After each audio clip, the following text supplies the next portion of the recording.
Well, a terrific Tuesday afternoon. How are you? And welcome to the Jason Gregor Show on Sports 1440, Oilers Nation YouTube and Facebook, streaming live at sports1440.ca.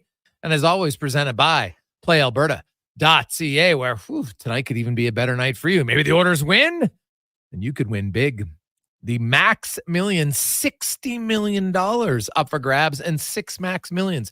Get your tickets at playalberta.ca. And hey, while you're there, use the promo code Gregor50, Gregor50, and you'll get a free $50 wager with a $5 minimum deposit at playalberta.ca. How are you? I'm Jason Gregor. He is Connor Halley. It is game day. The Oilers and the Vancouver Canucks, game 4, which is always a rather pivotal game in a series. Vancouver can take a stranglehold tonight, 3-1 victory. Meanwhile, the Edmonton Oilers get a win with Calvin Pickard starting his first NHL playoff game. And this series will be tied at 2, and then will be a best of 3. Calvin Pickard's wife, Courtney, will be here. His mom, Kathy, and father, Don. They'll be in town and ready to rock and roll, as is he. He's excited. Doesn't feel he's nervous, although I'm sure there might be a little bit of nerves once the game starts. But he's a 32-year-old making his first NHL start. Now, he did get in last game. Obviously didn't face a lot of rubber. 3 shots, none of them closer than 45 feet. Something tells me he'll face a few shots from a little bit tighter than that tonight. But the Oilers, they haven't given up much. They don't need great goaltending. They just need solid goaltending. So Stuart Skinner will get the night off, and we'll see what happens. It'll be Pickard versus Shelovs. By the way, Shelovs and Pickard, they meant head-to-head in the AHL playoffs last season when he was in Baker, when they were in Bakersfield and Abbotsford, respectively. So it's a playoff rematch. Shelovs won that game head-to-head, so we'll see what happens tonight. Some lineup changes. The Vancouver Canucks, of course, no Carson Soucy, so Noah Juleson will come in. There might be another forward change, according to Rick Tocchet. So we'll see if anybody's coming in or out. Tocchet, of course, it's playoffs. Didn't want to say who it was. Talking to some of the Vancouver guys, are not really sure. I didn't watch the Canucks morning skate as intently as I was watching the Oilers. Was finishing up my GDB for Oilers Nation. Meanwhile, the Oilers, they will have Calvin Pickard and Philip Broberg. Looks like the young Swede will make his playoff appearance first this season. Of course, played in the postseason last year, but he will get in. The Oilers likely going to dress 7 defensemen. My understanding is there's no real injury, but they're just going with a little extra insurance on the back end. So we'll see where it goes. Christine chimes in on our Facebook page. Pickard's got this, I believe, boys, from Christine. So she's ready to rock. So hey, we'll see. You can always get involved in Texas in our email inbox, 833-401-1440, 833-401-1440 is the text line. We'll get to some of the text later on. Terry Ryan will join us as our Tuesday co-host at 3 o'clock today. DVD will be in a little bit earlier, talking NHL playoffs. Paul Sir will be by. Whew, man, the NBA series, second round, kind of like the NHL. Pretty exciting. You see OKC and Dallas last night. OKC evens that series up at 2 games apiece. Shai Gilgeous-Alexander, quite the performance with 34 points. Lou Dort chips in with 17 as the 40% of their starting lineups Canadian boys.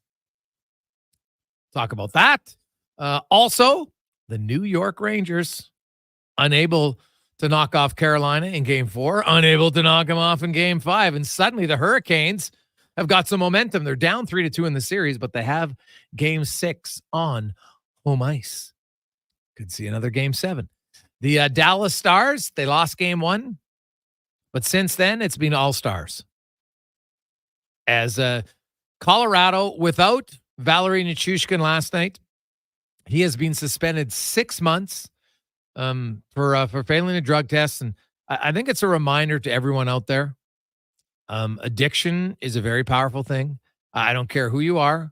I don't care how good you think your life is or how good somebody who's dealing with drugs or alcohol addiction's life is. It controls you. and it can be brutal. So for Nichushkin, obviously he's been, he's got an addiction, and right now it's winning. And you hope for him and his family, he's able to get back on track. So, but he's out for the remainder of the playoffs for Colorado. Not alleged, but failed a drug test. So that's unfortunately for him. They were also without Devon Taves last night. It's two pretty key pieces. That's like two of their top 5 players. And Dallas really controlled that game. Young Wide Johnson, quite the performance by the kid. First of all, he strips Cale Makar shorthanded and ends up leading to a shorthanded goal. Then he scores another one. Then he assists Sam Steele, pride of Ardrossan, gets his first goal of the 2024 NHL playoffs. And the Stars are 1 win away from the Western Conference final. So they'll try to wrap that up later on. Tonight, of course, the Oilers and the Vancouver Canucks. They are the late game. The early one will see Boston try to stave off elimination in Florida as the Panthers lead that series 3-1. Also on the show today, we'll hear from Thomas Drance, Vancouver side of things. Dave McCarthy from SiriusXM, our regular Tuesday guest. We got Spec. Struddy will be by. He's a little bit later on. He'll move around. So we move some things around today. Struddy will be on at 5:20, Drancers at 4:20, and DVD will come in and start the show at 2:20 today. Connor Halley, what's your thoughts on Calvin Pickard getting the start tonight? Minor surprise for me because I did think they might go back to Stuart Skinner, give him a chance at redemption. I'll be interested to see how it goes for him and how they play in front of him, Gregor, because I know Stuart Skinner needs to make some of the saves that he had not made previously in this series. But if you go back to it, we talked about Derek Ryan inability to get it out in the PK. We had a tough turnover by Warren Fogle. You clean up those mistakes, and I've got no reason to believe that Calvin Pickard can't give you enough to win a game. He did that throughout the entirety of the season. I'm sure the team was watching with some scrutiny just in case there was a point where maybe Jack Campbell were to be called back up. Would you send Calvin Pickard back down? He never really gave him that opportunity. There was never that discussion. So I think I have faith in Calvin Pickard to go out there and give you exactly what you need to get a win tonight, but got to have good play in front of him. Got to score some goals, put the puck in the back of the net. Maybe more balanced effort from the lineup. And I know you're going to get into the changes that you saw down at practice today, but I think the fan base, the team should have confidence in that Calvin Pickard can go and do what you need to do to get the win tonight.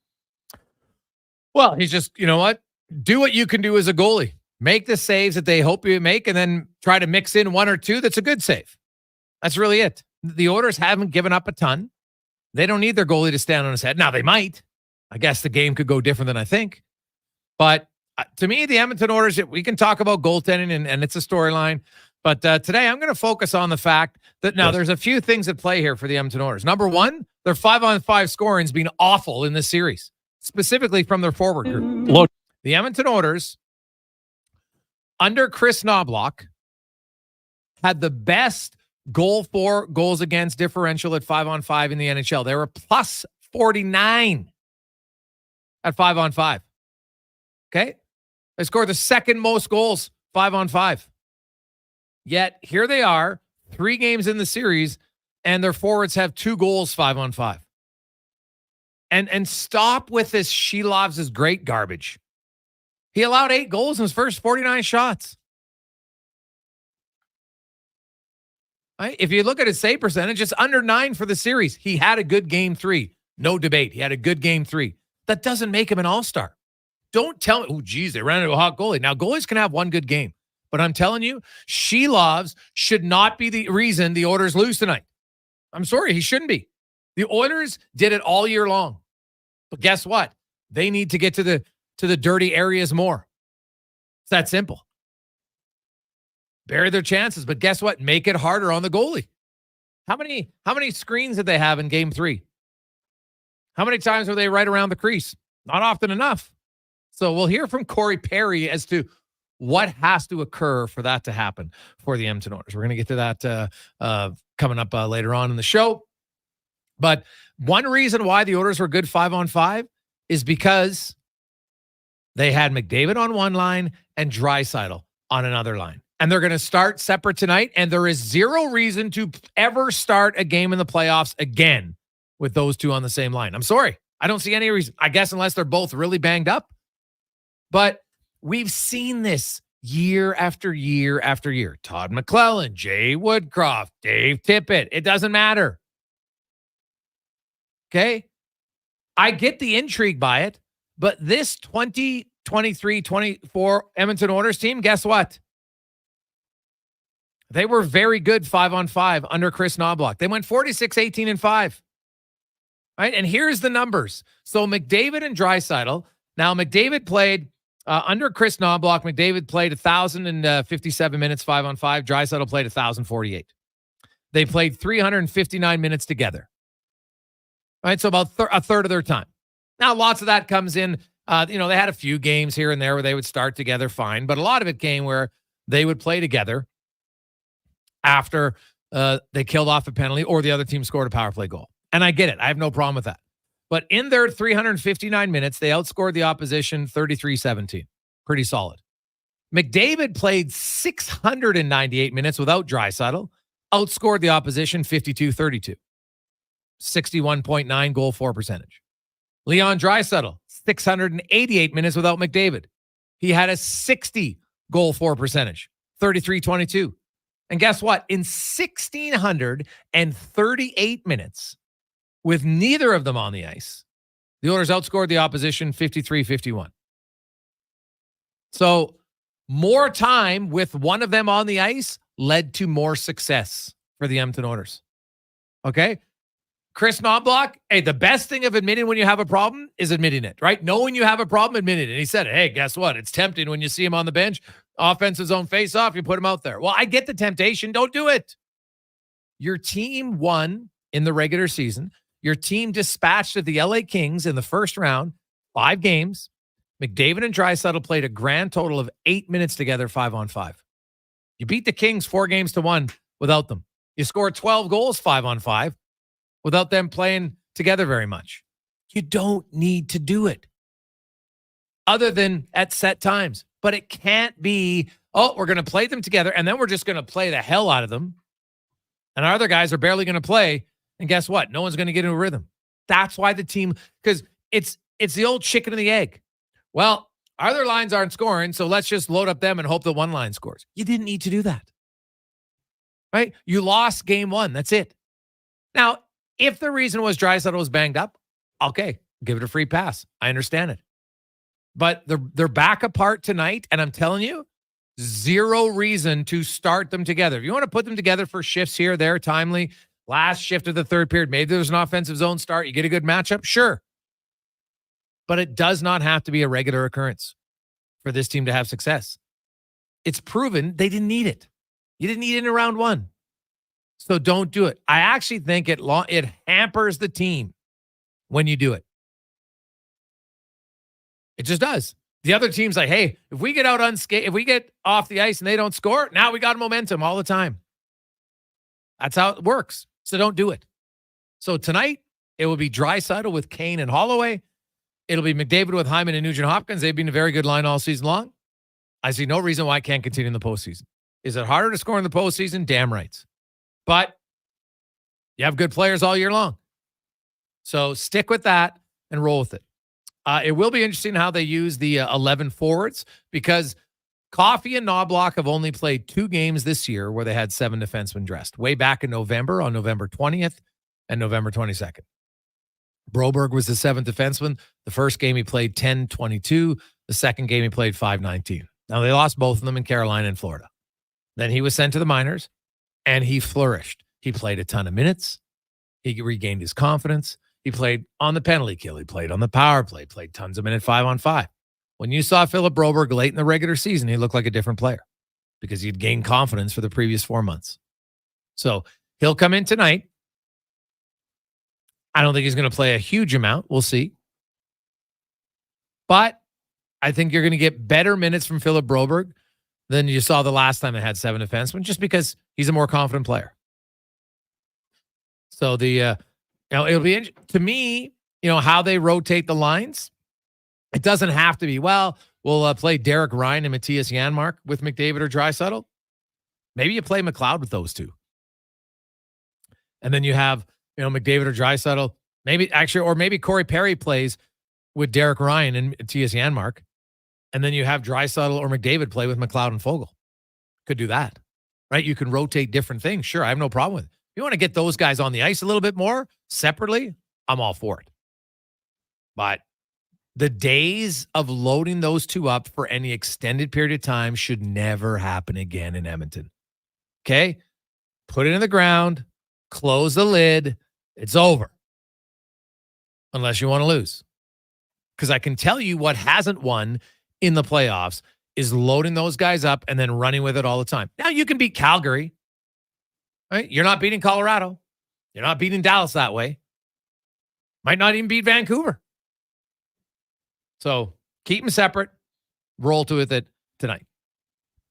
Take a quick break. Derek Van Diest will join us when we return on the Gregor Show presented by PlayAlberta.ca. 0% for 60 months. I'm not kidding. Where? Wolf GMC Buick. And it's GMC's Adventure Calls event. Pick out a new 2024 Sierra with finance rates as low as 0% for up to 60 months. If you're a Costco member, you get another $1,200 off purchase price on any 2024 in-stock Sierra. We're talking half tons, 3/4 tons, even 1 tons. If you'd rather an SUV, we've got low lease payments and an awesome selection on GMC Terrain. So get in today and get your adventure on. Wolf GMC Buick. We're making it easy. You've got a go-to coffee spot, a trusted barber, even a lucky game day jersey. But when it's about looking your absolute best, there's only one name you need. Mr. Dirk. Family run since 1939, we're experts in crafting impeccable tailor-made suits and offering a wide variety of everyday styles. Pair that with personalized one-on-one fittings and the convenience of on-site tailoring. Mr. Dirk elevates your style game. Visit our Edmonton store or explore MrDirk.com. Score big on style with Mr. Dirk. Building or renovating, you want to work with someone who sees and understands your vision. BIE Engineering is a structural engineering consulting firm serving commercial and residential clients in Edmonton and surrounding area. Homeowner or large company, they'll work with you to help see your ideas through. BIE Engineering can help prevent problems, deliver solutions, and minimize your risk. BIE Engineering. Request a quote for your project today. Visit BIEENG.com. Hey Leduc, it's me, Grant Fedork from Leading Edge Physiotherapy. What you might not know is that I started practicing physio here in Leduc more than 23 years ago. In those years since, I haven't forgotten the kind and welcoming people that trusted me then. Feels great to be back, but I know we have to live up to our promise, and that's to live up to our name. This means bringing a leading edge focus on our environments, technology, communities, and the people who will care for you, like Graham Raymond and Amanda McIsaac, 2 locals who want to make a difference in your life. We're now open in Leduc. Learn more about us at leadingedgephysio.com. You adore your Audi, value your Volkswagen, baby your Beamer. But some of that love fades when repairs take several days and tons of cash for the dealership to do their magic. Let Cochran's Automotive rekindle the flame.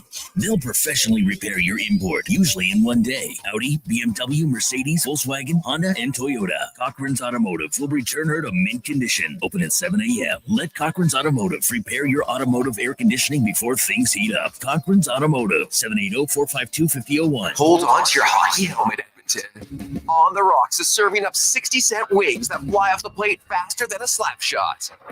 And Molson Canadian for $4.50. OTR's TVs, they're so clear. You'll see the puck better than the ref. Plus, every game night during Edmonton's playoff run gives you a chance to be part of the Sack Attack. You could win a Hyman jersey. This is our year. And our time to cheer. Be a part of the legend. On the Rocks. On the Rocks.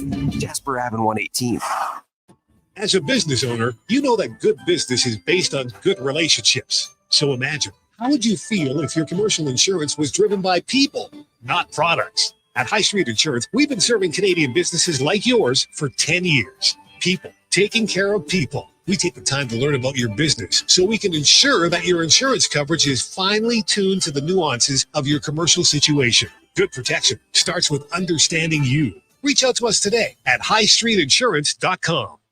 Scott here from Sherwood and St. Albert Dodge. It's our biggest sale of the year. This month, every new and used vehicle we have has been marked down and priced to sell. We have Ram trucks that are 25% off, brand new trucks, and we have hundreds to choose from. We have 0% financing up to 72 months on Grand Cherokee. Even though we know our prices are great, every single offer will be considered. We will work to get you the best financing terms. We will pay top dollar for your trade. We will do what it takes to earn your business. It's our biggest sale of the year, and it's on now at St. Albert and Sherwood Dodge. It's officially spring, but when the snow melts, the grass will grow. You'll find a wide selection of Echo spring cleanup equipment at the Lawnmower Hospital. From grass trimmers and chainsaws to log splitters and multi-tool systems, all backed by Echo's outstanding 5-year consumer warranty. Make spring yard care a breeze with Echo and the Lawnmower Hospital. LawnmowerHospital.com. We're more than mowers, the Lawnmower Hospital. Dreams do come true when you come to Schwab's RV World. It's definitely time to hit the open road, but make Schwab's your first stop, especially now. There's never been a better time to buy an RV. Come check out the new 2024s with innovative floor plans. Or maybe a 2022 or 23 will catch your eye on clearance below cost. Whatever you do, be sure to come in today to Schwab's RV World and let them make you a happy camper. Schwab's RV World, beside Safeway off Highway 2 in Leduc, and schwabsrv.com.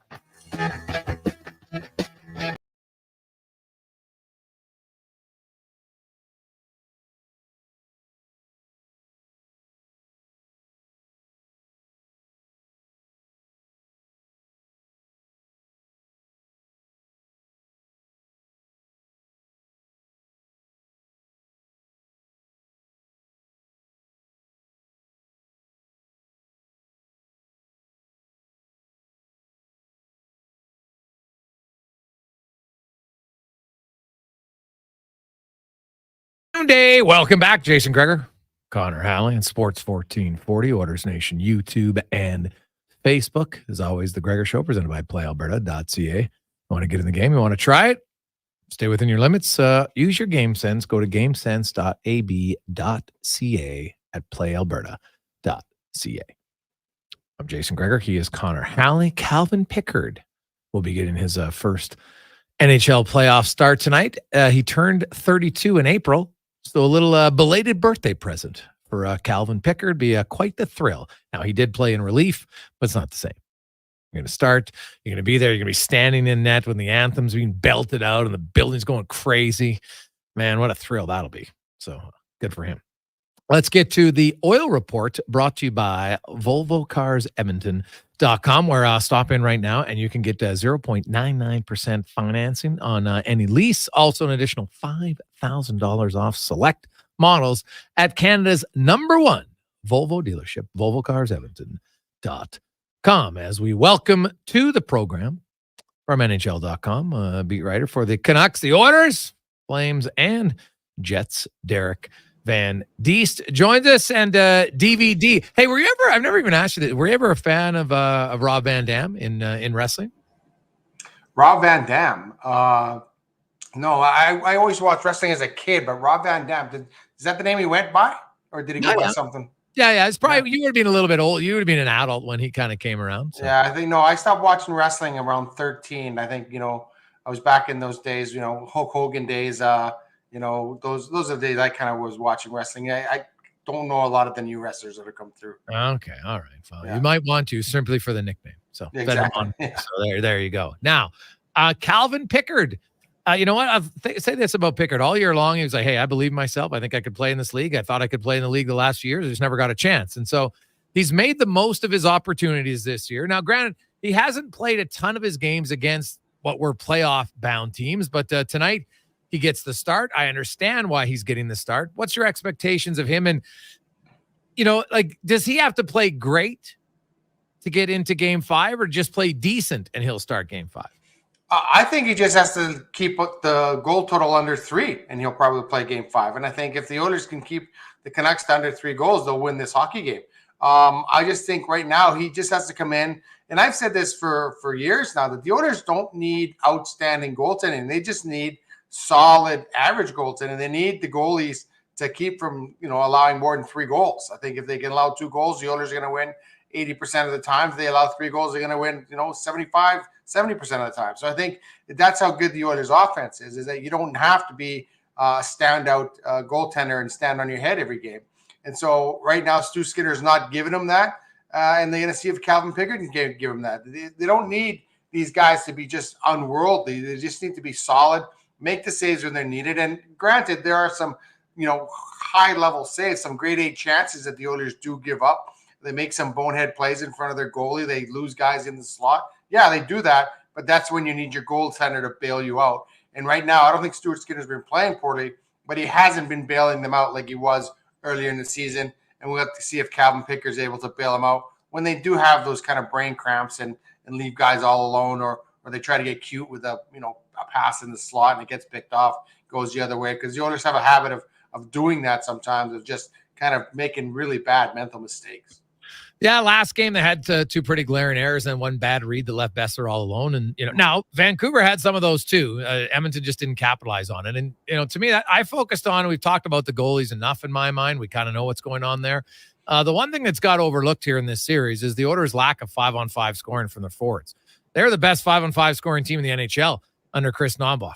Now, part of that is loading up the biggest line isn't what got them success. I think it's smart to have McDavid and Draisaitl on their own lines, but they've only got 2 goals from forwards in 3 games, 5-on-5 DVD. Hyman has 1, McDavid has 1. And guess what? Those are the only 2 forwards on the team that are averaging more inner slot shots in the playoffs than they were per game in the regular season. The rest are all under. So it's not a shock to me. Like, you got to get to the inner slot for the most part if you want to score.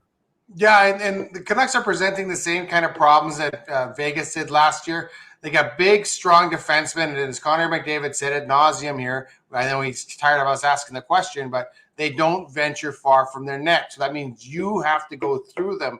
You have to get around them. You have to get into those hard areas to score those hard goals. And I think, when you talk about that, Hyman does that well, Kane does that well, Perry does that well. But, we're looking at Warren Fogle. We're looking at Ryan McLeod. We're looking at some of those other guys. They have to go in there and, you got to pay the price to score in the playoffs. And if they're not scoring, it's because you're not paying the price. And then when you get those opportunities, you got to bear down and bury them. You can't miss open nets. You can't hit the goalpost when the goalie's looking the other way.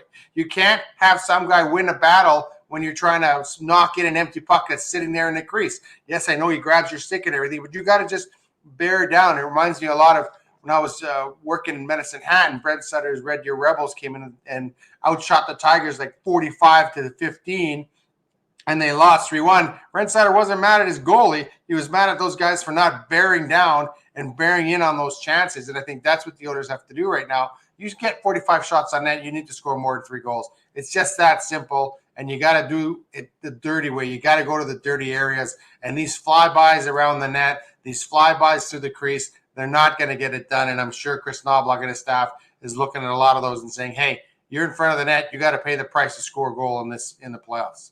Yeah, 100%. That's definitely something I have to look for. Derek Van Diest joins us. The Canucks, they're going to have some changes. Carson Soucy's out for a 1-game suspension. Zadorov will probably move up and play with Tyler Myers, and that's who McDavid will face. And I do wonder at some point in this game tonight if Kane or Desharnais or Nurse or somebody tries to exact a little revenge on Zadorov, because that was a pretty greasy cross check. It's not a suspension. People are calling for a suspension. That's not a suspension in my eyes, but it's a good cheap shot that's delivered to the other team's best players, and that's kind of what you're supposed to do. But do you think there'll be any carryover at all from last game? Well, I think if it gets out of hand, there might be. But I think the number one focus on the Oilers is winning this game. Now, if they're up 2 or 3 goals and you get a chance to take a shot at Zadorov, I think they will. I thought it was cowardly and it's cheap. When one player is engaged with another, to have a guy cross-check you in the back, that's just cowardly. That's like you and I being in a fight and we're squaring off and some guy punches you or punches me in the back of the head. That's cowardly. It's always been that way. It's that way on the ice. It's cowardly on the ice. And the Oilers, whatever response they had, but, just let them go. There's 2 guys engaging, and that was a pretty vicious cross-check from behind. So I think, yeah, if the Oilers do get the opportunity and the game's in hand and Zadorov makes himself available for that, I hate to say it, but hey, why wouldn't you do that? Eye for an eye type thing. But I do like the fact that this series is starting to develop that edge. It's taken a couple of games, but now it's developing that edge. But I think part of the Canucks strategy is to get the Oilers off their game. It's to start that stuff. It's to get them off their game. It's to frustrate McDavid, because a frustrated McDavid isn't as effective as a fired up McDavid. There's a fine line there. If he's frustrated, then he's not as effective. But I think right now the focus is on the game, play the game, use their speed to kind of get past those defensemen. And then, if things get out of hand or if they get up on a comfortable lead, then maybe you can look for your pound of flesh. But I think right now the biggest revenge for the Edmonton Oilers would be tying this series up and taking it back 2-2 to Vancouver on Thursday. Dylan Holloway gets the opportunity that he's maybe been waiting for. We'll start on a line with Draisaitl and Kane. What's your expectations for 55? Well, I think he's going to do what he's been doing. He's got a good skater. He's a big guy. He's got to get out of the forecheck, and he's got to create turnovers in the offensive end. I think he's been doing a pretty good job of that now, but I think he's got to take it to another level. Now he's got to start contributing on the offensive side of things. I think it's one thing to go in there and skate hard and bank some bodies and play well defensively, but when you get into that top six line, you want to be a top six player, you got to start contributing on the scoreboard. And I think that's what they're going to look for from Dylan Holloway. And you talk about, when we talk about guys going to the net, getting the greasy goals, paying the price, he's a guy that has to do that. He's a guy that has to go to the front of that, stay there, take the cross checks, take the abuse, and win those loose pucks in front of the goalie. Because I think there's going to be loose pucks in front of Slivos. There's going to be chances there to kind of get to those pucks. And I think Dylan Holloway may be the perfect guy to get there. But he's got to realize that, hey, okay, I'm getting this opportunity. I have to make most of it, and I have to contribute on the scoreboard. Derek Van Diest joins us. Derek, it's probably going to be Connor Brown who comes out with the 11-7, and Philip Broberg coming in on the back end.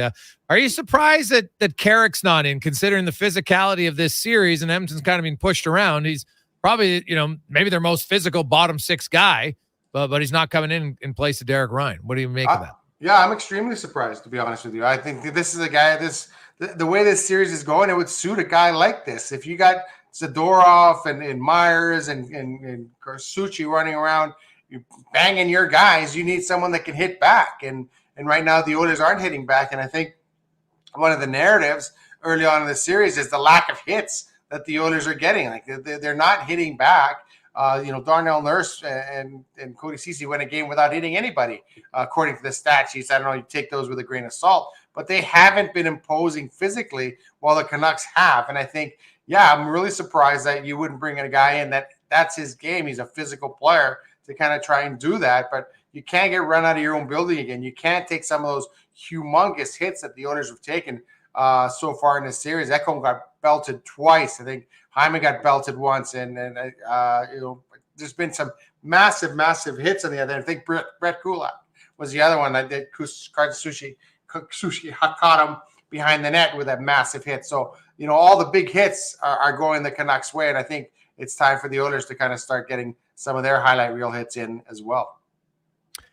I got a lot of people saying, hey, boys, you don't go after Zadorov. If you go after Miller, Pettersson, Besser, Hughes, etc., those are the guys you go after from Rob, and I think that's totally valid. Right. Kane, Perry, Desharnais, Nurse, whoever, the Oilers more physical players, lay some bodies on him. Now, we did see the Oilers, Kane and Hyman got some pretty good licks on Hughes in game 2 early on, right? Or game 1 it was. I can't remember. But like the first 5 minutes had 2 big hits.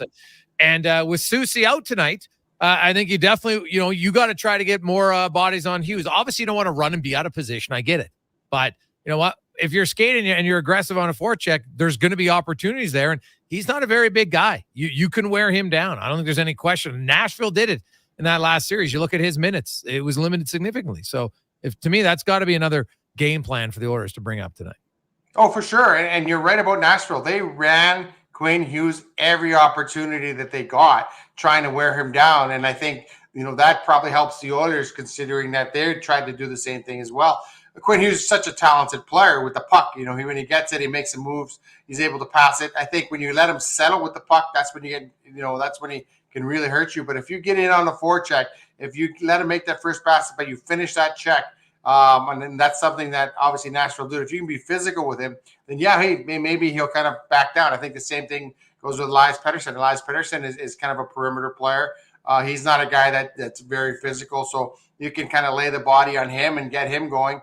I think that's what the Oilers have to do. I think they have to be physical on some of these top guys. You're right, like Besser, like Miller. And that's all. It's an old adage. Hey, if your goon's going to go and hit our best player, you don't go after the goon. You go after their best player. And that'll quiet him really quickly when guys on his own bench are telling him to stop running around being an idiot. That's the best way to get those guys to stop doing that. So I think, that's an absolute great strategy. They got to get physical with those guys. But they have to do it. Like, I think right now, it's for whatever reason, the Oilers aren't being physical, and we've seen it this season that they have the capability to do it. It's just a matter of going out and getting that job done. Well, part of the reason why they don't have as many hits is they've had the puck more. So I do understand that to a point. You have the puck more, usually not like, hey, come and hit me. Like, I guess you could do the Torres reverse hit now and then, but they've had the puck more than Vancouver. So Vancouver's been in chase mode, especially in game 3, right? Periods 2 and 3, the Canucks barely had the puck, right? It was, they didn't have they had one shot inside of 45 feet, 5-on-5 in the last 40 minutes of the game. So, that's part of it. I do agree. Like, your defense can't have no hitters. Edmonton, it's funny. In game 2, they started out, Nurse had a big hit. I think it was, I can't remember who the other guy was. The Oilers had 2 or 3 big hits early, and that seemed to set the tone for them. And so tonight, at home, you're down 2-1. It was interesting. I asked Corey Perry about the pulse of his team, and he kind of smiled. He goes, I have a pretty good idea. He goes, I'm not going to divulge, but I just got a sense that there was some conversations about what you and I just talked about, DVD, and I'll be curious to see, who leads that charge to try to change some momentum or maintain momentum physically tonight for the Edmonton Oilers. Well, you're absolutely right. It's funny. That reminds me of Dallas Aikens once. Remember, we were talking to him about his team's lack of hitting, and he said the perfect game. You know what the perfect game is? Perfect game is no hits. That means you have the puck all night. It kind of reminds me of that. That was pretty funny. But no, what we're seeing from the press box, I'm sure they're seeing from down low too, is like, we got to get engaged here physically, boys. Like, when you have reporters saying, hey, why aren't you guys hitting more players? Why aren't you guys have more hits on the charts? Why aren't you guys being more physical? We're not the only ones that notice that. I think fans notice that. I think the players notice that. And I think in those meetings, they said, hey, guys, we cannot be getting run out of our own building. We cannot be getting, manhandled the way they were at times in that third game. They got to come back. They have to have a response. And I expect them to have a response tonight. DVD, enjoy the game. Should be a great crowd. And we'll see Pickard and Shelofs, a rematch of game 2 in the American League playoffs from last year, Abbotsford and Bakersfield. So we'll see how it goes. Sounds good. Thanks for having me on. There you go. That's Derek Van Diest from NHL.com. Yes, Calvin Pickard with his first career NHL playoff start tonight. 2 nights ago was his first playoff appearance. I think he really tested. Only faced 3 long shots, but maybe that's good. Kind of knock off some nerves. I'm sure he'll have some nerves to start like any player would, but once you get into the rhythm, away they go. So we'll see how the Oilers fare. No Carson Soucy for the Vancouver Canucks. The Oilers, though, likely to dress 7 defensemen. Philip Broberg will get in the lineup. Likely means Connor Brown is coming out. We shall see. Let's get to a quick break. When we return, we will talk more playoffs, baby. There are some excellent storylines in the postseason involving some Canadians. Next on the Gregor Show, presented by PlayAlberta.ca. Christensen Communities, the name in active adult living. Enjoy retirement living without compromise. At Christensen, we understand that each lifestyle is unique. We are committed to providing choice through optional dining, personal services, recreation programs, and care plans to suit your current and future needs. Enjoy maintenance-free living and build new friendships in a safe, independent community. Large suites with full kitchens and in-suite laundry, on-site amenities, and so much more. Find out more today about our communities across the province at cdlhomes.com. The playoffs are wild. We all know that. And this year, Play Alberta is making it even wilder. Make a deposit with promo code Gregor50 to snag a $50 free sports bet with your next deposit. Get ready for unbeatable promotions throughout the playoffs with 10+ odds boost on every Oilers playoff game. Score a chance to win a pair of lower bowl or even exclusive suite tickets for an Oilers playoff game just by making a bet on an Oilers playoff game at playalberta.ca. Bonus terms and conditions apply. Gather around the radio, kiddies, for the best time of day. It's Oodle Noodle time. Listen in this week as your noodle hero battles the barbarous Bobby Burger. Now sing along. You know the words. Oodle Noodle time. Oodle Noodle time. You know what time it is now. Get up and give me your best Oodle Noodle dance. Your best time of day is Oodle Noodle time. Experience more at the Edmonton Expo Center. Come for Canada's largest trade show, the biggest names in entertainment, exhilarating sporting events, and more. Stay for the experience. But it doesn't end there. Maximize your brand exposure with Edmonton Expo Center's new cutting-edge feature screens, spanning Western Canada's largest venue space. Captivate an annual audience of over 1 million visitors during iconic events like Pro Rodeo, Disney on Ice, Glow, K-Days, and so much more. To learn more, call 780-660-0514 or visit EdmontonExpoCenter.com today. I'm Colin Livingston, president of Cantork. Since 2016, we've been at the forefront of hydraulic torque wrenches in Canada. I'm delighted to share our latest venture, in-house production for quicker turnaround, superior quality, and heightened versatility. Experience excellence at Cantork.com. A solid financial plan is made up of more than just investments. Investments are an important part, but you need a more comprehensive approach. Vincent Pearson at Weird Pearson Akel & Associates Private Wealth Management understands that. He can help build a plan that includes retirement, estate planning, personal insurance, tax strategies, and yes, investments. Talk to him today and see the difference a real financial plan makes. Weird Pearson Akel & Associates. Call 780-988-4119 or visit weirdadvisoryteam.com. For 50 years, GS Construction has been laying the groundwork for your community. But they couldn't have done it without building their employees from the ground up. Many of GS Construction's employees started without any industry experience at all. But because of such programs such as GS's Next Person Up, they've gone on to become valued members of the team. If you want to join the team as a laborer, pipe layer, or pipe layer's helper, lead hand, operator, top man, or woman, or water and sewer foreman, visit gsconstruction.ca.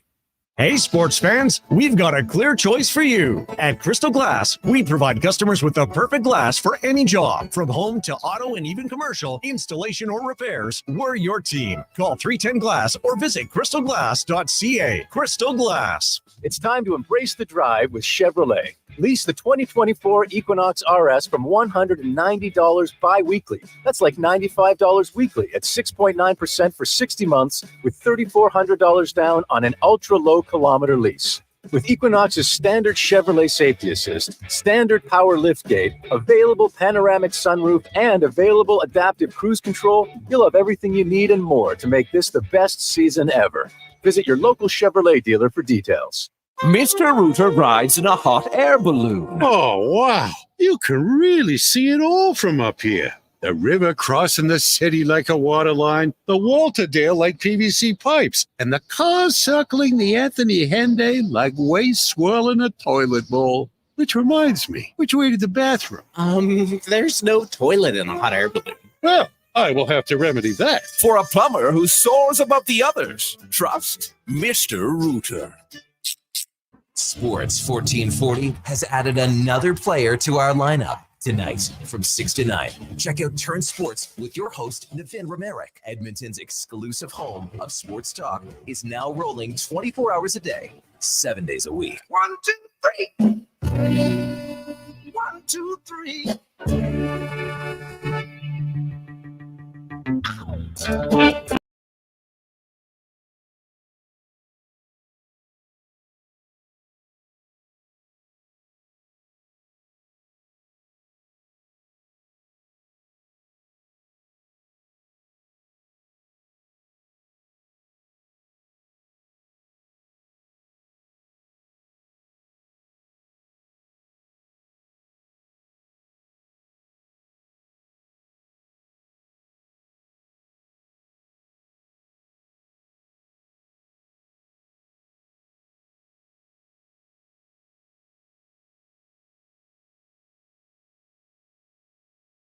Welcome back.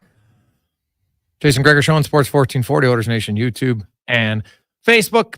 How are you? It is game day, Oilers and the Vancouver Canucks. Game 4 tonight. Big game. Oilers need a win, and they will even the series, and then is a best of 3. Be Thursday, Saturday, and if Game 7 is necessary, it will be next Monday. Calvin Pickard gets a start tonight for the Edmonton Oilers. Looks like Philip Broberg will come in, and the Oilers could be dressing 11 and 7 tonight. It's 11 forwards, in case you're wondering.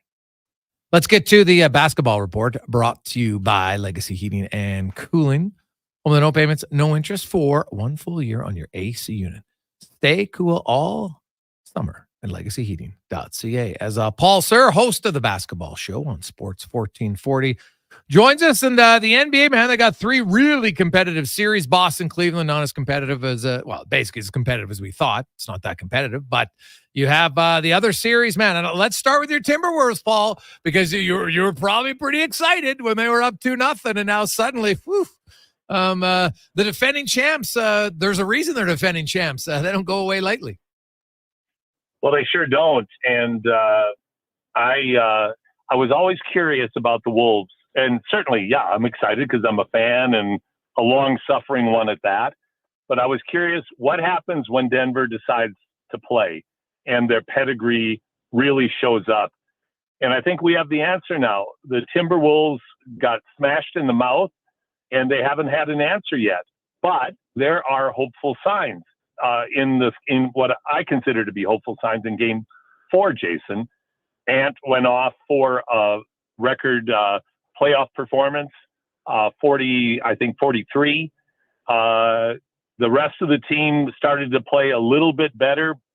So I look at Game 5 as I think this is the benchmark from the standpoint of, are the Timberwolves now able, now that they realize they have a series on their hands, that they're playing the defending champs, that they can find themselves again, get some offensive rhythm, because they have had none other than Anthony Edwards just doing things that he does that are special. So, yeah, we'll find out. But, yeah, Denver came back with the vengeance, and now it's turned it into a great, unusual series to have both teams winning both games on the road. Shai Gilgeous-Alexander easily could have won the MVP this year as one of the 3 finalists, and shows why last night. Another excellent game for him in not a must-win game, but obviously they wanted to even up their series. Similar situation as the Edmonton Oilers, except they were on the road, and they got it done. Both the Canadians, actually, I thought Lou Dort was very much involved in that game as well, especially from 3-point range. But I do want to ask you about the 3-point shooting last night, Paul. Like, it was pretty terrible for OKC. They were 7 for 28. Right. And I know that you got to keep doing it, but I wonder at some point, do they say, hey, maybe let's just push it inside here, guys, because we can't hit the broad side of a barn from distance tonight? Well, I think that's a question that most NBA teams could ask on an awful lot of nights that they don't ask very often. And I attribute that to the fascination with the analytics, that you just keep shooting threes because of what the data tells you. But I'm with you, Jason. If you're having success on the inside, why do you continue to chuck with from the outside, especially when you're putting up contested shots? I don't understand that logic in the NBA. I still think it's a phase. And Gilgeous-Alexander, to me, is the poster child of the mid-range game. You can score in a whole bunch of different ways through the course of a game. So if your 3 isn't working, go to what is working, and then go back to the 3, because maybe then the lid will come off the basket. But yeah, there's a lot of dismal shooting from 3 that takes place, but teams are pretty insistent that they're going to stick with the huck and chuck. So yeah, it is a little odd at times. Who do you like better in that series, OKC or Dallas? Last night was pivotal to me, but I do like, right now I like OKC. 1, Doncic is somewhat hobbled. 2, Kyrie Irving has all of a sudden turned into a pass first and almost pass only player, and has stopped being aggressive offensively. He's been in single digits in his last 2 games. That's not why they're paying Kyrie, almost $100 million. Is he's supposed to be scoring along with Luka Doncic. They're supposed to have this potent 1-2 punch. And right now he's just deferring to everybody else. And guys like PJ Washington are stepping up and playing well, but you need Kyrie to be getting 20 to 35 a game. And right now he doesn't even seem interested in scoring. So I give Oklahoma City a slight edge, mostly because Doncic is somewhat hobbled. His numbers last night, even though it was a triple-double, it was a pretty meek triple-double in a very close game. But right now I just have to look at a healthier Oklahoma City having an edge on Dallas. Paul Sar joins us from the Basketball Show Saturday mornings, 10 till noon on Sports 1440. You also have another series knotted up at 2 games apiece that's pretty inviting as well. Like, I'm loving all these series, to be honest. Like, I think the NBA second round has been absolutely fantastic. But when I look at the Pacers and the Knicks, and it's been very much a homer series thus far, but like the Pacers really crushed them in Game 4, Paul, and I kind of felt like the Pacers, you know what, they probably should have won Game 1.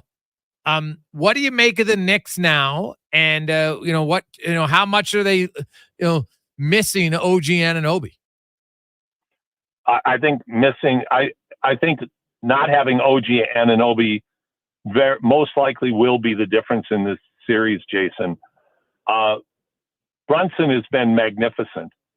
His buddies have played great. DiVincenzo and Hart have played great, but they have no depth. And not have an elite defender who also can shoot the three and score and give you 15 to 20 every night on a team that's that thin. I just don't, they're not right now in a position, I think, to win a 7-game series.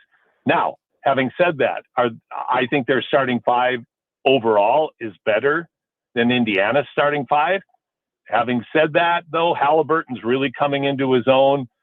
Other Pacers are starting to play with more confidence, Canadian Ryan Nembhard being one of those.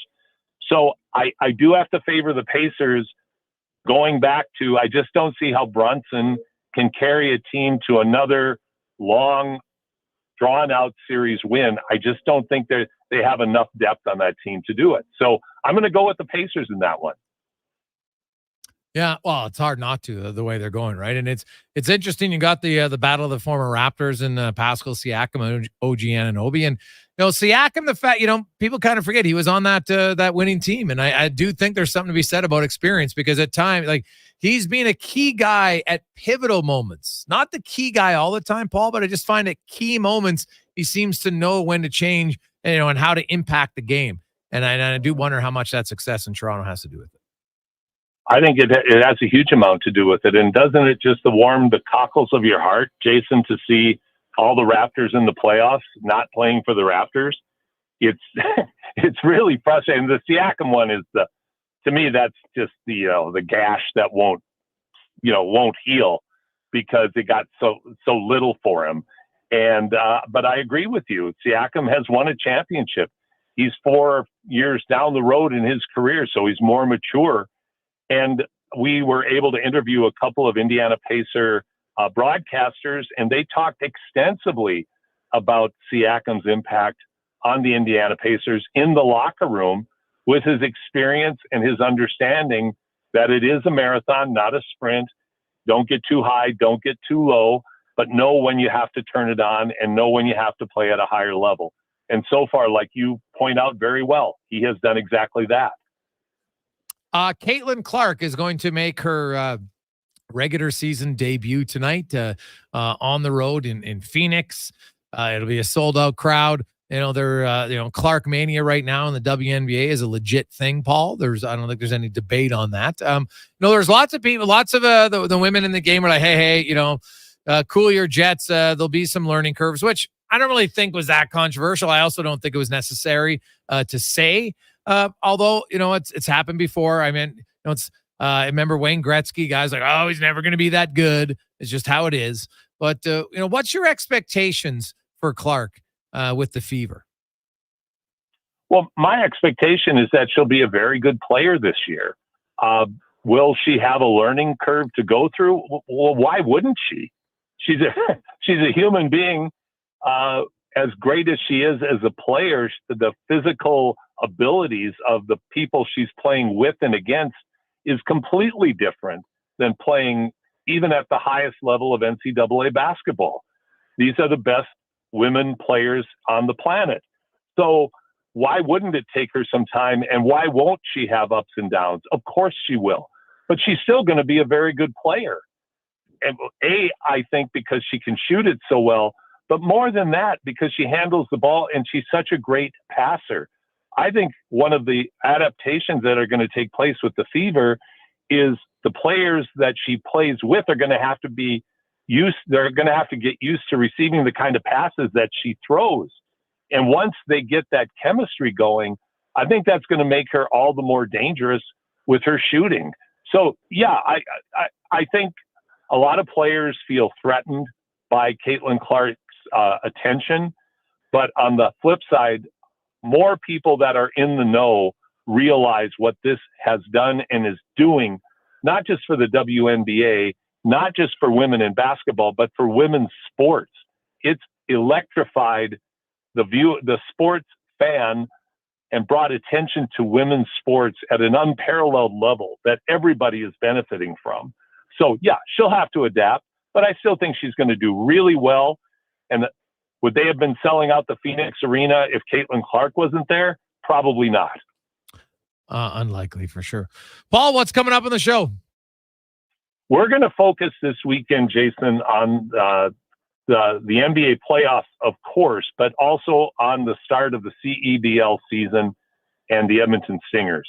That they get going on the 21st. Yep. And we really want to talk to not just Coach Baker, but some of the players that are in training camp right now as they get ready for their season opener next week, a week from today, down in Calgary in the Saddle Dome. So, yeah, we're gonna try to bring everybody up to speed on what this Stingers lineup looks like, what the CEBL looks like.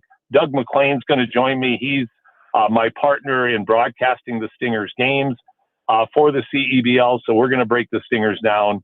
And like I said, as well, talk NBA, WNBA, and just continue to celebrate all the great happenings in basketball.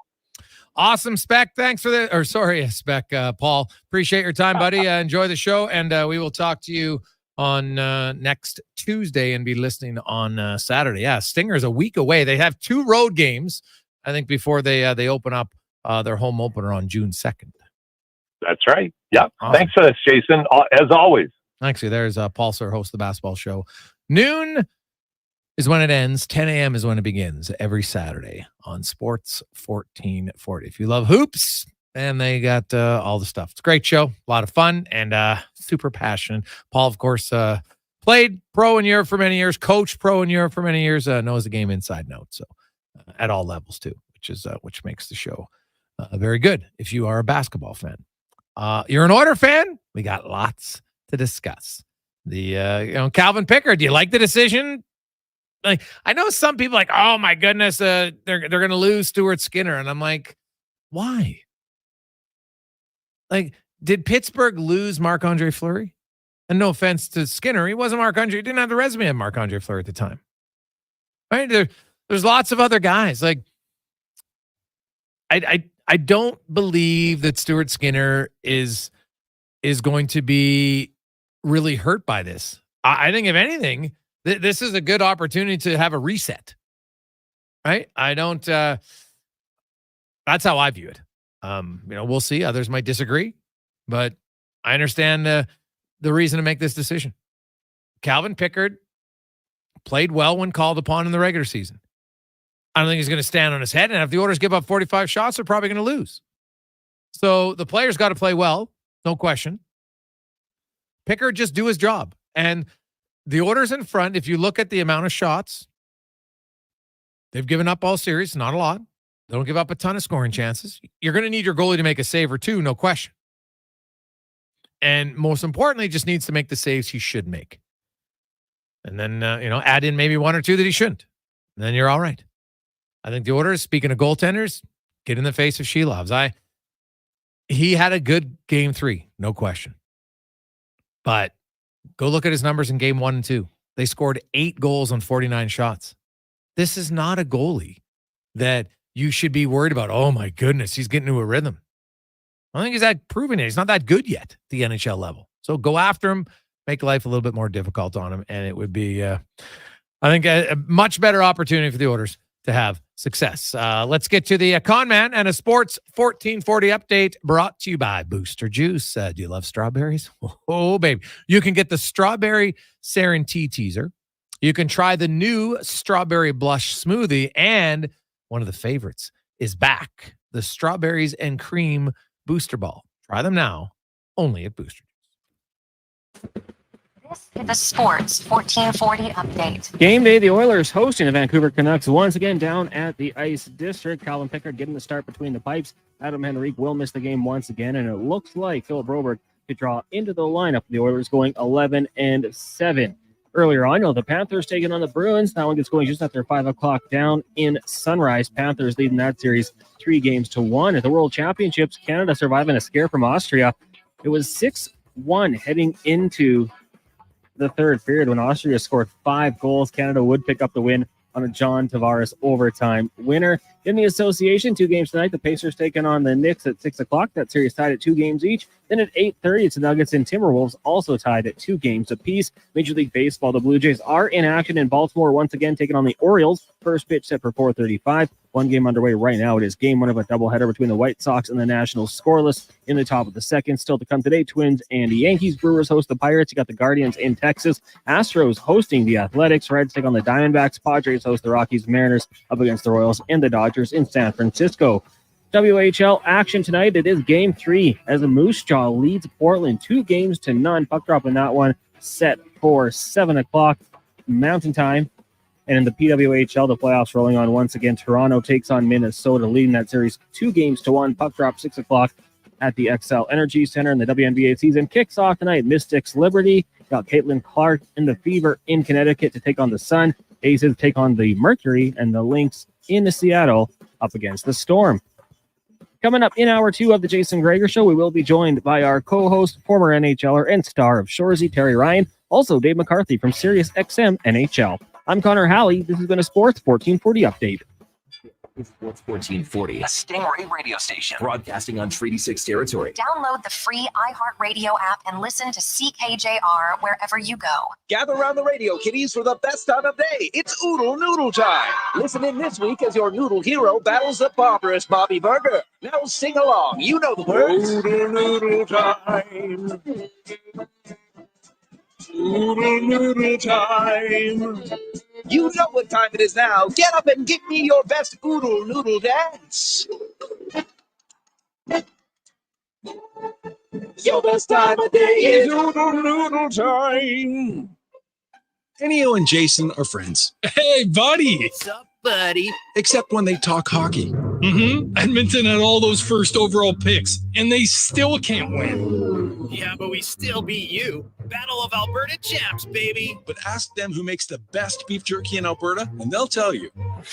Wilhauk beef jerky. It might be the only thing Alberta hockey fans can agree on.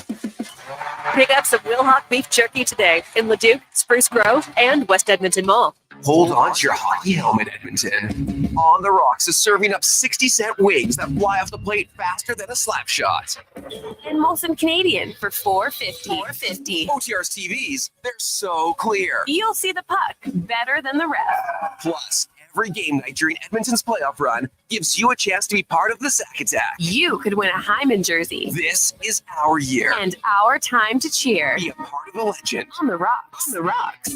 Jasper Ave 118th. Building or renovating, you want to work with someone who sees and understands your vision. BIE Engineering is a family-owned, experienced structural engineering consulting firm serving commercial and residential clients in Edmonton and surrounding area. Homeowner or large company, they'll work with you to help see your ideas through. BIE Engineering can help prevent problems, deliver solutions, and minimize your risk. BIE Engineering. Request a quote for your project today. Visit BIEENG.com. Japa Machinery Group knows that XCMG may not roll off the tongue, but Japa's team will help keep construction jobs rolling on time and on budget with heavy equipment sales and rentals. Visit japamachinery.com. It is game day. What's cracking at Cattail? Their men's league. Play 18 holes for 2 weeks on Tuesdays from 2 to 6 p.m. Then complete the day and head to Out of Bounds. Recently ranked one of Canada's top 10 in fine dining restaurants. For details, visit cattailcrossing.ca. Logs crackle as you toast a marshmallow to perfection. Light dances off your lustrous new Toyota. Nearby, a cricket chirps. Or a mosquito. Anyways, one thing's for sure, this moment isn't just a dream, it's an invitation to escape. So stop dreaming. Red Tag Days are on a Toyota. For a limited time, lease a 2024 RAV4 LE all-wheel drive from $96 weekly for 36 months at 5.49% with $3,999 down. Visit shoptoyota.ca or your local Prairie Toyota dealer today.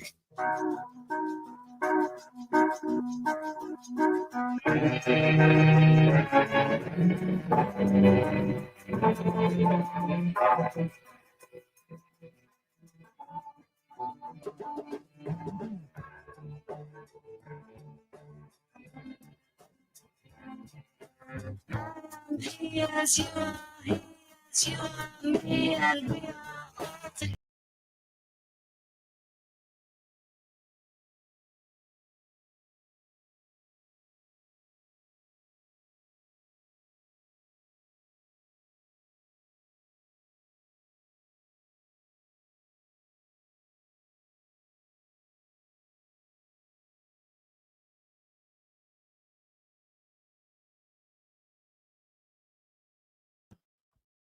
Welcome back.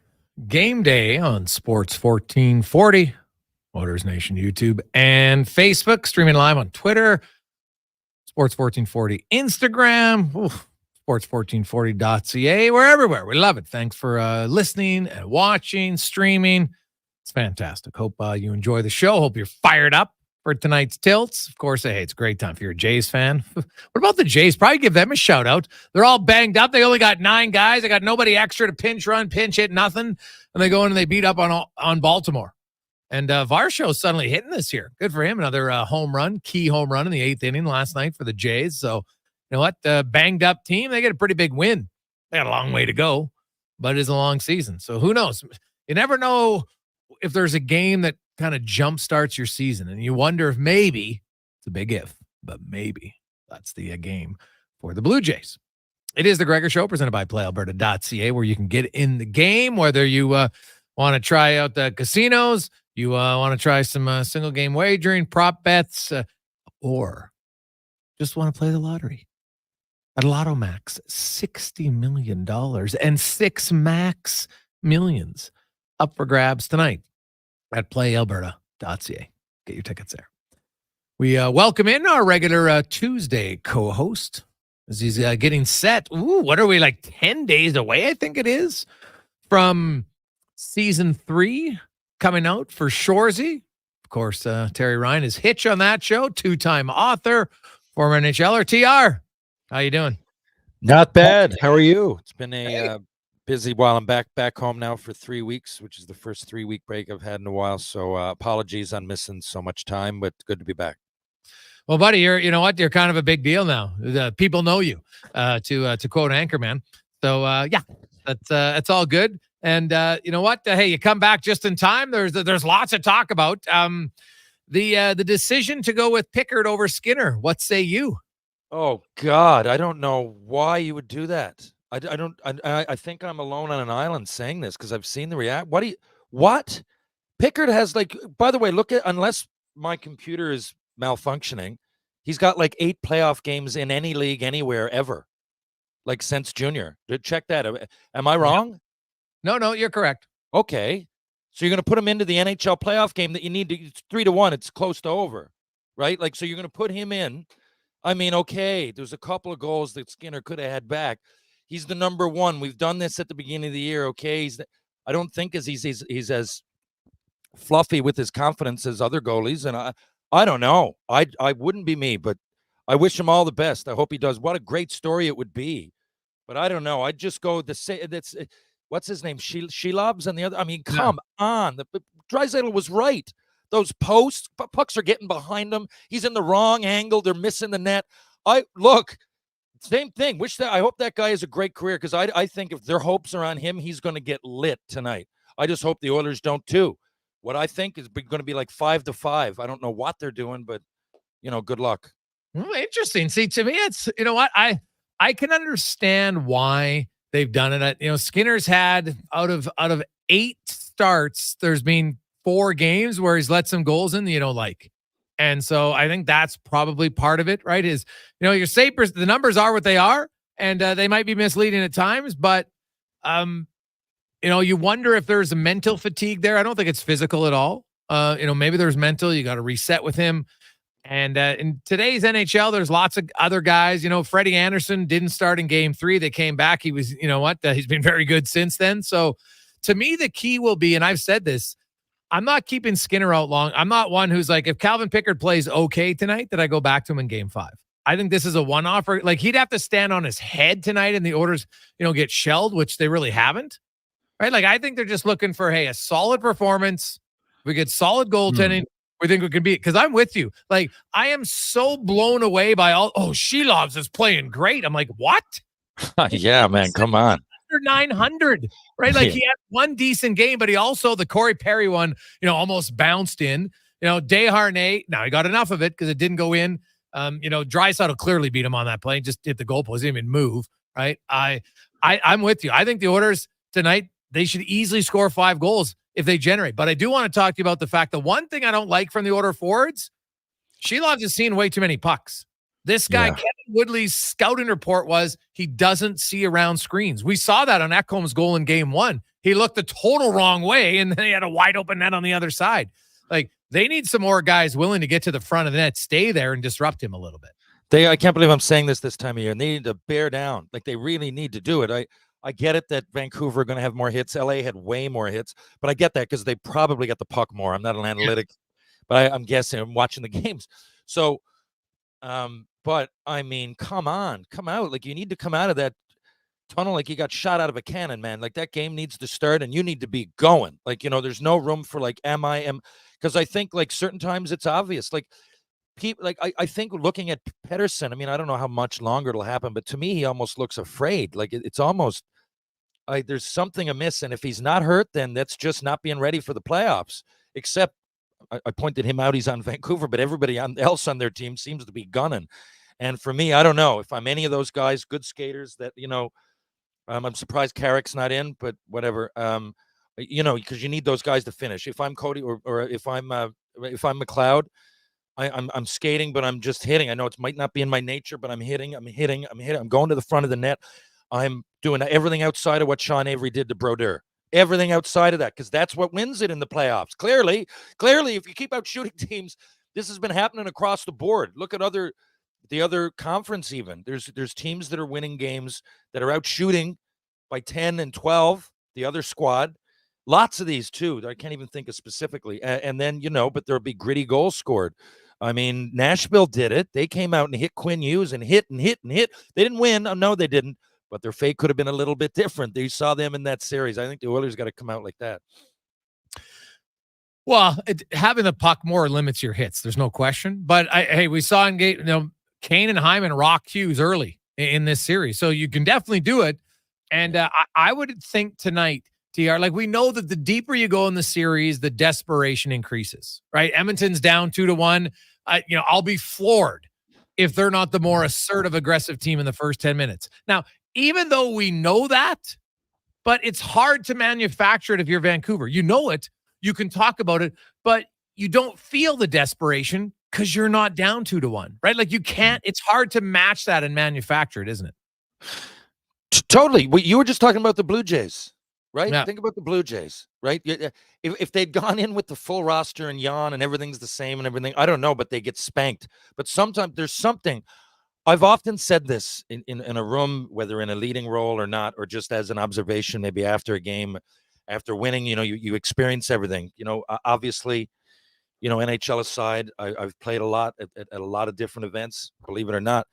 And I always find that whatever you're at, man, it could be a chess tournament, but if you're sick, if the odds are against you or you're hurt a little bit, I mean, talk to Draisaitl about that. Every year he seems to be in playoffs and steps up when he's hurt. Some people play better when they're hurt. I don't know, Patrice Bergeron. Now, that's an extreme, but often I find teams going in when the odds are underdog is one thing, but the odds are way against you, or you're an athlete and, you're playing this game and the odds are against you, but you might get one shift, and by God, if it doesn't come to me because I'm confident or there's something that happened, like I wish I could put that at some point in the future. We think that's one of the things that's crazy. I think you're going to be able to harness that easier. Whatever it is, maybe put it in a pill or something, but there's something to it that when your back is against the wall, it's a completely different feel, which when you're receiving the puck, when you're giving it, it's just, there's something to do with the psyche. And, if I'm coming in and I'm Edmonton, I really, really, really pay attention to that, because you got to pounce. And I think right now, Vancouver, because of all this Shelob's talk, again, did anybody actually watch the game? He looked so vulnerable to me. I was hoping if the game kept going 10 minutes, it might have been another 5. That's what I think. I mean, maybe I'm completely wrong. And for the kid on an own personal level, I hope I am. But as an Oilers commentator / fan, whatever it is, I'm bouncing all over that tonight. I would agree with you. I wrote it. I was like, pump the brakes on this guy's been great in the series. He had a really good game, a few fortuitous bounces, and hey, good to be lucky to be good. Kind of goes hand in hand, but this is not Vasilevsky. This is not Ottinger. No. This is not a guy who's, playing lights out that you can't beat, especially if Edmonton's going to continue to generate and dominate. And to me, that's going to be the key tonight. No Carson Soucy, TR. So I think it's going to impact 2 pairings. Zadorov is likely going to play with Myers more, my understanding. I asked Rick talking about it today. Now, he said guys can switch around, but he did mention, Jolson and Cole have played well. So, hey, I'm not the brightest guy, but I can figure it out. So that means Zadorov will play with Myers, which means 2 really big bodies up against the McDavid line. Now they won't get every shift against them, but, so McDavid and Draisaitl will split up. But, Zadorov and Myers together, TR, that, Edmonton's going to have their head out, who's ever going up against them, and be ready, because that's a pretty big pair. And Zadorov is not afraid to take runs at guys, but that means you can exploit him sometimes because he gets overly aggressive. It does. It's a tricky thing because those guys are big, but of course, foot speed, right, would be the issue there for them. I remember, man, in junior, in the span of like 1 year, Prince George had Sheldon Surrey, Zdeno Chara, Eric Brewer, like they just all seemed so big and good. And it was like, but even though they're big and they got a huge wingspan, I just think a lot of teammates I've had are black and white over this. And a lot of people don't agree with me, but because they think maybe McDavid's line will probably take the brunt of most of the hits. So don't get it down low, beat him up. But I think that's ridiculous. It's an offensive zone. You got to get it down low. Now you can also, those guys, right, you keep hitting them too. They're big bodies and it's more, but I really am a believer in that. You just hit them too and you get them going and you're going to take a hit. Fine. If they hit you too hard or they slash you, you're in the penalty box. Now get the cycle going, get your feet going. It might not be right off the bat. It might be a lot of adversity early on, but at some point with 2 of those guys out there, man, it's going to open up. It has to, and you just pounce when it does. Yeah, no, you have to go down low. And the thing with McDavid is I'm not afraid to play McDavid against any line. I'm not. I don't care how big and aggressive they are. It doesn't matter to me. Now, that being said, do I want some shifts against Hughes? 100%. Hughes and Roenick, they can skate, but they're not going to physically punish you at all. But I think McDavid, bigger than both of them, he can fend them off a lot easier than he can Myers and Zadorov, right? But Zadorov and Myers, they're not as fleet of a foot. Right now, they take up more space, so there's pros and cons to both. The one thing I'm interested in tonight, TR, is if you're Knobloch, and when that Jolson-Cole pairing gets out there, maybe you take your matchup a little bit more serious than you normally would. Yeah, coaching is going to really factor in here because I'm assuming, I haven't looked. Please don't tell me Draisaitl is playing with McDavid. No, right? no, they're thankfully split up. I don't know why they don't always do that. I don't know what those analytics are either, but to me, I'm like, you got 2 of the best players in the world, split them up. And okay, you just talked about Myers and Zadorov. It would be a lot easier for them if both guys were on the same line. Nah, it doesn't matter really. I'm going to throw one at you, then I'll throw the other, and you got to be ready. And for me, for me, if I'm the Oilers and those guys are split up, and you got a game plan going in, then whatever it is, whatever mix, the first 2 lines are real good, right? We're going to know that. Now, by the way, we'll get into it second. I think the 3rd and 4th line got to play more though. Good God, you got to play them a little bit more. You can't expect anything if they don't get on the ice. But I just think for me, if you've always, like, those 2 lines on Edmonton are like power line 1 and power line 2. And at some point you're going to start talking amongst the lines, right? This is what I see when we're out there. How about you guys do this? We'll do this. Let's catch them off guard. Let's go in, let's dump it 3 times in a row and then burn them from our own zone, right? There's all kinds of ways to do it, but I just think that now the wealth is spread, that Vancouver can't really run away from that. They can do their best to offset it. But, again, that's where coaching comes in. Now, by the way, when I say coaching comes in, because, other ways, if the whistles aren't working out, now you can put them out there now you can put them both out there with like 30 seconds left for a face-off. Or there are situations now I would 100% have them out there, right? I didn't mention power play. You know what I'm saying as a rule. But I'd throw them off a little bit. And I think, well, like I said, this is as much a chess match as it is an on-ice physical battle with the players. Hey, lots of guys. Hey, TR, Skinner's save percentage is the worst of any goal in the playoff history in the Cap era. Ryan from Bentley. That's why he's not playing. And so I get it. You know what? There's some asking about, hey, how many consecutive starts did he have in the season? Well, he never had 8 consecutive starts, but he also never had a week off in between games either, like they did between the 5 in LA and here. So I don't think fatigue is a factor. I just, you know what? Stuart Skinner himself even said, there's mental, and he wasn't that. I don't think game 3 was really the issue. He let in bad goals in game 1 and 2. So I think this is more of a cumulative kind of addition. They're seeing some games in LA, then they saw game 1 and 2, and they're like, hey, we've kind of seen this before. Let's allow a reset. And, because Knobloch basically, and I like Knobloch because he's very honest. He just said, hey, we're going to see Stu again. I know game 4 or 5. And that's when I knew. I think they had their mind made up after the game. I think they had their mind made up after the second period. That's why they brought in Pickard at that point. You give him 20 minutes. It's his first playoffs in 20 minutes. And hey, I know it's different than starting, but Pickard's 32. I don't really think he's going to get overwhelmed in the moment, right? Now he is who he is as a goalie. I don't expect him to be Vasilevsky, but I don't think he's going to be overly inconsistent tonight. I guess he could be, but I'd be surprised just based on what I've seen this year. He's extremely believes in himself. I think he's got a little bit of a chip on his shoulder in a good way. Here's a guy who, and you would know this, like he battled for 7 years in the minors. Like, I can play in the league. I just never got a chance for the last few years. Now finally got a chance again. And guess what? I played all right. Now I'm sure there's lots of players that say that, right? Now some say it. They don't believe it though. You know the difference, right? You probably played with guys. They're like, oh yeah, I'm good. Like I should play more, but they don't ever work hard enough to play more. I think Pickard's, kind of done the stuff. And, I'm curious to see what he does tonight. I agree with you though. He doesn't have to be great because the other goaltender at the other end isn't great. Well, everything you said at the first, I agree with Skinner, right? I know that his numbers are down, like, all time and, the games in a row. I get it. I'm just saying, you only get so many options. Jack Campbell's an option too. He's as good of an option to me as Pickard. I know what you're saying to me, but Pickard got like 8 games ever in any league ever in the playoffs. What's happening tonight, right? It's game 4 of the NHL playoffs of the second round. Like, I know what you're saying about Skinner. I get all of that, but as the year went by and we got through it somehow. The same thing happened at the beginning, and recently he tends to bounce back after a bad performance. Now I know he's had a couple of bad ones. Now I'm certainly not as adamant. I'm like 60-40. I totally see what you mean. I do. I get it all. I'm just like, I don't know if I'd invested into Pickard. You don't have Carey Price here. You got, I know you're here, but this is what your options are, guys. And that's it. Yeah. So I don't see a good one. Yeah. Like I don't see Campbell as an option at all. He hasn't skated one practice with the main group. Right. Mm-hmm. So I don't even see him as an option. He's out there. They're skating, which I'll say this, you have 3 goalies. Now I know they don't practice a ton.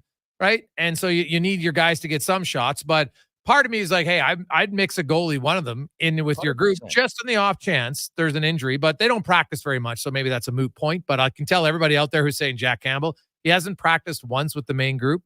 There is 0 chance he's starting ahead of Skinner or Pickard right now. Yeah, I think it's a misstep, though, that he didn't. He should be practicing anything. Like I said, it's probably not a great option, but I don't know. From paying him what you're paying him to him having a good year, a legit good year in the minors, to you good injuries. I mean, if goalies, not many goalies in the league even play 10 games in a row, regular season or not. Like, I mean, definitely not 10 in a row, but they couldn't. They're too injured, right? So by the end, at least one of those guys is getting injured pretty significantly. The odds are, if you look at analytics, I don't know. I'd have him practicing with the team for sure.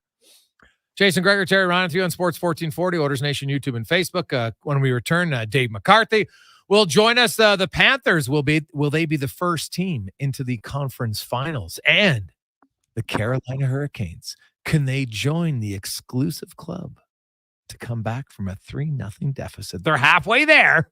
We'll discuss it on the Gregor Show, presented by PlayAlberta.ca. Hey, sports fans, we've got a clear choice for you. At Crystal Glass, we provide customers with the perfect glass for any job. From home to auto and even commercial, installation or repairs, we're your team. Call 310 Glass or visit crystalglass.ca. Crystal Glass. The Junior Prospects Hockey League is entering its third season of gameplay. The JPHL now offers academic and athletic opportunities in the 14U, 15, 17, and 18U age divisions. All JPHL games are broadcast live on Silent Ice TV with a showcase-style game schedule and high level of travel and accommodations for its team, staff, and players. To learn more about why the JPHL is the fastest-growing elite hockey academy stream in Western Canada, visit juniorprospectshockeyleague.com. Try the new extra-large New York-style crispy pepperoni pizza only from Papa John's. Get you some of that crispy, curly, cuppy pepperoni on top of an extra-large New York-style crust pizza with creamy tomato sauce and a 3-cheese blend. This ain't around forever, so walk fast like you're in NYC and order one now. The extra-large New York-style crispy pepperoni pizza for just $22.99, only at Papa John's. Better ingredients, better pizza, better get you some. The postseason is always exciting for hockey fans. But for GS, it's all about construction season. For 50 years, GS Construction has been laying the groundwork for your community, but they can't do it without the best team possible. GS Construction is scouting for experienced and motivated laborers, pipe layers or pipe layers helpers, lead hands, operators, top men or women, and a water and sewer foreman. Apply today and start working for the 2024 construction season. Visit gsconstruction.ca today. Excavators, loaders, lifts, compaction equipment, and more. Find the XCMG construction equipment you need. Available for rental or sale at Japa Machinery Group. Japa, helping build Alberta from the ground up for 50 years. Visit japamachinery.com. I'm Ryan Nugent-Hopkins. And I'm Zach Hyman. And when we're not making juicy, sweet passes or having my goals disallowed, we're working for Legacy Heating and Cooling. You know, guys used to call me a plumber. And now they call you an AC repairman. Nice. Hey, guys, you're not here to fix air conditioners. You're here to sing the jingle. Oh. Well. Okay. Call Legacy. Call Legacy. No payments and no interest for 1 year from qualified installers. Legacy Heating and Cooling. You've got a go-to coffee spot, a trusted barber, even a lucky game day jersey.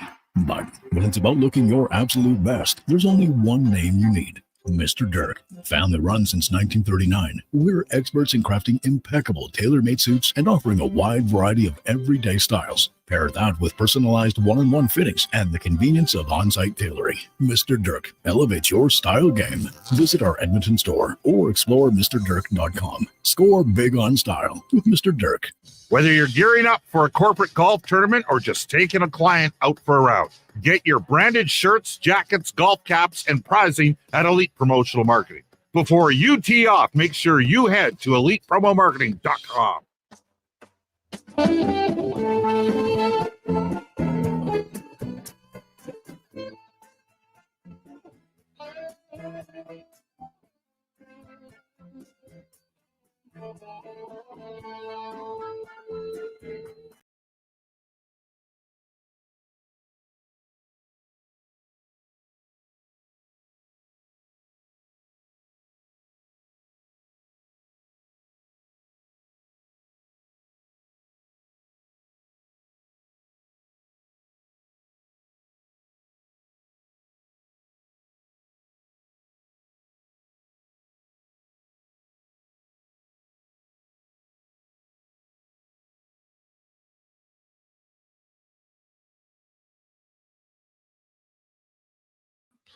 Ain't good enough. Well, catch a tune. I like it. Jason Gregor, Terry Ryan with you on Sports 1440, Oilers Nation, YouTube and Facebook. Texts are flying in at 833-401-1440 in our inbox. Lots of you. Some people, hey guys, can you explain why Broberg's going in over Stetcher? Deadline acquisition not playing from a longtime listener. Well, my understanding is I said at the start of the playoffs, I thought if they were ever going to address a defenseman, it would be Broberg over Stetcher. He can play both sides. And I think that's the main reason why he's in. Now, some would argue, why'd you even bring in Stetcher at the time? he was there as a depth guy. They didn't have any right shot defensemen. I think they didn't want to bring up Broberg and sit him in the press box and not play down the stretch. So that was a main reason why. And I think Broberg will come in. I also think it's likely due more to the left defense.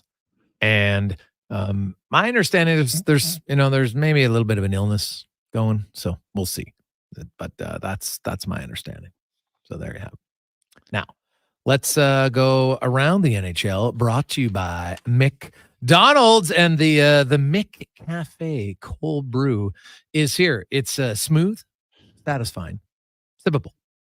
Try it now for a limited time, only at McDonald's with the French vanilla or the caramel cream. Tasty. We welcome back to the show our regular Tuesday guest from SiriusXM, Dave McCarthy joins us. Davey, how you doing? Oh, I'm good, boys. What's going on? Hey, not much, man. Looks is it another sunny day? Are you in Etobicoke? Is that where you live?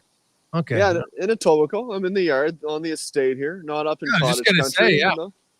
Yeah, that's why there's a lot of birds back there. Now I see why, like you're a cardinal guy, knows all the different birds. I don't know if TR is a bird guy or not. I don't know if he can, Dave can just pick out a bird call, Terry, in case you're wondering. Every time Dave comes on, I feel like I'm about to be Red Mark Twain. Yes, I don't know. I'm a bird guy as much as the next guy is. Whatever. Call me a Renaissance man, fellas. A Renaissance man. That's right. Let's start in the Eastern Conference, where the Carolina Hurricanes, they've almost sat completely up, Dave, if we're pulling off the Undertaker coming out of the coffin routine, right? They're halfway there. They're down 3-0. They've won 2 in a row, really dominated the third period last night. And, now they go back home. The Caniacs are going to be fired up. And, man, like this one seems like it might be game 7. I think once you get to game 6, if you're the Rangers and you have to go on the road for that game, now you're feeling the pressure. You're up 3-0. The team wins a game 4 to extend it to a game 5. You're like, okay, they're probably going to get 1. Let's just put our foot on their throats and finish it off. And they didn't do that. In fact, they came far from doing that. I thought Carolina looked the best in game 5 that they have looked all series long. I thought they got much more closely to playing the way they need to play in order to have success. I thought they were relentless on the forecheck. I thought they forced the Rangers into some mistakes. And the other thing that they did was they showed a willingness to get to the front of the net to score goals. At times, I think when Carolina starts to get away from what it is that leads them to success is when they possess the puck, but they spend most of their time possessing the puck on the outside and shooting from the outside. And if you're going to do that and the Rangers box out effectively in front, Igor Shesterkin's going to stop that all night long. But we saw Jordan Staal, a real good power move to get to the front of the net. I will say I thought Jack Roslovic's play in the neutral zone that led to that goal was horrendous with the flyby on Dmitry Orlov, where he allowed him time and space to reset, find Staal at the blue line and hit him. Like, you got to get the body on him, pin him to the outside. I thought it was a terrible play. But a good power move on the part of Jordan Staal to get to the front of the net. Then not long after that, a point shot gets through from Brady Shea, and Evgeny Kuznetsov beats Art Panarin to the front of the net and bangs away and puts it in. So that's what I didn't see a lot of from Carolina earlier on in this series. Started to see it last night, and I think Carolina's feeling good about themselves now.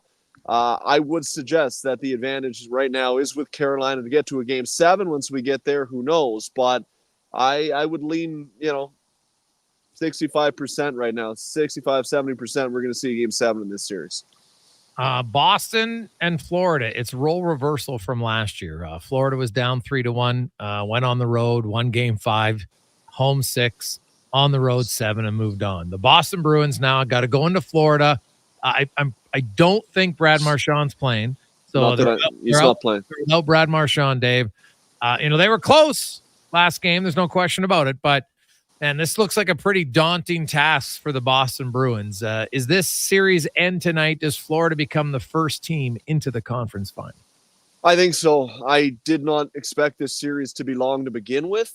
When Boston won the first game, I didn't change my opinion. I thought it was more a case of the fact that Boston was able to come off the high of beating the Maple Leafs in Game 7. They were able to keep their engine running, and they caught a team that hadn't played in a week, kind of like the way they used to do in the regular season with the bye weeks, right, until they changed it so that when you came off your bye week, you also faced a team that was coming off their bye week, not going right into the jaws of death, so to speak, with a team that's been rolling and you've been sitting around for 7, 8, 9, 10 days. It's a huge disadvantage when that's the case.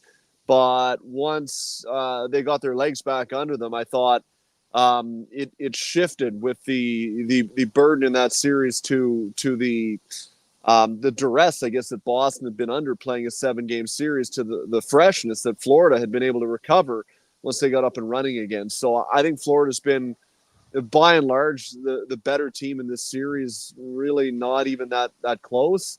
And now with Brad Marchand out again, I just don't see it. I think like David Pasternak's going to have an all-world type of game for them to extend this series. But I think this one is over tonight for Florida.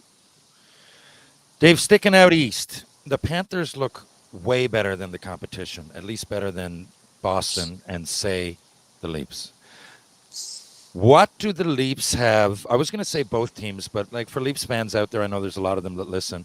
What do they have in the organization? Are there a lot of prospects? Because I just don't think they're as good. Like people say, well, get rid of Marner and get this D, but you just don't have enough to begin with to be as good as that team. And I think Boston's the same, but maybe this year as opposed to last year for Boston. But I just don't think the Leafs are as good. Well, what do we have in the minors? No, I'm with you, Terry. If the Leafs had gotten a bounce and shot at the net in overtime in Game 7, I would have prognosticated this series the same way. I would have said Panthers in 5 or 6, right? I don't think it's close. And I looked at Florida as a team coming down the stretch in the regular season that were my team to beat in the Eastern Conference. They didn't finish that well. They had a bit of a tough schedule, but they're showing me the team that I thought they were. So you're right. The Leafs have got a long way to go. That's why it blew my mind last week when you heard a bunch of guys saying that, we're close. We're right there. No, you're not. No, you're not. You were close to winning maybe the first round. You ain't close to winning a Stanley Cup. I'll tell you who's close. Florida last year was close to winning a cup, and they're showing that it was no accident now that they got to that point. So what do they have coming up in the minors? Like, honestly, the cupboard is, it's not like you're throwing open the pantry, Terry, like you just got back from Pusa Terry's. Okay. Okay. There's not a lot to pick from right now.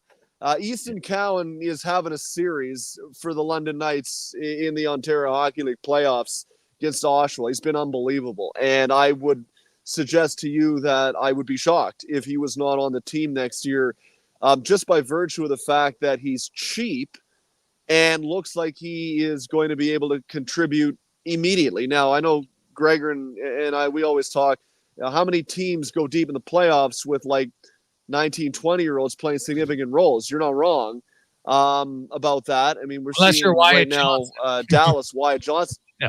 Right?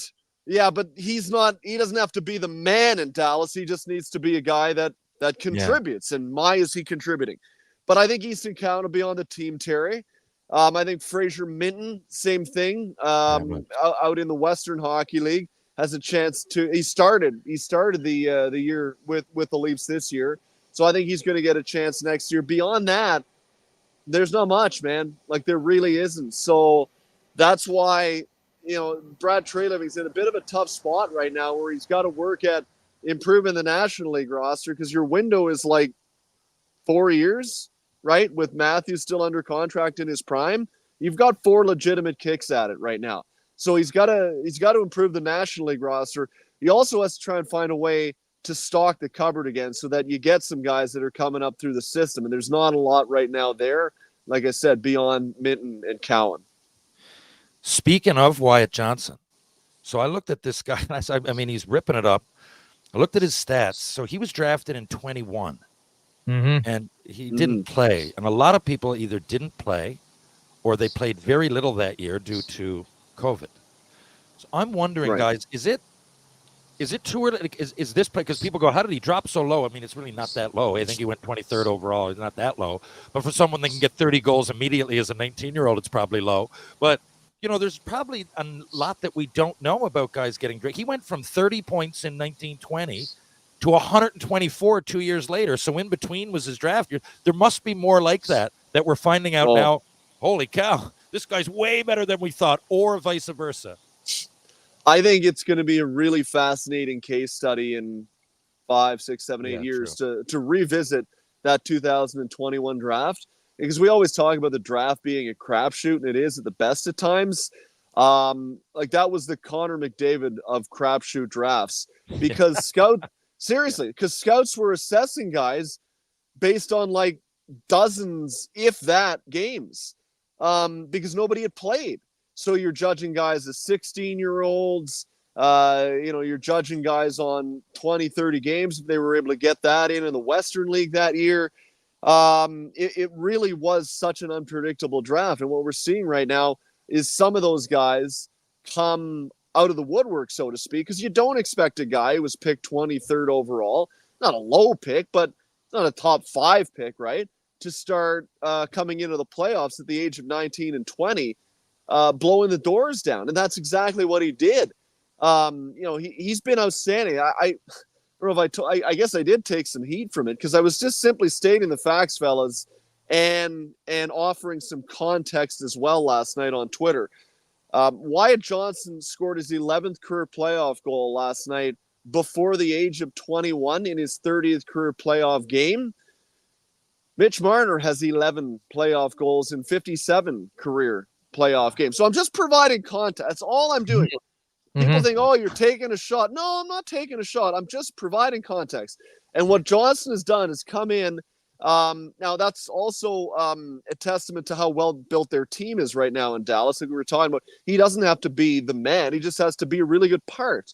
But he's contributing. He plays well away from the puck. Like the play he made to steal the puck from Cale friggin' Makar, right? Like not Caleb Jones, Cale Makar, while shorthanded, was all world. And then what did he do? He stopped on the puck. He got his own rebound. That was awesome. Really unbelievable play by Wyatt Johnson. But he plays well without the puck. He kills penalties. He plays in the power play.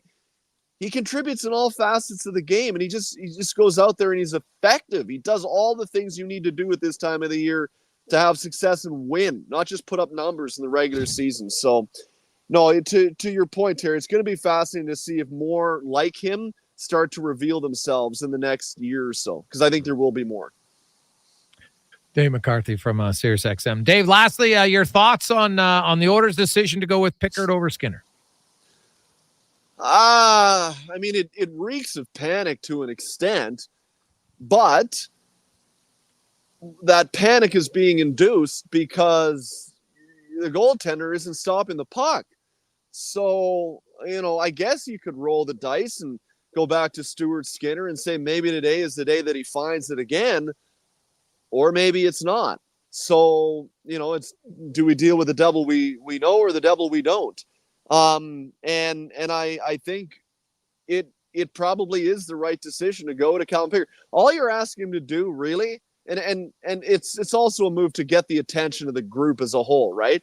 It means, fellas, like we got to worry about what we're doing without the puck first, and then worry about scoring. So that means being physical in your own end, boxing out the front of the net, taking care of the paint, the slot, all those things that, whether it's Calvin Pickard, you, me, or Marty Brodeur in the net, they need to do regardless. So it's a bit of a slap across the bow in that sense. But all they're asking Calvin Pickard to do is just stop the ones that you are supposed to stop.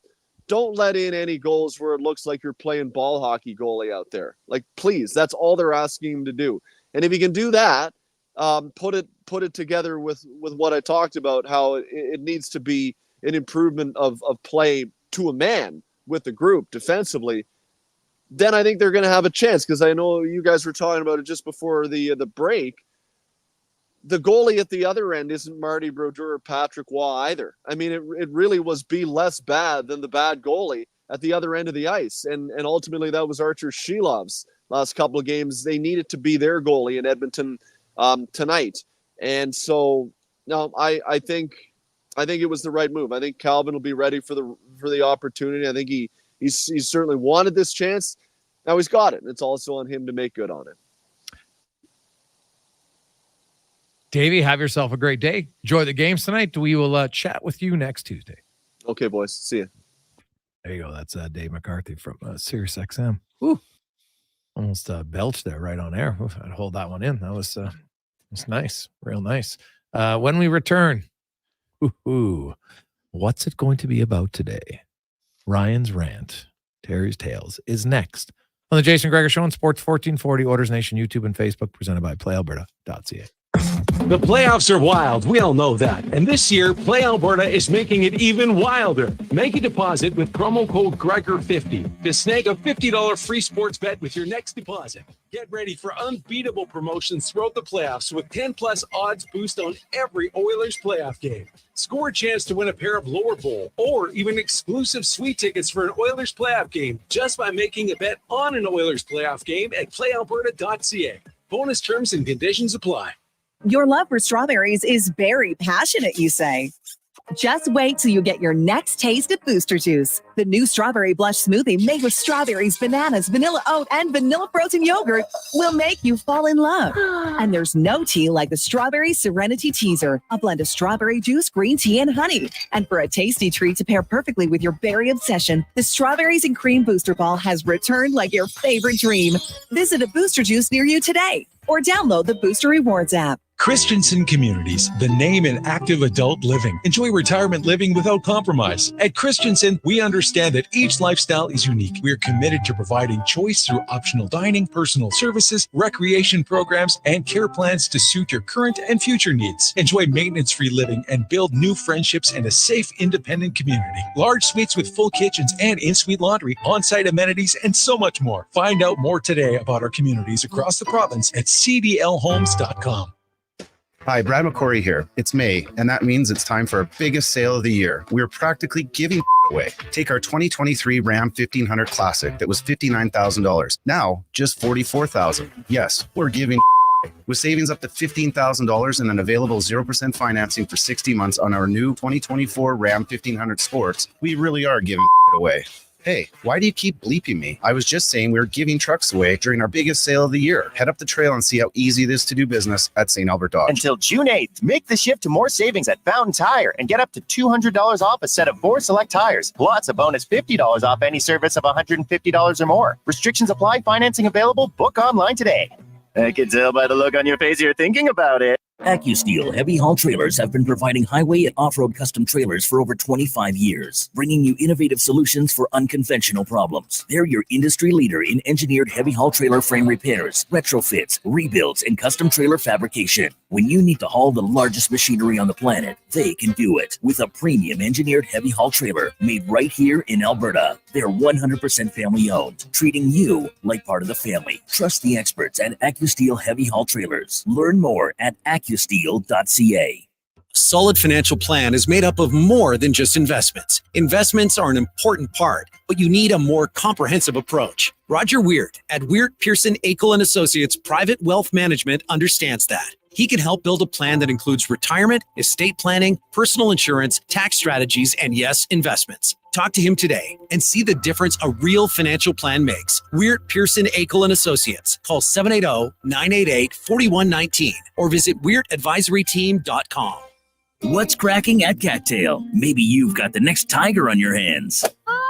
Cattail Crossing offers young golfers Operation 36, a program to improve their growing skill set with other golfers their age. To register, email proshop@cattailcrossing.ca. Jump into spring with a leap of faith and a special offer from Trademark Concrete Lift and Level.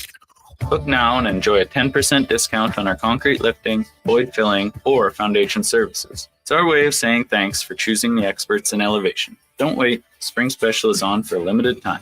Visit trademarkleveling.com or call 780-691-LIFT. That's 780-691-5438.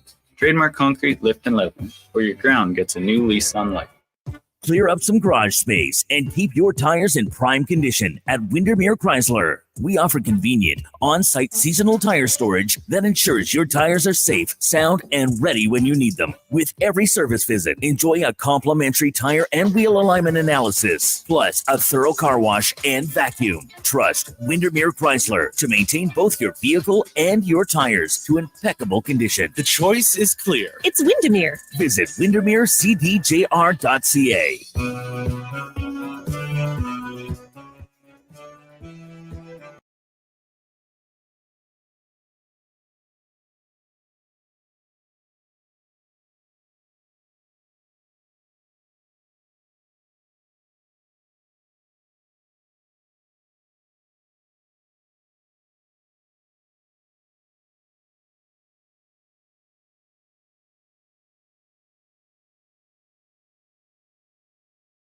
E50 game day on Sports 1440. Gregor, Halley, Terry Ryan with you. Thanks for joining us as always.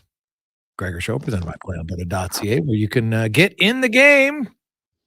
Use the promo code Gregor50. That's Gregor15. Get a free $50 wager when you make a $5 deposit at PlayAlberta.ca. Minimum. Hey, you want to make a $50? Double your money. Go right ahead. But minimum $5.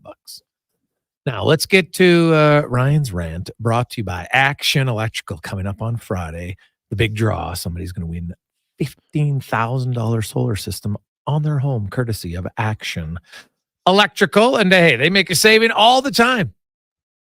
Whether it's for solar, anything for your project, building, you name it, they can help you out. ActionElectrical.net. Here is Terry Ryan. Okay, so I think my rant was... I just think it's beating a subject with a dead horse, or beating a subject with a dead horse. And that's also that's a Hitchism. I'm gonna write that one down and use it at some point. Yeah, beating a dead horse with a subject. So, yeah. So anyway, I'm gonna ask you guys some questions. I got James Duthie coming on my podcast tomorrow, and I got a little rapid fire random for him at the end. So I figured we'd change it up. Some hockey playoffs, some not. But I got some questions for you and Connor, if you may be so nice as to answer them for me. Are you guys good? We're ready, buddy. Do we get to use axioms and different things like that? I'm looking forward to it. You can do whatever the hell you want to do. The first question is, what's the best playoff game you've ever attended non-hockey? Could be volleyball in grade 6. You know, a lot of us haven't been to a lot of playoff games that are non-hockey. Maybe you went to an Edmonton Trappers game back in the day. Who knows? Cons can't say Chargers ever in the playoffs, but anyway, go ahead. Haven't been down to one. Starting out with daggers. Gotta be probably going back to when the Eskimos used to host games all the time. A season ticket holder for a long time. And going back to Ricky Ray's days when he'd find Mookie in the corner of the post or the flag routes. Always enjoyed those ones. Don't have one specifically off the top of my head, but definitely that would be the answer. Well, if it's non-hockey, then because if it was hockey, I'm going the like non-NHL. I would go Game 7 of the WHL final in Prince Albert a few years ago. That was unreal at the Art House Arena. That was fantastic. And if I had to go a playoff game, I'm gonna go with the national championship for the Edmonton Huskies. As I was calling the game, they won back-to-back national championships, so that was the one on the road in Quebec, and just the whole stadium, everything. It was a small little quaint stadium, and just seeing the players win a championship and when you got to know them was quite fun. So I'll go with that one. Okay, for $1 billion here, so you got to really think about this, okay? But now, a really good professional trainer is going to train a tiger in from the wild. He's going to tame and train a tiger to the point that the tiger should be good with humans. For $1 billion, would you just live you and a tiger in a house for a month? He's got food and everything. You can feed him, but he is a tiger. When you go to sleep, you are pretty vulnerable. For $1 billion. It's $1 billion, and the best people in the world have trained them, but it's only a month. Yeah. Well, I don't know what they can do in a month. I have no idea. All I got to do is live with the tiger, right? I don't have to antagonize him. It's not like I'm making him do tricks, right? No, you've got to feed him. That's it. But he's got to be in the doors are open in your house. He can go wherever he wants, or she. I would roll the dice because it's a trained tiger for $1 billion a lot. So I would roll the dice on it. I think I'm a big, I kind of have a good connection with animals historically. So they can sense fear. I'm not fearful, so I'll be fine. Siegfried and Roy, their tiger was trained too, right? Yeah, for years. They owned him for like a long 20 time. years and treated him unbelievably. Yeah, and one treated him like a ham Like, sandwich they one were afternoon. caregivers too. Wasn't the tiger just ripping them up because they got tired of all the facial work they were getting done? Yeah, like maybe they they didn't recognize him Yeah, anymore. okay. I mean, for that type of money, I feel like if we're feeding him as well, it's going to start to build a relationship where we're like the caregiver. Yeah. Maybe, who knows? Like maybe after I win that $1 billion, I keep the tiger. Imagine though going to sleep at night. I don't nice know, enough. man. I don't know. Yeah, but tigers, anyway, don't they sleep quite a bit? Right? Isn't a tiger one of those animals that sleeps like 14 hours a day, 15 hours a day? So the truth is, I just got to find out when it's his deepest sleep. That's when I'm going to sleep. I got a month. The other time I'll stay awake, but I'm pretty sure they sleep lots. So my odds of, as long as I don't disrupt them, I think I got pretty good odds of getting through a month. and I guess you could put There you go, 18 to 20. I've only got 4 18 hours. to 20, and then you could, I got 4 you could hours. spike his water. He wouldn't know you were being bad to him. Well, He you know wouldn't what? know you're harming him. Exactly. You know what? True. Just slowly pet him. Slowly pet him. Yeah. Can you do a cartwheel? Not with my legs straight, but I can do a cartwheel. No, never could. Not even in the young days. Yeah, like it doesn't look good, and I'm not like it's terrible, but I can do it. I did it about a month ago, actually, in the front yard. I was trying to show my son how to do a cartwheel, and he was laughing. And Wow. I'm Jason like, I Gregor doing cartwheels in the front yard. Look at that. Yeah. If you live in that neighborhood, that's extra value. I got landed, but it's awful. Like, thankfully, there's no one there to film it. But because he was like, "Dad, aren't your legs supposed to be straight?" I'm like, "Hey, are you critiquing? Can you do it?" No. So, will there be a fight tonight? Ooh, that's a good question. Yeah, the old school guy in me wants one. The new school guy realizes it probably won't happen. Although, you know what? I'm thinking there's a blowout tonight, so I'm going to say yes. I'm going to say yes, there will. I'm with you. I think the bad blood, it's boiling over. Someone's going to snap, and we will see a fight. Will Mike Tyson beat Jake Paul? God, I hope. If he doesn't, it's a joke. Then it's not even real fighting, because there's no chance if Mike Tyson, when you see him training, if he actually hits like he can really hit, that's saw old him man training. strength, man. That's old man strength. I'd rather be with a tiger. No, like there's no way he shouldn't send that guy into next week. His boxing skills aren't close. I don't care how old Tyson is. Like it's the adage of old man strength. Like you build it and it's the foundation's there. So yes, he should win.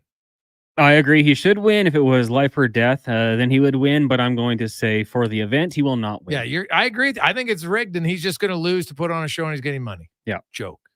That's why I'm not going to watch it. You're a DJ. Well, I hope it's better than that shenanigans a couple of years ago with Tyson. Who did he fight again? Was it Mayweather or something? Roy Jones Jr. Yeah. Oh yeah, Roy Jones Jr. Yeah. Okay, you're a DJ. Both of you, same question.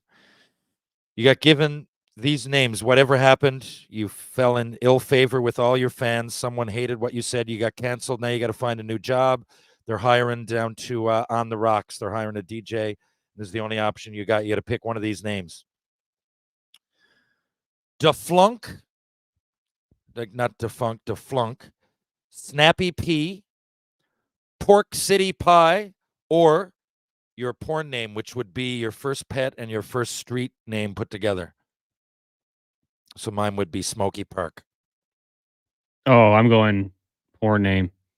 Panda 184.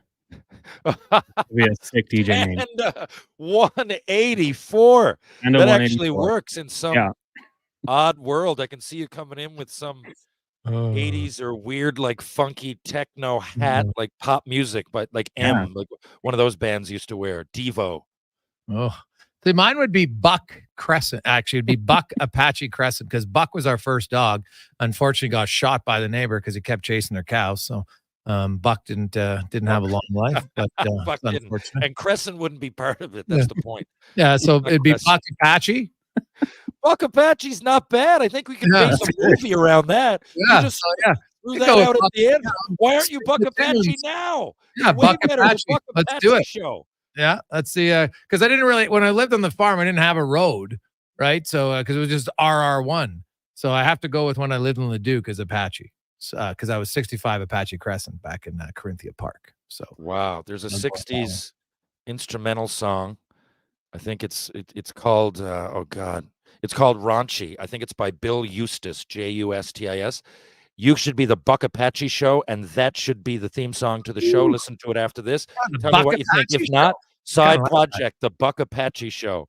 And Buck Apache and Smoky Park bring pop culture to you. And of course, wait, what was yours again, Connor? Panda 184. Yeah. Panda. Brought to you by Panda 184. Oh, There. pretty good actually. I like it. Name me a memorable playoff goal, NHL, from 1990 to 2010. That's the biggest memorable goal that you can think of. Not biggest, just one that you remember. Well, there'd be two for me that are memorable for our audience. There's Kelly Buckberger, and then of course Fernando Pisani shorthanded in Game 5. Those would be the two most memorable goals I could think of. Todd Marchant. Yeah, good one. And how about, was it Steve Yzerman coming down the wing, slap shot? Oh yeah, I'll throw that one in there as well. That was right over the shoulder. Yeah, perfect camera angle and everything. That'd be another one for me. You know what? I can't remember. Who was it that in that Rangers crazy run they went on? Was it Stefan Matteau? Did he get a big goal in that? Yeah, Stefan Matteau against the Devils. It was, and that was the same series as Messier called his shot. Yes.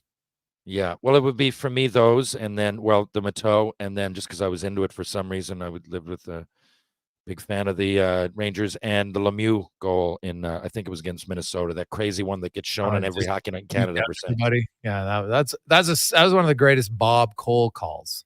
Actually. Yeah, really was. Have you ever dropped anything in the toilet, public toilet, and picked it up and just said, you know what, this is like, for me, I hate to say it. I hate to say I've done this, but it was my tooth. I brought it in to get professionally cleaned. I know I hate to say it. And there's been other things, but I picked it up. I said, what am I going to do here? What am I going to do? I just dropped I was in a greasy Toronto bar too, that with like graffiti on, like as you go down. You didn't put it back in. You just put it in your pocket, I right? didn't put it back in. Oh, okay. Yeah. Oh, well, that's fine. You disinfect it. I went into I went into the dentist for an appointment and got it cleaned. Go. I've never dropped anything in the toilet, Homer. Like I'm pretty cognizant about not having, like, I've heard of people dropping their phones. I'm like, why do you have to be on your phone in the public toilet? What are you doing? So, luckily, knock on wood, I haven't dropped any. Like, did you do it in the urinal? Is that what you're talking about? No, I'm talking the toilet. And the other thing is, I get what you're saying, but 3 times a day you're out. You're out boozing with the boys. Oh, it's true. And, you're going. So if I mean, if I dropped anything, thousands of times. If I dropped anything, I don't remember it, so I must have just flushed it and just been like, okay, it's been a good life, but I'm out. Yeah, I'm not going toilet dipping. It's not happening. I've never picked it out, but yeah, I grew up with 2 sisters who danced, and they had those little hair clips, and they'd be like right on the ledge of the bathroom counter, and I would often, not intentionally, knock them in. I would just flush them. Probably not very smart of me as a young kid, but yeah, never pulled them out or anything like that. That's the only thing I've dropped in the toilet.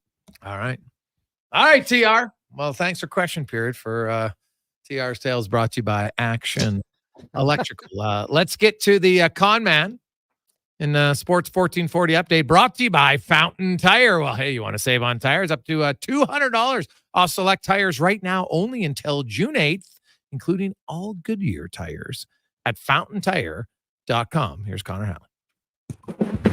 This is a Sports 1440 update. Game day, the Oilers back in action, looking to even up their series with the Vancouver Canucks tonight down at Rogers Place. Puck drop just after 7:30. Calvin Pickard gets the start for the Oil. Adam Henrique out. Looks like Philip Broberg draws in, and the Oilers go 11-7. Earlier on in the evening, you'll have the Bruins taking on the Panthers. Puck drop just after 5. Florida leading 3-1 at the World Hockey Championships. Canada letting Austria come right back into it as Austria scored 5 goals in the third period to tie it up at 6 apiece. Canada would go on to win in overtime 7-6. John Tavares with the winner. In the association, the Knicks and Pacers meeting in New York. Tip-off just after 6 o'clock. That series tied at 2 games each. And they also have the Nuggets and Timberwolves meeting in Denver. Tip-off at 8:30. That series also tied at 2. Major League Baseball today. One game going on right now. White Sox and Nationals tied at 3 apiece in the bottom of the 5th. That's game 1 of their doubleheader. Later tonight, you'll have the Yankees and Twins. Rays take on the Red Sox. Rangers up against the Guardians. Athletics travel to Houston. Mariners host the Royals. Dodgers in San Francisco. And the Mets taking on the Phillies. Jays, Orioles were scheduled to play, but there's rain in Baltimore. That game will be made up on July 29th. In the WHL final, Moose Jaw with a chance to take a commanding 3-0 series lead over the Portland Winterhawks when they meet in Moose Jaw. Puck drop in that one set for 7 o'clock. And in the PWHL, the playoffs continuing. We've got Toronto taking on Minnesota, leading that series 2-1. Puck drop just after 6 o'clock. And in the WNBA, the season kicking off tonight, you got Mystics Liberty, Fever Sun, Aces Mercury, and the Lynx taking on the Storm. Coming up in hour 3 of the Jason Gregor Show, we'll be joined by the Athletics Vancouver Canucks reporter, Thomas Drance, and ask 5 questions. I'm Connor Halley. This has been a Sports 1440 update. Sports 1440, Stingray radio station. CHJR broadcasts from West Edmonton Mall and Wetaskiwin. Download the free Stingray music app and listen wherever you go. Silent Ice Sports and Entertainment is an innovative market leader across Western Canada, with sports and entertainment properties including the Spruce Grove Saints, the Junior Prospects Hockey League, Silent Rides Charter Company, the Hockey Super League, and the newly launched Female Super League. Silent Ice also owns the Western Hockey League Seattle Thunderbirds and operates the Morinville AAA Arena. The Silent Ice Center, a new state-of-the-art entertainment facility, is open in Nisku, which features 2 sheets of ice, including a 1,600-seat arena and a restaurant with a viewing area. The Adventure Calls event is on at GMC. Get the 2024 Sierra 1500 Elevation at 0% financing for up to 60 months. Plus, eligible Costco members can receive a $1,200 bonus on select trucks. With Sierra's available 5.3-liter V8 engine plus more cargo bed volume than any competitor, you'll have everything you need to take on any project this season, like building a brand new doghouse. That's a lot of wood.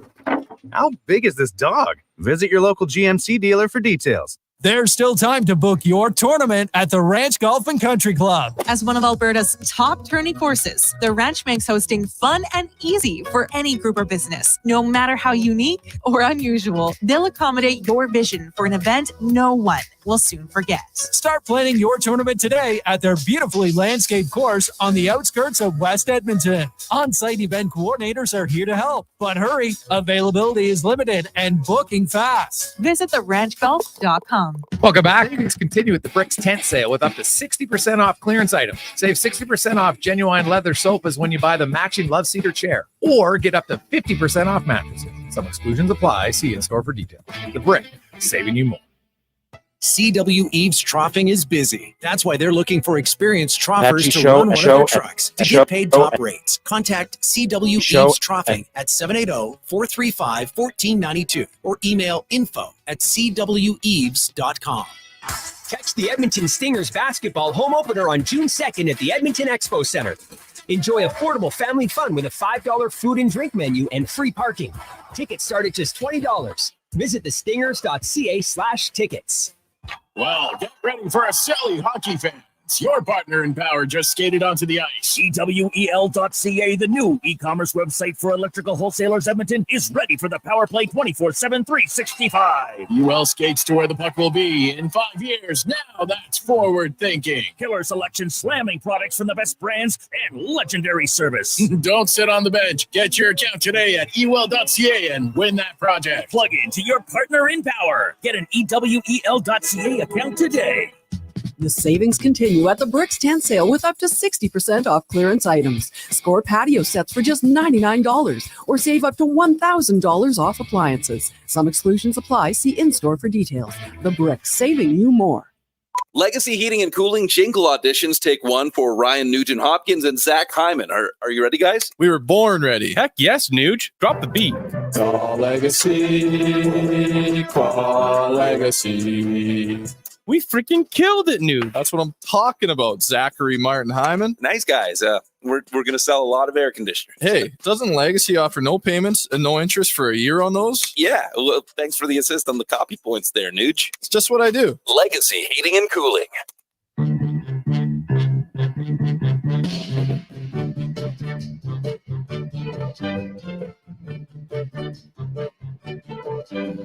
I never met a girl who made it feel the way that you do. You're alright.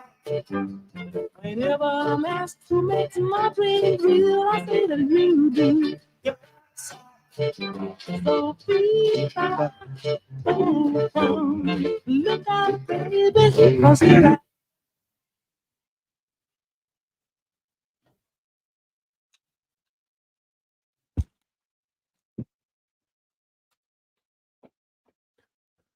409. Jason Gregor, Connor Halley with you on Sports 1440, Oilers Nation YouTube and Facebook, streaming live at sports1440.ca. Some of you are watching our feed on Twitter, on Sports 1440 Instagram. You're everywhere. I like it. Any platform, you can get the show. So we love it. Thanks so much for watching and listening as we are a few hours away from Game 4, the Oilers and the Dallas Stars. Show is always brought to you by playalberta.ca. And hey, are you feeling lucky? Do you think the Oilers are lucky tonight? Well, you could be ultra lucky. $60 million up for grabs. Well, you don't even have to sleep with a tiger to do that.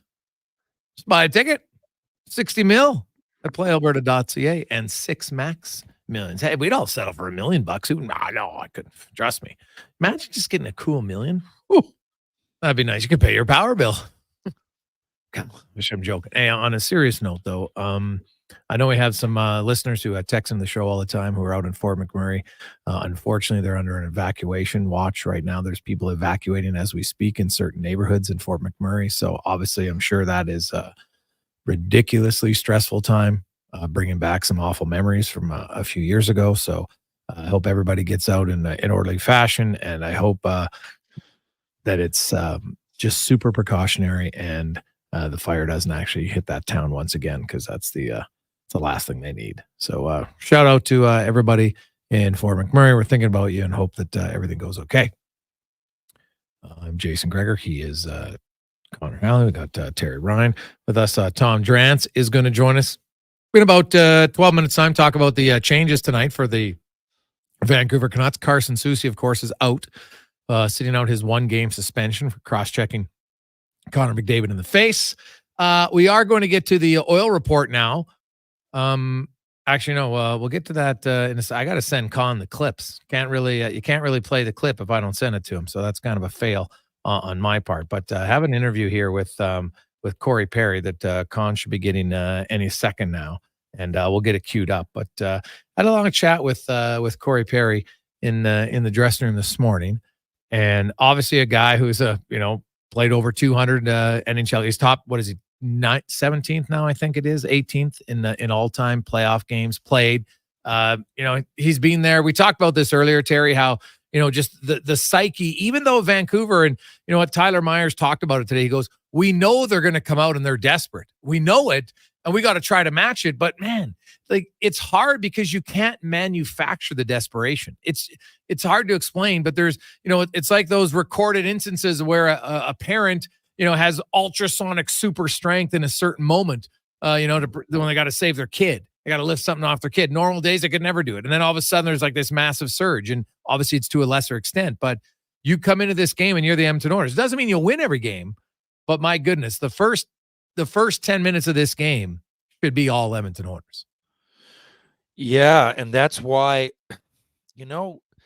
there's still an argument against experience. Like when people, I'm sure, I don't really know, I don't read the comments much, but when the Oilers went out and got Perry, right? Outside of anything that happened in Chicago, I just mean like a lot of aging vets, people say, why? Man, I feel much more confident if I got some experience in there, depending now, obviously, if you had a young whippersnapper like Wyatt Johnson. But I'm saying overall, if there's two guys on the fence, like you're going in, you love a little bit of experience, right? That's probably part of the reason Picard doesn't scare you tonight as much as, well, I mean, the whole situation kind of is not alarming, but I guess would make one feel a little bit of butterflies, but it's probably one of the reasons, because someone 32, even though they've got a lot of playoff experience, a lot of experience in hockey and in and around dressing rooms and in the playoffs, just not a lot of starting NHL. But if you've got a guy like Perry, say, and a guy like Holloway, like one is really good for the other, because Holloway needs to get there at some point, but it's great. Like if you had all Holloways, even if, their superior skill, right? As I mean, he's a good player, But you know what I'm saying? Yeah. The Evander Kane, like those factors. It's one thing to be experienced, but it's another thing not to be intimidated. You're going to come out there tonight, and the place, is going to be on fire, whether it's for you or against you. For me, it was equally as overwhelming sometimes. Okay, Right. well, like whether it's the road or it's at home, and a guy like Perry doesn't even notice that. It's like playing up to the rink I played at today at noon hour. It doesn't matter. Yeah, no, for sure. And here is Corey Perry, the Oil Report, brought to you by Volvo Cars Edmonton, and just sat down with Perry, talked a variety of different things, and listened to his answer when it comes to the Oilers and getting to the net. There's only 2 goals, 5-on-5 from the forward group. What do you feel you guys need to do better 5-on-5 to score? Well, I mean, it's getting to those areas. The dirty areas, the wanting to get there.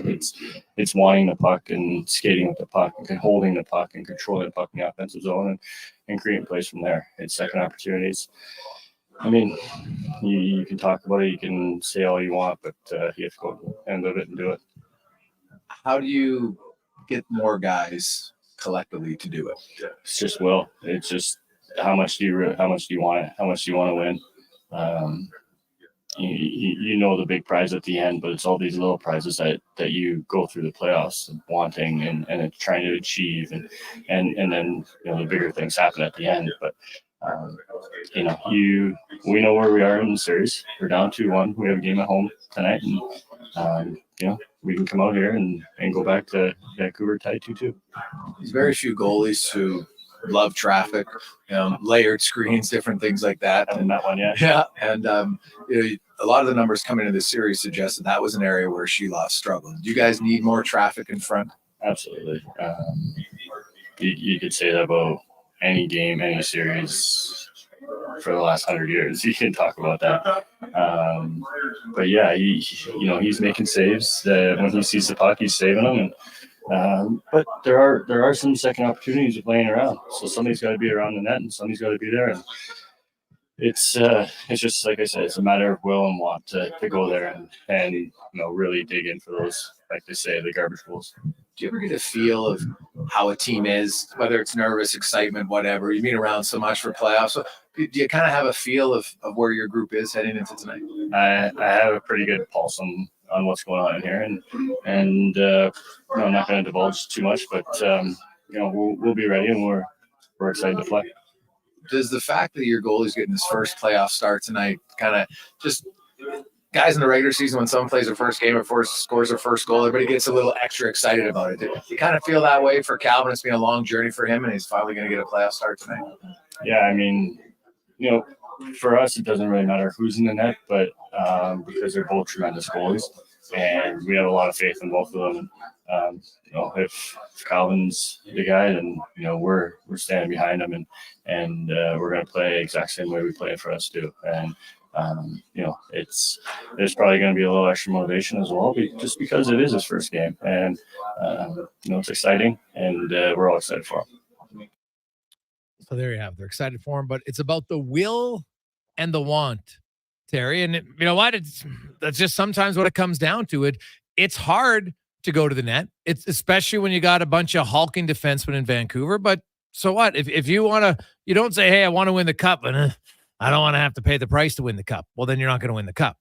And you know what? You can't just worry about, hey, we got to win the cup. You got to win a round, then you got to win another round, and then another one. And it was interesting. Also, his response about, hey, I think I have a pretty good feel about the pulse of our team. That really kind of got me curious. I talked to him afterwards, and when the mic was off, and sometimes guys will say a little bit more. Obviously, wasn't going to divulge everything, but he said with fair confidence that he expects Edmonton to bring something that they haven't so far in the series, and I think that would be a little bit more of muck and grinding, on tough battles all over the ice. Yeah, when he says it, he means it, right? This isn't lip service from some guy that thinks they should do that, but they won't. And that's why I'm confident they will, because they got guys like him. I mean, even, we go McDavid and Draisaitl, they play hard for the level of star they are. Then you got Nuge, I know, has always had this career, and people thought he's, Skinny doesn't go to those areas, but he does, though. He does when he's playing well. He does go to those areas. Remember last year? You know what I took from the playoffs last year from what Corey Perry just said?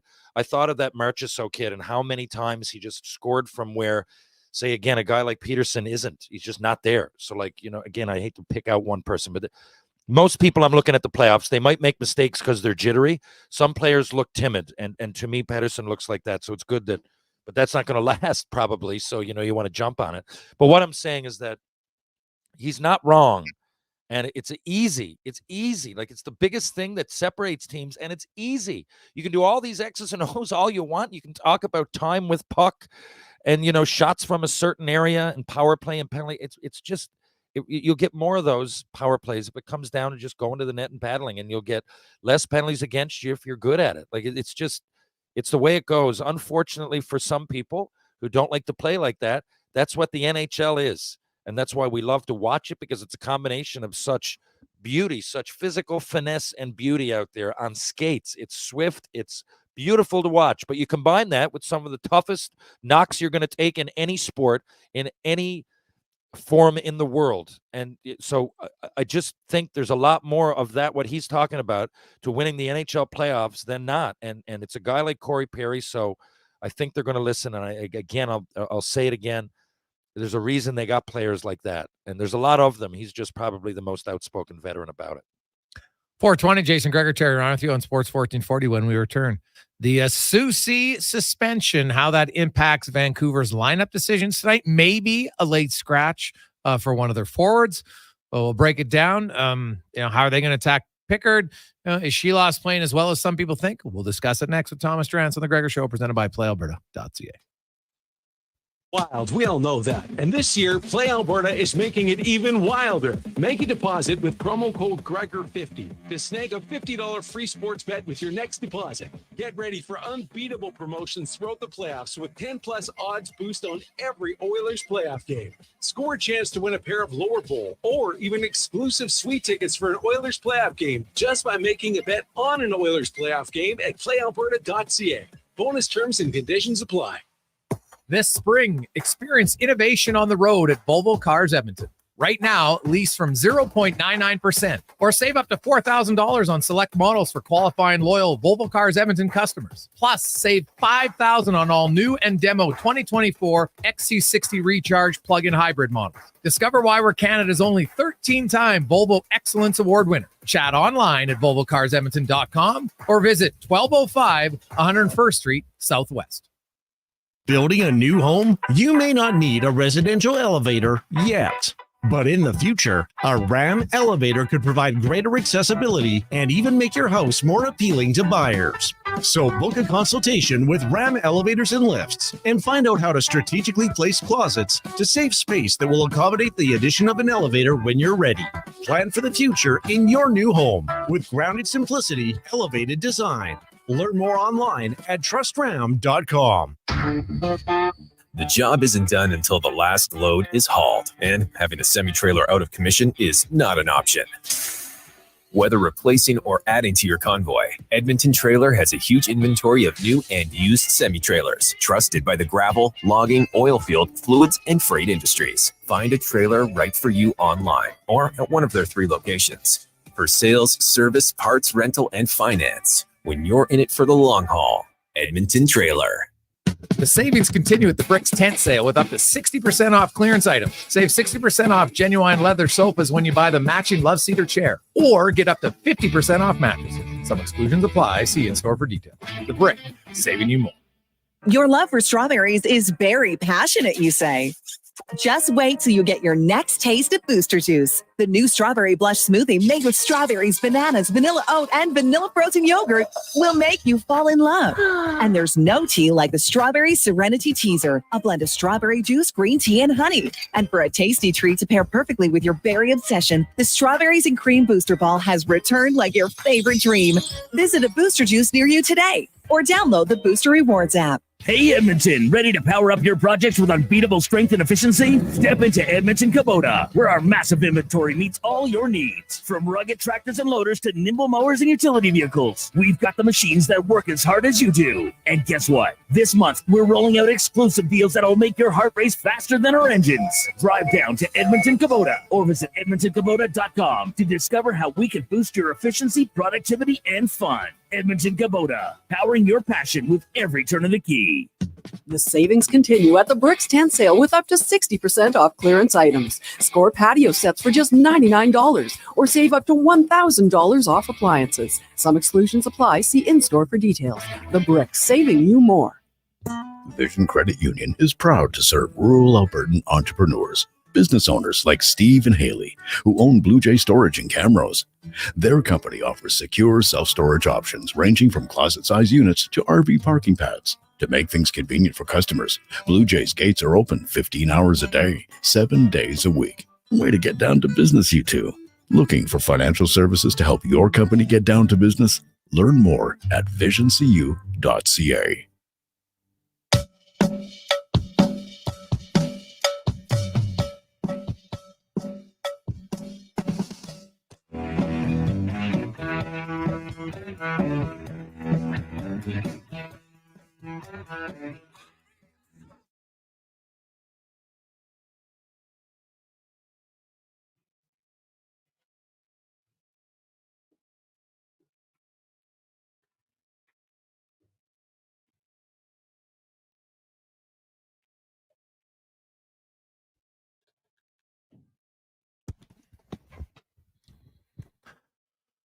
.424, Jason Gregor, Connor Halley, Terry Ryan, as we continue on game day on Sports 1440.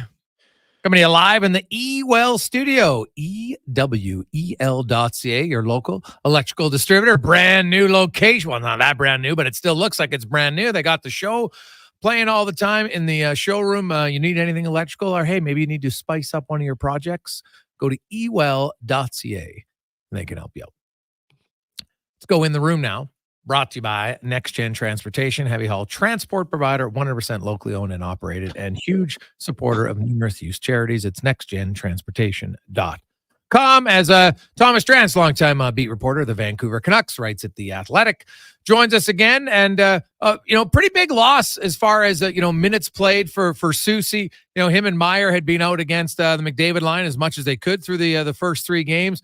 Tom, so I guess that'll mean probably impacting two D pairs, because Rick Tocchet had kind of hinted that Cole's going to play with Juleson, which means Zadorov and Myers will be together, and man, that'll be quite the towering defense pair. It will be, although Soucy, even if he's not quite as tall as Zadorov and Myers, he's got the long reach, right? Like his stick backdoor is a goalie's best friend. and I mean, you can see it with McDavid or Draisaitl sort of circling the zone, coming out from around the Canucks net. And Soucy is so good, just using that sweep check, whether or not he's able to actually interfere with possession. He keeps players to the outside. Career years for goaltenders tend to follow him around, and it's not a coincidence. It's the long reach. It's what he can disrupt down low in the defensive zone. So he's a big loss. He is this team's first choice matchup defender in a way that Zadorov isn't, and in a way that Myers probably wouldn't be without Soucy on his left side. So, I think you'll see the Canucks mix and match a fair bit.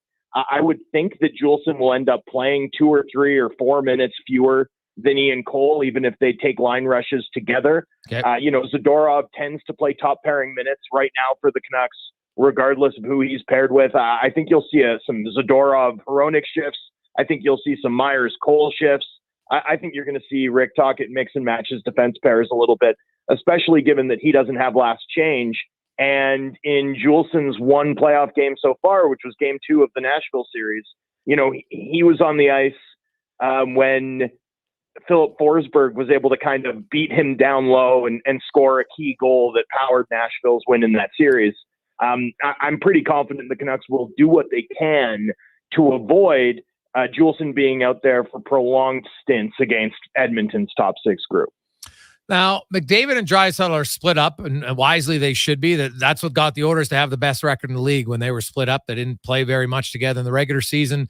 They dominated on their own separate lines with a 60 and 62% goal share separately. Draisaitl, I would argue, has been the Oilers' best player in this series. And so do you see would they want the Myers-Zadorov against McDavid line, or do they want him against the Draisaitl line, or do they just think it's going to kind of be split between them and the Hughes pair? Yeah, it's tough for me to figure out exactly how the Canucks are going to want to do this in terms of how they'll match up. Zadorov-Myers played a stint together, in mid-season as a pair, not typically against toughs, and and they weren't as successful as the Soucy-Myers pair once they got united sort of later on in the year, once Soucy returned from his second medium-term injury this season. So, the fact is that I know that the Canucks will probably want to get Miller out against McDavid as much as possible. When Draisaitl and McDavid were split in that first game, I thought Miller and Besser's size down low in the defensive zone was able to give McDavid some trouble. Not in terms of the Canucks generating chances. I'm not by any means suggesting that McDavid's defensive game was off, so much as it seemed like he had to expend a lot more energy down low in the defensive end. And they were able to get some zone time, which is sort of something that kind of went away pretty quickly once Draisaitl went to the left wing for whatever reason. I think Edmonton was just able to tilt the ice to such an extent that problem kind of went away. So I do think they'll go with something more similar to what we saw in game one, at least as far as Rick Tocchet can control it without last change, which would be Miller up against the McDavid group and then the Lindholm group as sort of a first choice against the Draisaitl line. In terms of the defensive matchups, the Canucks haven't, one thing that the Canucks may want to consider here is instead of using a designated shutdown pair against McDavid, they might just want to increase Quinn Hughes' minutes. Quinn Hughes' deployment has been down for much of the playoffs. Yes. And yet, he's played almost an hour 5-on-5 in this series, and the Canucks have yet to surrender a goal. In the 17 minutes that he's spent head-to-head against McDavid, the Canucks are actually out shooting the Oilers. So the most elegant solution to me from Rick Tocchet's perspective, I think, would be to ride your top pair tonight. I think you can do it. They've sort of managed their minutes pretty carefully all playoffs long. This to me feels like the game to try and do it, especially given the, opportunity that sort of looms for Vancouver in this game, which is, hey, if you're able to win tonight, man, you've really taken control of this series as a pretty heavy underdog coming in. Thomas, Elias Pettersson has been inconsistent at times during the playoffs, really. I was going to say the series. You're putting it very politely. We don't put it that politely on Vancouver radio. Okay, so my thing is I watched the game the other night. I don't think he got out there the last 6 or 7 minutes. Now, I don't know. Are they wearing out of patience? Is that an indictment on him? Or is it more, guys like Lindholm are doing the job we thought they would, and there's no panic button here, guys? Well, Pettersson led all Canucks forwards in ice time in the third period of game one. So they're typically not shy about playing him in defensive minutes, even though his offensive production has struggled. He was also fourth among all Canucks skaters in game 3 in 5-on-5 ice time. So his involvement remains, even though it's just so quiet around him. And this is where it's sort of hard for me to diagnose exactly what's wrong, in part because when Pettersson's on, there's an imperiousness to his game, right? He is dominant for long stretches, and that's he's so far away from hitting that level and has been all playoffs long, to the point where there's been a lot of speculation about whether or not he's injured and or playing through something.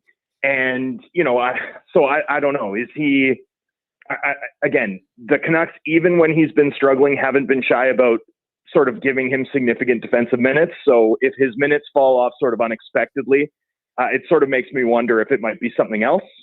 But yeah, there's a big mystery in the middle of Vancouver's lineup, and it is what's going on exactly with Elias Pettersson. And we know the line mates aren't helping, but there's more to the story than that, right? They insert Linus Karlsson, who's got, fewer than a dozen games of NHL experience, surely. If it's more than that, it's not more than 20, and that was definitely his first NHL playoff game. And he was by far the most impactful forward on that line. when that line includes Elias Pettersson, it's puzzling to say the least. It's really hard to figure out exactly why Pettersson's level has fallen off so significantly, and yet here the Canucks are, right, up 2-1 in a series, having defeated the Nashville Predators the previous round, while getting, something like 70% of the usual level out of Elias Pettersson. I mean, that's wildly impressive. And if he can find a way to find his game, something which, I wouldn't say I hold out a ton of hope for, but certainly it's possible given his quality as a player, then the Canucks could really be cooking. But yeah, I mean, to this point in the series, he's felt like he's on the periphery in terms of importance. Thomas Drance joins us here on Sports 1440. You look at Shelovs, and you know what? Game 1 and 2, I think he had like an 836 save percentage. He played quite well at save percentage last game. There's a few pucks that came close. Like, he's making saves, Tom. I'm not saying he's Dominic Hasek by any stretch of the imagination, but it's not like he's looking overly sound in there. What do you make of your evaluation from him in this series compared to how he played in the Nashville series? I agree with you for the most part, right? Like, I don't think the notion that Shelovs has been dominant really holds muster if you're watching the games closely. And, I know the ClearSight analytics have him below expected save percentage in the playoffs as a whole, and certainly in this series. So again, it's not that he's dominated. I think the main thing that he's given the Canucks is a certain level of confidence and calm in the crease, right? Like, it's clear that the team believes in him, that there's a certain amount of, just that sort of ephemeral goal goes in against the Canucks right now and no one slumps. It's like, okay, and that matters, right? Yeah. Like, that matters because I think the Canucks feel, and I think most observers would feel, like the dynamic in this series is that the Oilers have had to work twice as hard to score as the Canucks have seemed to, right? It's been a big factor in why the Canucks are up 2-1, despite, all the many periods that we've seen, whether it was the first period of game 1 or the second half of game 2, or certainly the second period of game 3, where the Oilers really seem to take over in a pretty dominant fashion in terms of what they were able to generate and how they were able to test Shelovs. And yet it doesn't really feel like the Oilers are getting nearly as much from their opportunities as the Canucks seem to be. They're inflicting more pain on the scoreboard with less effort and fewer chances. And so I think this is sort of where, in some ways, the series turns on extremes. So the Oilers with Calvin Pickard coming in tonight, right? It's not like they need Calvin Pickard to steal the game, but if he can give them closer to the 880 save percentage that the Canucks have gotten from Shelovs, as opposed to the 800 save percentage that they were getting from Skinner, I mean, that's a huge, huge help. That's enough to probably shift the dynamic of a series, right? As much as Canucks fans are feeling confident today and should, right? They've still won 2 one-goal games in this series, while the Oilers have had 800 save percentage goaltending. I mean, you're lucky to just be down 1 game in a three games into a series if you get 800 goaltending. That's the sort of thing that can kill you dead in the Stanley Cup playoffs, as we all know. Likewise, it's like the Canucks kill those 2 penalties in the third period of game 3.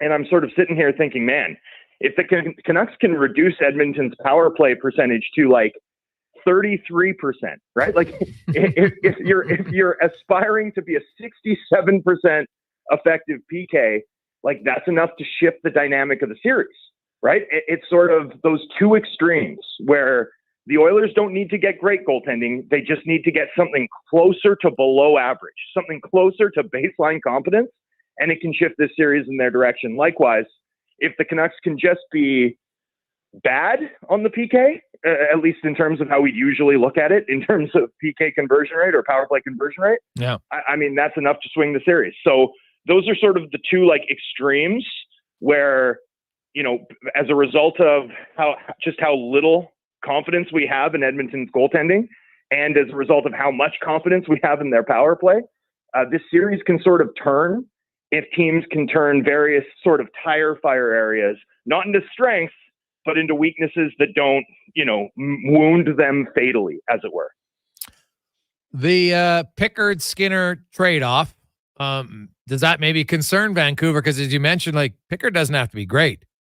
Just be average, be like 889, and that'd be good enough. And they haven't seen him this year, so there might be an adjustment period. Rick Todd hinted at the idea that he maybe was considering a change somewhere in the lineup, and I sort of wonder about Niels Höglander. I believe he scored twice on Bakersfield with Pickard and net in the playoffs last year. Yes. So that would be like a shooter who's seen Pickard recently that the Canucks, and a 24 goal scorer that the Canucks scratched in Game 3, but could insert into the lineup tonight, just so that there's some familiarity from a shooter's perspective with the goaltender. I sort of wonder if they might consider that. So first off, you've got just the adjustment, right? The adjustment in terms of how you're going to work against the goaltender, right? The Canucks like to shoot at Skinner off the rush, but that's an area where Pickard's not typically as vulnerable. Mm-hmm. They like to move the puck laterally against Skinner because he's a big goalie. Those types of sort of pre-shot movements can be challenging for him, as we saw in the Elias Pettersson power play goal in Game 2. But Pickard can be a little bit stronger in that area, provided that it's not glove side high. So, there's a bit of an adjustment there. I think where the Canucks can have success against Pickard in particular, because he's pretty good against layered traffic, right? Like he's pretty good against screened shots, which is really Vancouver's bread and butter. Really what they're looking to do is to sort of create perimeter shots with traffic that then can translate into rebounds and second chance opportunities. Second stick opportunities is what Rick Tocchet calls them. Pickard tends to be pretty good against that, so that's a little bit of a challenge for the Canucks. But I think it's something like 20 of the goals that he allowed this year, which is something like 40% of the goals against Skinner this season came glove side high. Yeah. If the Canucks are able to get going on the forecheck tonight and are able to set up some of those, quick strike opportunities, glove side high, blocker side low, two areas where Pickard's sort of, below average a little bit. I think they can get to him, especially given Vancouver's one-shot scoring talent. But that's really what they have to work. It's a little bit different than how they've attacked Skinner to this point in the series. So that's an adjustment, and one that might take a little bit of time to pay dividends, right? It may take them a minute to sort of figure out the goaltender. But Vancouver's pretty good at being efficient, right? Like this is a team that's very good at manipulating, with shooters manipulating layered traffic to trouble goaltenders through screens. That's pretty good at sort of exposing iffy goaltending, as it were. Yeah. And, so again, Pickard doesn't need to be great tonight, but he definitely has his hands full. Even though the Canucks don't generate a high volume of scoring chances, they're super efficient. And there's a lot of quality shooters that can hurt you very fast in this Canucks lineup. Tom, should be a great game, man. We appreciate it. We'll see you at the rink. Thanks for your time. My pleasure. Looking forward to it. Cheers. There you go. That's Thomas Drance from The Athletic in Vancouver. Great rundown on, the orders. And, you still, hey, Kevin Woodley outlined it earlier. She lost. You know what the weakness is on him. There's two. Number one, doesn't see around traffic very well. And then the other one is that if you pick it where McDavid scored on his breakaway, right? Where Draisaitl scored on his and then hit the post on the other one, right? Right above the pad on the right side. That's where they like to shoot, right? Pickard is, and because every goalie is going to have something. Now, just because you know it doesn't mean you have time to hit there either, right? But don't be surprised if you see the Canucks shooting high tonight, for sure. Quick break. We'll come back. We got 5 questions and more. Jason Gregor, Terry Ryan, Connor Halley with you on a game day edition of the Gregor Show presented by PlayAlberta.ca. Try the new extra-large New York-style crispy pepperoni pizza only from Papa John's. Get you some of that crispy, curly, cuppy pepperoni on top of an extra-large New York-style crust pizza with creamy tomato sauce and a 3-cheese blend. This ain't around forever, so walk fast like you're in NYC and order one now. The extra-large New York-style crispy pepperoni pizza for just $22.99, only at Papa John's. Better ingredients, better pizza, better get you some. In 1973, deep in the basement of an Edmonton family home, an elite team of specialized forces came together to form Action Electrical. Action Electrical Divisions, assemble! Projects team reporting. Service team reporting. Testing team reporting. Energy team reporting. Supercharged with skills in their electrical fields and grounded by strong family values, facing an electrical menace, call on the men and women of Action. Operating throughout Alberta at actionelectrical.net.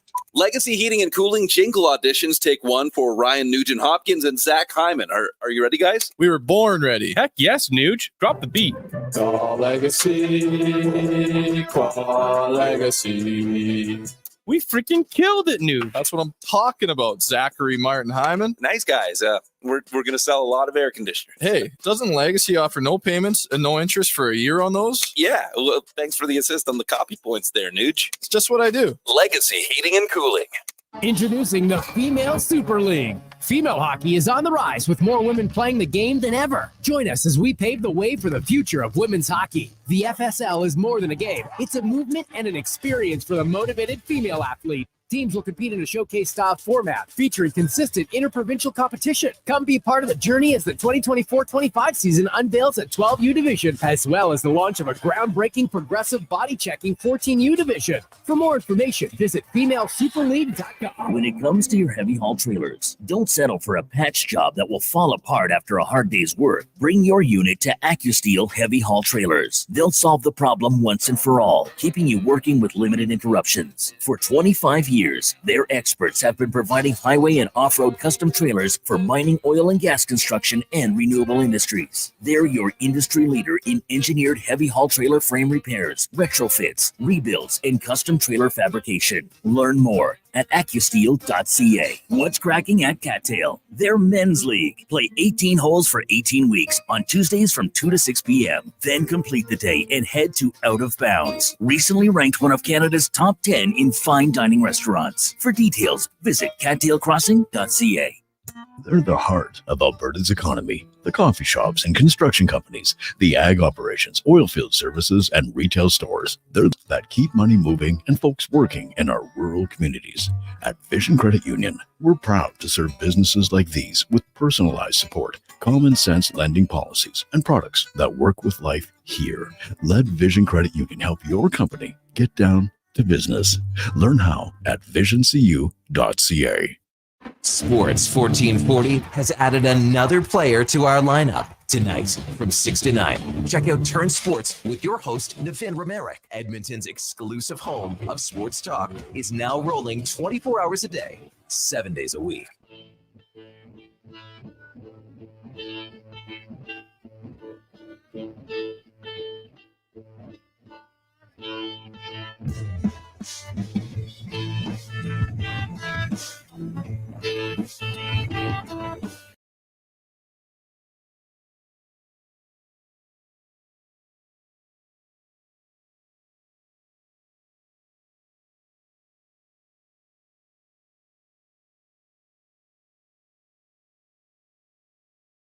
Continues on, Gregor.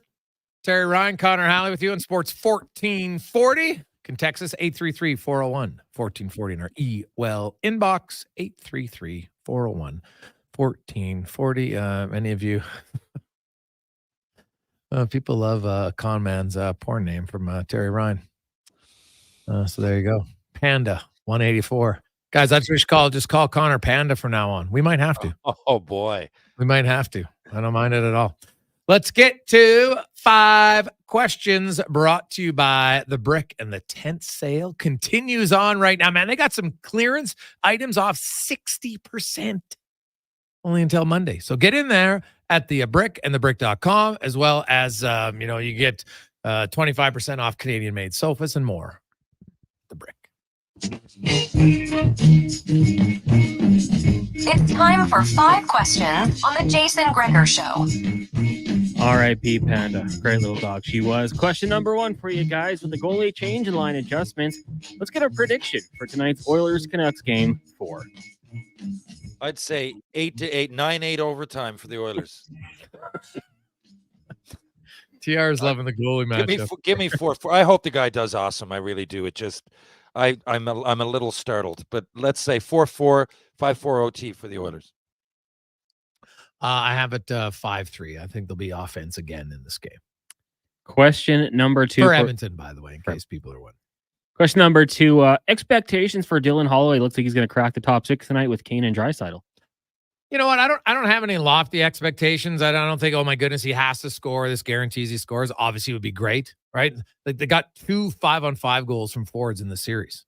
So yeah, anybody scoring would be nice. But yeah, you know what? I think it's good for Holloway. He's likely going to get a few more minutes. Now he doesn't kill penalties. He's not on the power play, right? So he's not going to get a ton of time. But I think that line, you know what? You got size and speed. That's a line that to me should be able to do well together. So I've liked how Holloway's played. He's been very engaged. And I think the one thing he wanted to improve on when he went to the minors was his defensive zone awareness. And I think he's really improved there. Yeah, I expect good things. I think he's at a perfect spot in his career to be put into this position. He's not a super rookie. It's not his first game. It's not even his first playoff game. He's played enough in the league now to get out there and be, the crowd, whatever. It's all good. I'm playing and I'm here. I've arrived. I love it. I love the fact they got a team littered with veterans, as I mentioned earlier, which I think will help him. But I see nothing but good things. Can't guarantee a point, but I think he does more good than bad. Question number 3. Are the Florida Panthers advancing tonight? And if so, how would you like their odds against the winner of the Rangers and Canucks series, or Canes series?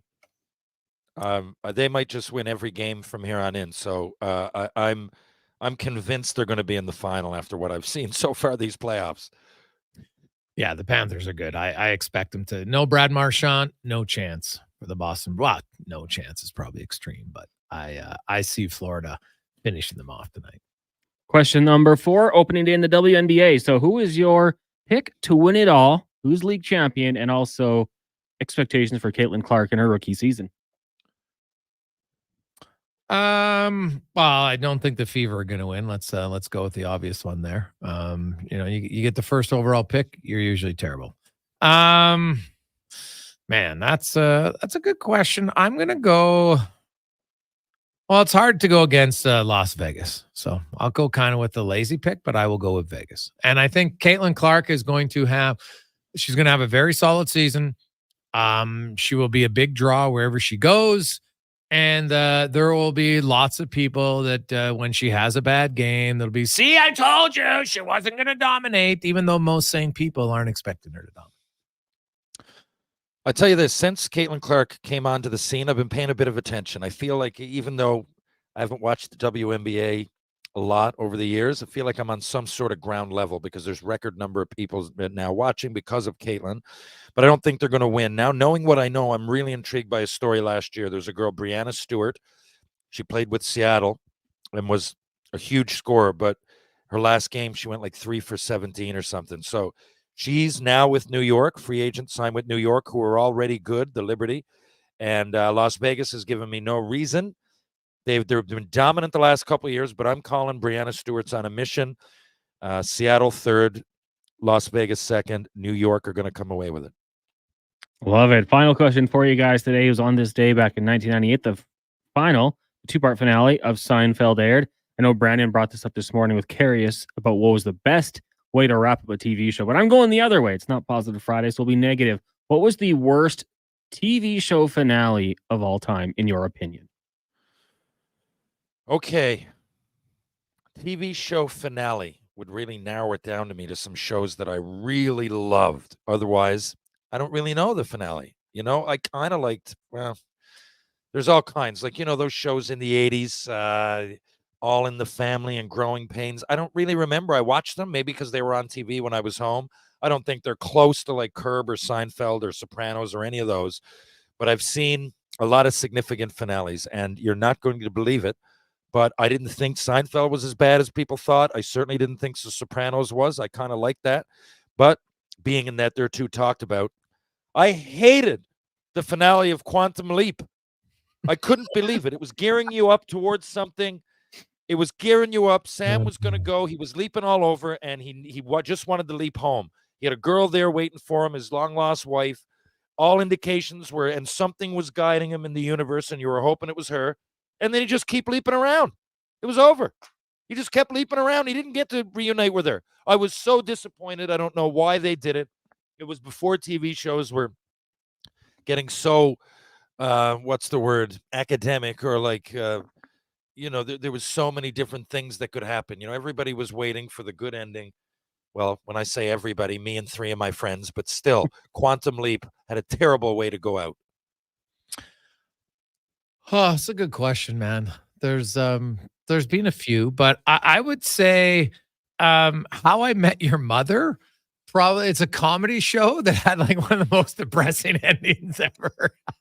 So I would probably go with that one. They actually redid an ending afterwards that they released on DVD just because there were so many people complaining. Like the show was funny and witty, and then the ending was absolutely awful. So yeah, I will go with How I Met Your Mother. Cons?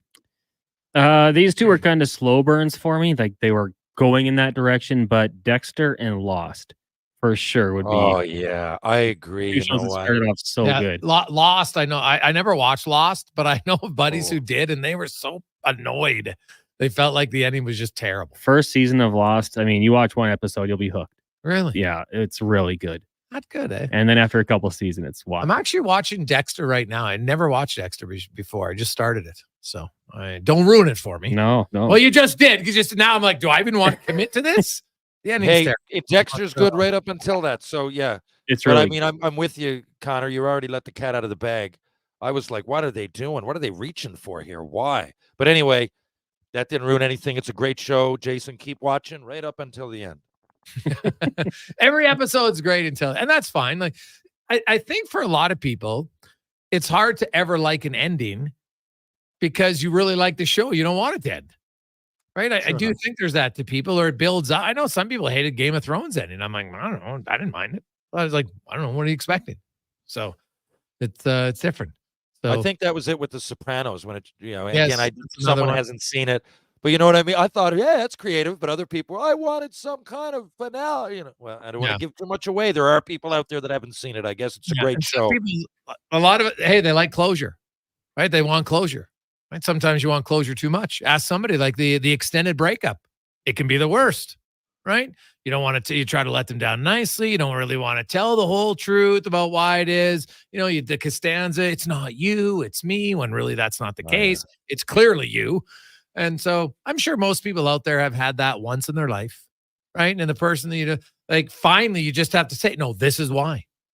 Right? Well, maybe we'll do a show one day about the worst breakup, because I had one that, in hindsight, I probably regret what I said, but the person just kept asking for the truth. So I told them the truth. Well, she didn't really like it. Let's do one on that.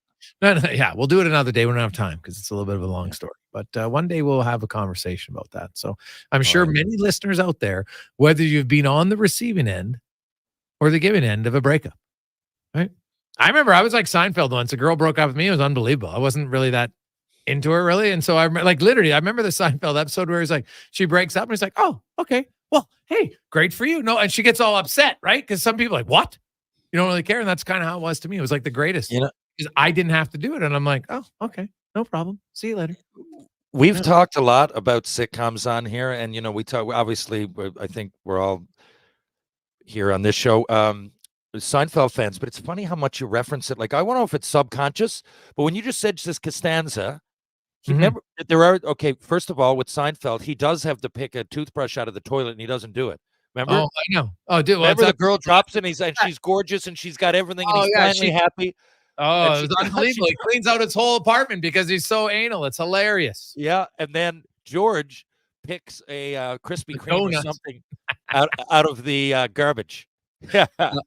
It's unbelievable. Buddy. Seinfeld had a lot of episodes that have real life things that happen. 100%. Totally relatable. Yeah, it's very true. The sea was angry that day, my friends, like an old man returning soup. Oh, so good. TR, have yourself a great Tuesday. Enjoy the game tonight. We'll be chatting Game 5 on Thursday. Thank you, Connor. Thank you, Jason. Thank you, Edmonton. And next time I talk to you, there'll be a whole lot of happening in the hockey world. Thanks. I'll see you guys in a few days.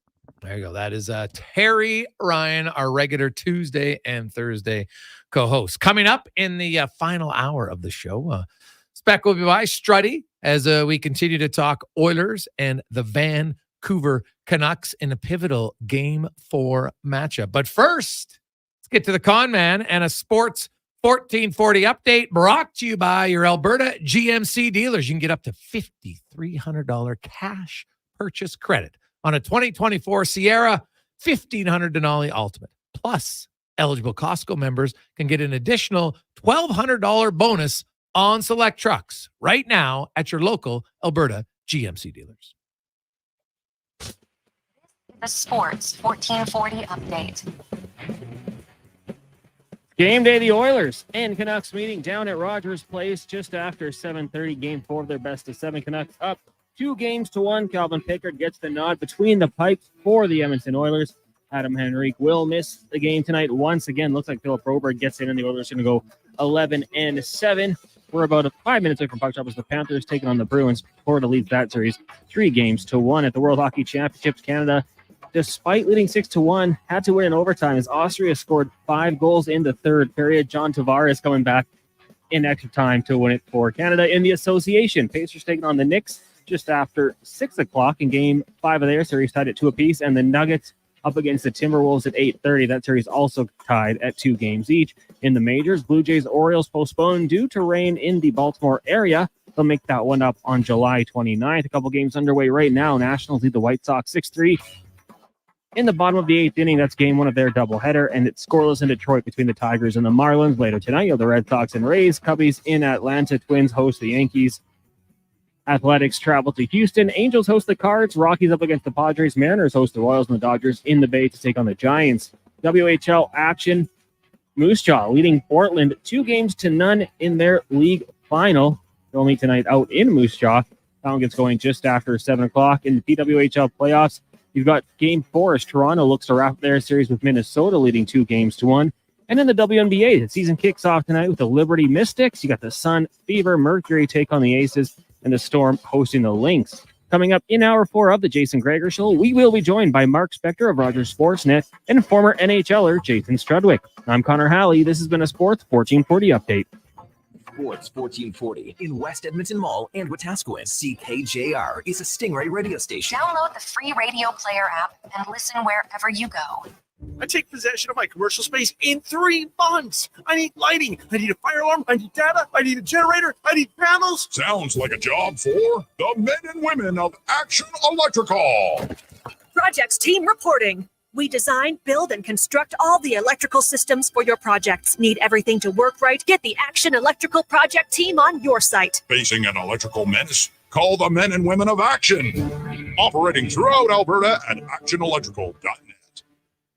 This spring, experience innovation on the road at Volvo Cars Edmonton. Right now, lease from 0.99% or save up to $4,000 on select models for qualifying loyal Volvo Cars Edmonton customers. Plus, save $5,000 on all new and demo 2024 XC60 Recharge plug-in hybrid models. Discover why we're Canada's only 13-time Volvo Excellence Award winner. Chat online at volvocarsedmonton.com or visit 1205 101st Street Southwest. I'm Ryan Nugent-Hopkins. And I'm Zach Hyman. And when we're not making juicy sweet passes or having my goals disallowed, we're working for Legacy Heating and Cooling. You know, guys used to call me a plumber, and now they call you an AC repairman. Nice. Hey, guys, you're not here to fix air conditioners. You're here to sing the jingle. Oh. Well, okay. Call Legacy. Call Legacy. No payments and no interest for 1 year from qualified installers. Legacy Heating and Cooling. The savings continue at the Bricks tent sale with up to 60% off clearance items. Save 60% off genuine leather sofas when you buy the matching Love Cedar chair, or get up to 50% off mattresses. Some exclusions apply. See in-store for details. The Brick, saving you more. Try the new extra-large New York-style crispy pepperoni pizza only from Papa John's. Get you some of that crispy, curly, cuppy pepperoni on top of an extra-large New York-style crust pizza with creamy tomato sauce and a 3-cheese blend. This ain't around forever, so walk fast like you're in NYC and order one now. The extra-large New York-style crispy pepperoni pizza for just $22.99, only at Papa John's. Better ingredients, better pizza, better get you some. Building a bungalow used to be an ideal retirement plan, but they can be expensive and an inefficient use of valuable land. Ram Elevators and Lifts offers a better solution. Stay in the home and neighborhood you love or build up. A second story or rooftop patio are completely accessible with a Ram elevator. Ram offers a renovation-ready product that requires minimal space and no elevator pit or separate machine room. Make your home your forever home with grounded simplicity, elevated design. Visit trustram.com. The savings continue at the Bricks 10 sale with up to 60% off clearance items. Score patio sets for just $99 or save up to $1,000 off appliances. Some exclusions apply. See in-store for details. The Bricks, saving you more. The playoffs are wild. We all know that. And this year, Play Alberta is making it even wilder. Make a deposit with promo code Gregor50 to snag a $50 free sports bet with your next deposit. Get ready for unbeatable promotions throughout the playoffs with 10+ odds boost on every Oilers playoff game. Score a chance to win a pair of lower bowl or even exclusive sweet tickets for an Oilers playoff game just by making a bet on an Oilers playoff game at playalberta.ca. Bonus terms and conditions apply. For over 65 years, Denham Ford has delivered the customer service and value that keeps Albertans moving. And that tradition continues with the all-new 2024 F-150. Lease one today with $1,000 down and pay just $299 bi-weekly, taxes included. That's the value you've come to expect from where cars always cost less. The F-150 $299 driveway lease, only at Denham Ford in Wetaskiwin or at denhamford.ca. The locks are on a timer. They're going to get out. Sounds like a job for the men and women of Action Electrical. Service team reporting. With the remarkable reach of our bucket trucks and other equipment, we assess, service, and maintain your electrical lighting and automation systems. Facing an electrical menace? Call the men and women of Action. Operating throughout Alberta at actionelectrical.net.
Day on Sports 1440, Oilers Nation, YouTube and Facebook. Jason Gregor, Connor Halley with you. A few lineup changes tonight. If you're just joining us, Calvin Pickard will get his first NHL playoff start. Mom and dad are in the crowd. His wife will be here. 409. Excited. His wife's being here, of course. So that's good. You have Mr. Susie out of the lineup tonight. The pride of Irma. He is out tonight with his one-game suspension, with Noah Juleson coming in. Also, Philip Broberg looks like he will be coming in, and the Oilers are going to play 11 forwards and 7 defensemen. There is a chance it might be 12 and 6. That's not 100% guaranteed. You're going to see Broberg take warm-up. You're going to see Connor Brown take warm-up as well. But at Broberg's in, I expect Brown to be out. So we'll see how that goes. But, there is a chance.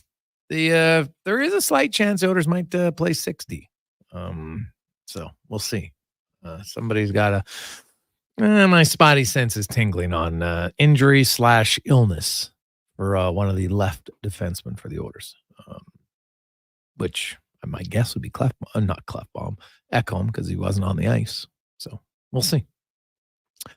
Let's get to the spec report brought to you by GS Construction, as they are coming up on 50-year celebration. Started small and they just continue to grow and build. And guess what? You can work for them. They're hiring. If you're looking for a great company with fantastic work culture, opportunities, they love promoting from within. That's the big thing about GS. They want people that have started there and then they move up and they continue to grow. Lots of their foremen now and managers started out at the very bottom, and that's something to take pride in. So if you want an opportunity for a long-term job, go to Indeed.com and look up GS Construction as Mark Spector joins us. And Spec, I guess, lots of things changing. Also, Draisaitl and McDavid, I should mention, on their own line. I wrote the article today. All the numbers point I loved your line yesterday about the catnip for the Oilers coaches, and they get drunk on it. They're like, oh my God, there's McDry, I need it. And they put them together. And it's like, I understand it,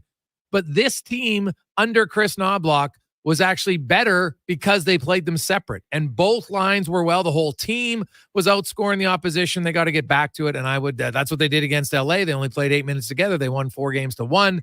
The Oilers are actually better when Draisaitl and McDavid are apart the majority of the time. Not all the time, the majority of the time. But what always gets them going down that road, too, is when you trail, right? When you start to not, when the other team scores first and maybe it's 2-0 or 3-1, that's when if you started with those two apart, that's where you go to plan B, you put them together. And, game 2, the Oilers never led that game for a second until they scored the overtime goal that won it. So they trailed the whole game. Then they come out in the next game and they're down 3-1 and they're trailing. So that's what always gets the coaches to give up on four lines or give up on his depth and overplay. And, I'm watching some different stations and listening to people today, and the rest of the country is wondering how did the Oilers get here? Here we are. We're only 4 games into the second round and they're playing one line 30 minutes and starting their backup goalie. What the hell happened out in Edmonton? And I get that sentiment. Like what did happen out in Edmonton? How did the team we watched be the best team in the league all year be the team that's been on the ice the last 2 games? It's kind of hard to fathom sometimes, don't you think? Yeah, the thing is, like, the Oilers, I still feel have outplayed Vancouver for a lot of it. The reason they're starting their backup goaltenders, like, do people outside, do they pay attention? Like, oh my God, this isn't hard to follow. Hey, our starting goaltender's got like a below 800 save percentage. Like, anybody who's questioning why they're starting Skinner, I'm like, are you not watching? Like, I don't get it. Yeah. Well, again, the Leafs use 2 or 3 goalies and it's no big deal, but someone else does and it's a big deal. The one question I have, and I think I heard you allude to it, was, I wonder about Ekholm. Is Ekholm hurt here or what's going on? Is he sick? Is he hurt? Mm-hmm. He's a big part of things for the Oil. If he's dinged or can't play or sick or something, Broberg's going to get a chance, but I'm here to tell you, Broberg's not Ekholm. No. Well, I will see just, how serious potentially that injury is for, or illness for Ekholm, one of the two, right? Nowadays, upper body injury could mean illness and illness could mean upper body injury. It's the playoffs. So you don't really know. What. But, now Chris Knobloch did say that the 3 guys who weren't, he said Henrique isn't playing, the other 3 is just a day off. He expects him to play. So, he doesn't really have a tendency to just make up stuff. If he doesn't want to answer the question, he'll say, you know what? I'm not going to tell you who my starting goaltender is until tomorrow. And then he does. So, when I listen to him in the press conference, I'm like, okay, Ekholm's probably going to play. So, maybe he's under the weather. Maybe he's got a little nick. Who knows?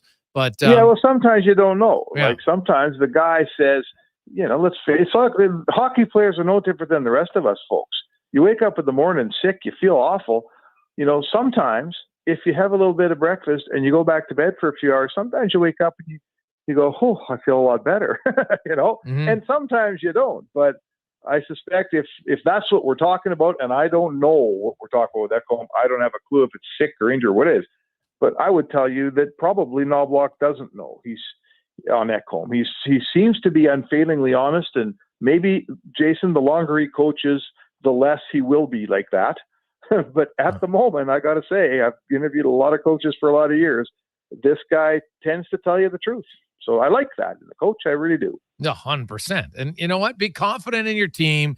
There's no reason to have to, everybody has enough scouting report now, right? Like, it's not like, they're going to change massively. Now, if Ekholm doesn't play, that would be a much bigger story. No question, because then you're like, I'm guessing Bouchard would play with Kulak would be my guess. I don't think they're going to put Bouchard with Ekholm. I mean, be Bouchard with Broberg. I don't see that happening, right? I could see it being Kulak, right? Or maybe it's even Nurse with Bouchard, and they'll play a lot. And then you have, the other 4 guys play together, right? And then Kulak and Desharnais, and then Ceci and Broberg could be your third pair. I could see that possible. I don't know what we'll do, but we'll see. That's let's see what happens. I don't, this 11-7. I don't even like that. I never liked it. Mm-hmm. I never liked it when Woodcroft did it. I know the players don't like it. Defensemen hate it because either you're mixing your partners around all night long, or one guy plays 3 minutes, which is stupid, and your last 2 orphan wingers who don't have a center, they don't ever get a fair shake either. So I'm gonna say to you that if he's going 11-7, it's because he's in some type of injury or illness has forced him to do that. I will predict that I hope this isn't a thing here, because I don't think it worked for Wood. I would have told you if Woodcroft did it and it worked, I'd say good coaching, way to go. I'd learn to like it. But as a reporter, it didn't work. The players hated it. And I just saw no redeeming feature in 11-7 whatsoever. I don't know about you. Yeah, it's not ideal for the most part. I would agree with you wholeheartedly. The one benefit is I guess you get a few more minutes for McDavid and Draisaitl. But and here's the one thing tonight. With the Soucy suspension, Zadorov's going to play with Myers, it sounds like.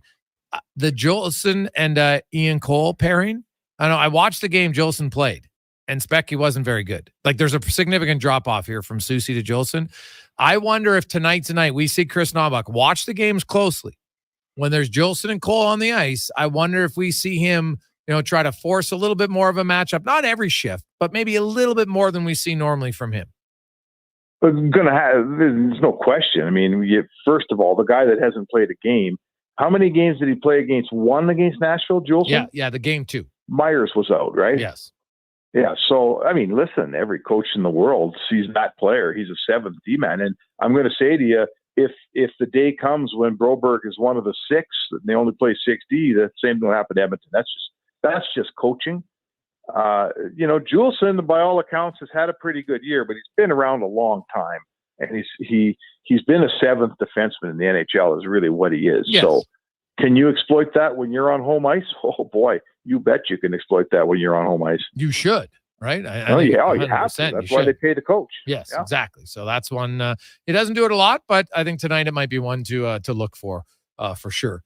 You had a chat with Corey Perry, as did I. Yeah. Corey Perry today, when I talked to him about just, I like what he said. He goes, it's will and want, because the one thing you've got Sheloffs who, like, all these people are claiming that he's playing great. I'm like, what are you talking about? He was at an 836 in the first 2 games, for goodness sakes. And then in game 3, he made a lot of saves, but he was floundering all over you can't take game 3 away from him. He stopped 42 pucks. No, but he also had the Perry one that just barely looks like it might have crossed the line. We're not sure. Yeah, he saved it. But he saved it. Well, did he save it, or they don't not have any evidence to show that he didn't save it? I get it. But my point is, this was not like a Picasso where you're just like, oh my God, the Oilers are having these great chances, and this guy just kept stoning them. I thought Edmonton had a lot of one and dones with very little traffic, and Corey Perry being tested goes like, we got to get more bodies in front of this guy. And that comes down to will and want. And I'm curious who has the will and the want tonight. Yeah, I'm with you. I'm looking at some guys, and hey, Corey Perry's got to be one of them. They need more from him. Yeah, Corey Perry didn't get paid for volume points. He didn't get paid to come in here and, be a 60-point player, because he's never going to be that again. No. He got paid to come in here for nights like tonight, when you need traffic, when you need some mayhem, when you need a guy to lead, right? When you need a guy. Who's he playing with tonight? McLeod and Fogle. Perfect, right? He needs to lead McLeod to some places where McLeod clearly doesn't like going. He needs to, influence that young player and teach that young player how we play on a night like tonight. And I think Holloway should keep a close eye on that, on Perry. And to me, Holloway's got more to give in the will and want area. And who else who should be fitted to this game, in my opinion, Jay, who this game is all about, is Evander Kane, right? Evander Kane should be all over a physical, hard game where your bodies go to the net and you're standing over goalies and you're hammering guys in the forecheck. This game tonight should have Evander Kane's fingerprints all over it. So if all those guys give you some version of what Corey Perry described to you, and I saw you interviewing him, I talked to him right before you did, told me some of the same stuff, right? If those guys go in the direction Perry's talking, I don't see how it doesn't go well for the Oilers tonight. Spec, we will see you at the rink. It should be a heck of a game tonight. A little bit louder, I sense. The crowd will know. Edmonton fans, they know what's on the line. So I expect a boisterous crowd early and often tonight. For sure, buddy. Can't wait for it. This is you know what I was thinking today? I was driving home. We cover, and the fans out there, we watch a lot of games in October and February and January that are, they're okay, but they're not great for games like tonight. this is the game that you sit down in front of your TV right when it starts, because it's going to be good from the first whistle, man. Yeah, very true. Should be good. Thanks, Spec. Appreciate it. Spark Spectre in the Spec Report, brought to you by GS Construction. When we return, Jason Strudwick will talk about defense, the pairings.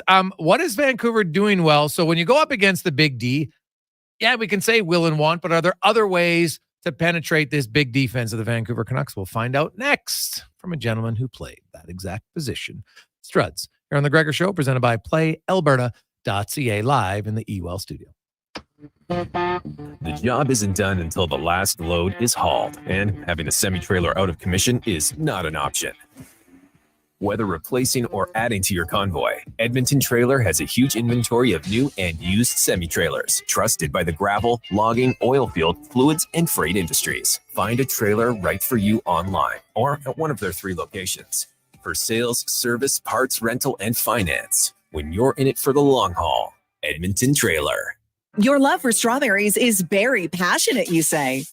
Just wait till you get your next taste of Booster Juice. The new Strawberry Blush smoothie made with strawberries, bananas, vanilla oat, and vanilla frozen yogurt will make you fall in love. And there's no tea like the Strawberry Serenity Teaser, a blend of strawberry juice, green tea, and honey. And for a tasty treat to pair perfectly with your berry obsession, the Strawberries and Cream Booster Ball has returned like your favorite dream.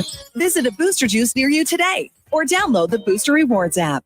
Sports 1440 has added another player to our lineup. Tonight, from 6 to 9, check out Turn Sports with your host, Navin Romerick. Edmonton's exclusive home of sports talk is now rolling 24 hours a day, 7 days a week. A full-service provider of heavy haul transportation and rigging at the highest level. Next Gen Transportation. We're developing new and innovative ways to transport oversized and overweight equipment to remote and challenging locations. Our Next Gen team leads with a wealth of experience and expertise. But most importantly, we put safety first, so everyone gets home safely. We also take great pride in supporting our local community programs and teams. Good luck to everyone this season and in the year ahead. Visit nextgentransportation.com. Hey, Edmonton, ready to power up your projects with unbeatable strength and efficiency? Step into Edmonton Kubota, where our massive inventory meets all your needs. From rugged tractors and loaders to nimble mowers and utility vehicles, we've got the machines that work as hard as you do. And guess what? This month, we're rolling out exclusive deals that'll make your heart race faster than our engines. Drive down to Edmonton Kubota or visit EdmontonKubota.com to discover how we can boost your efficiency, productivity, and fun.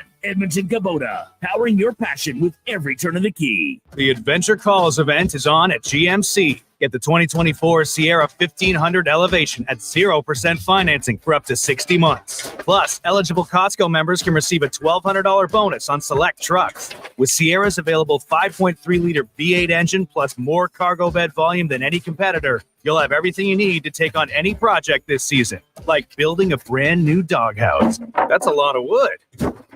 How big is this dog? Visit your local GMC dealer for details. If you change your mind, take a chance. on the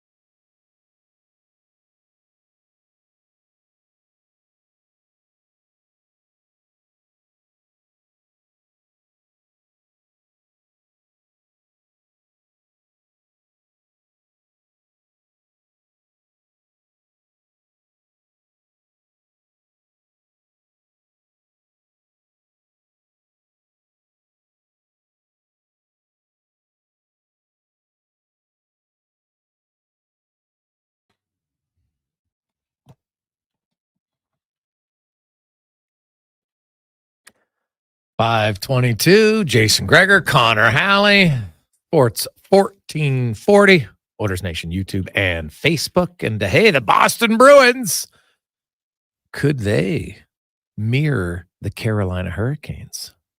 They're off to a good start as they lead 1-0. It's early though, but Morgan Geekie quite having pretty good playoffs with the Bruins. His fourth goal of the season. Jake DeBrusk is having a great playoffs. He's got 5 goals, 5 helpers already.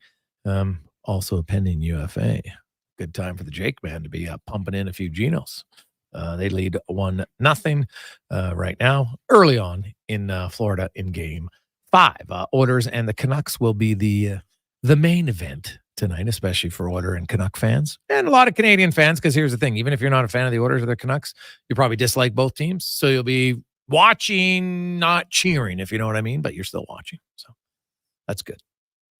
Let's get to Struds On, brought to you by Action Electrical. Take action on your savings. Go to actionelectrical.net, and they can help you out if you're thinking solar. Now's the time. 10-year interest-free loan. Actionelectrical.net.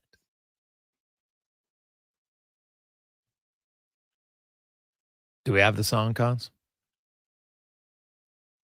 No. Not right now. No.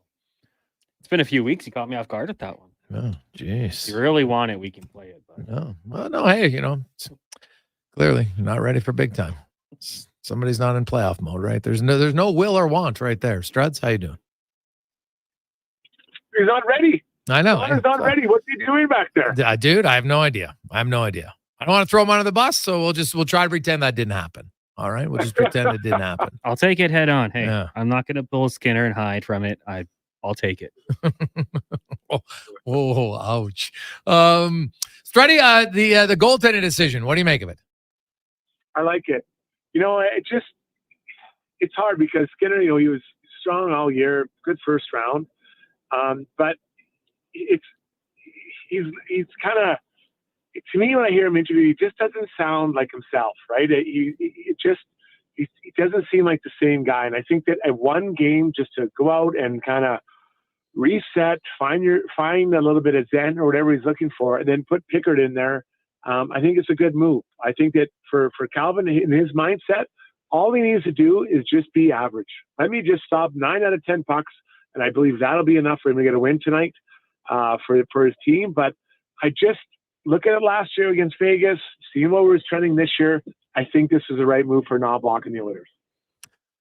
Yeah, I was looking kind of at the trend from, there was the series in LA, the one game they didn't like, even in Game 5. Then obviously they didn't like the goals in Game 1 and 2. So, Game 2, obviously the Zadorov goal didn't hurt them, but it forced them a little bit into overtime and could have hurt them. So, you know what? I think maybe they just see, hey, let's have a reset. Maybe it's just a mental reset or not. Maybe you see something different from the bench or not, but we'll go with it. So here's my question though. What would it take for Pickard to play Game 5 for you? Oh man, I said I think that no matter what happens, Skinner goes back in, and that might have been a little bit too absolute an answer. Okay.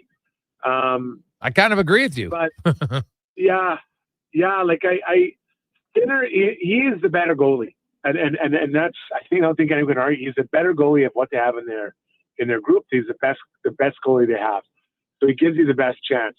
And also, it's kind of two parts. I think the team, when Pickard goes in, they're going to be a little uncomfortable. Not that they don't trust him, nothing else, but when you change a goalie like that, it adds a little bit of something to your team and kind of it makes it uncomfortable. Okay. But also for Stu Skinner, Griggs, what I want to see an angry response. He is very zen, and it's great. It keeps him level, but I want to see an angry Skinner who's like, I just lost the job that I should have had.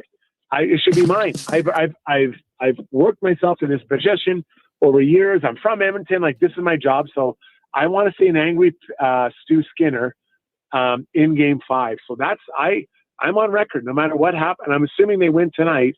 Game 5, Stu Skinner's back in the pipes. Okay. You look at the matchup, and so Vancouver has 4 big defensemen. Then they have the Hughes-Roenick line, and they play a lot. Edmonton hasn't had a lot of traffic in front of Shilovs, and they haven't had a lot of rebound second opportunities because of it. So is Vancouver's that you're a big defenseman? Like, what are they doing to limit the Oilers? And then conversely, are the Oilers not doing enough to get there? Yeah.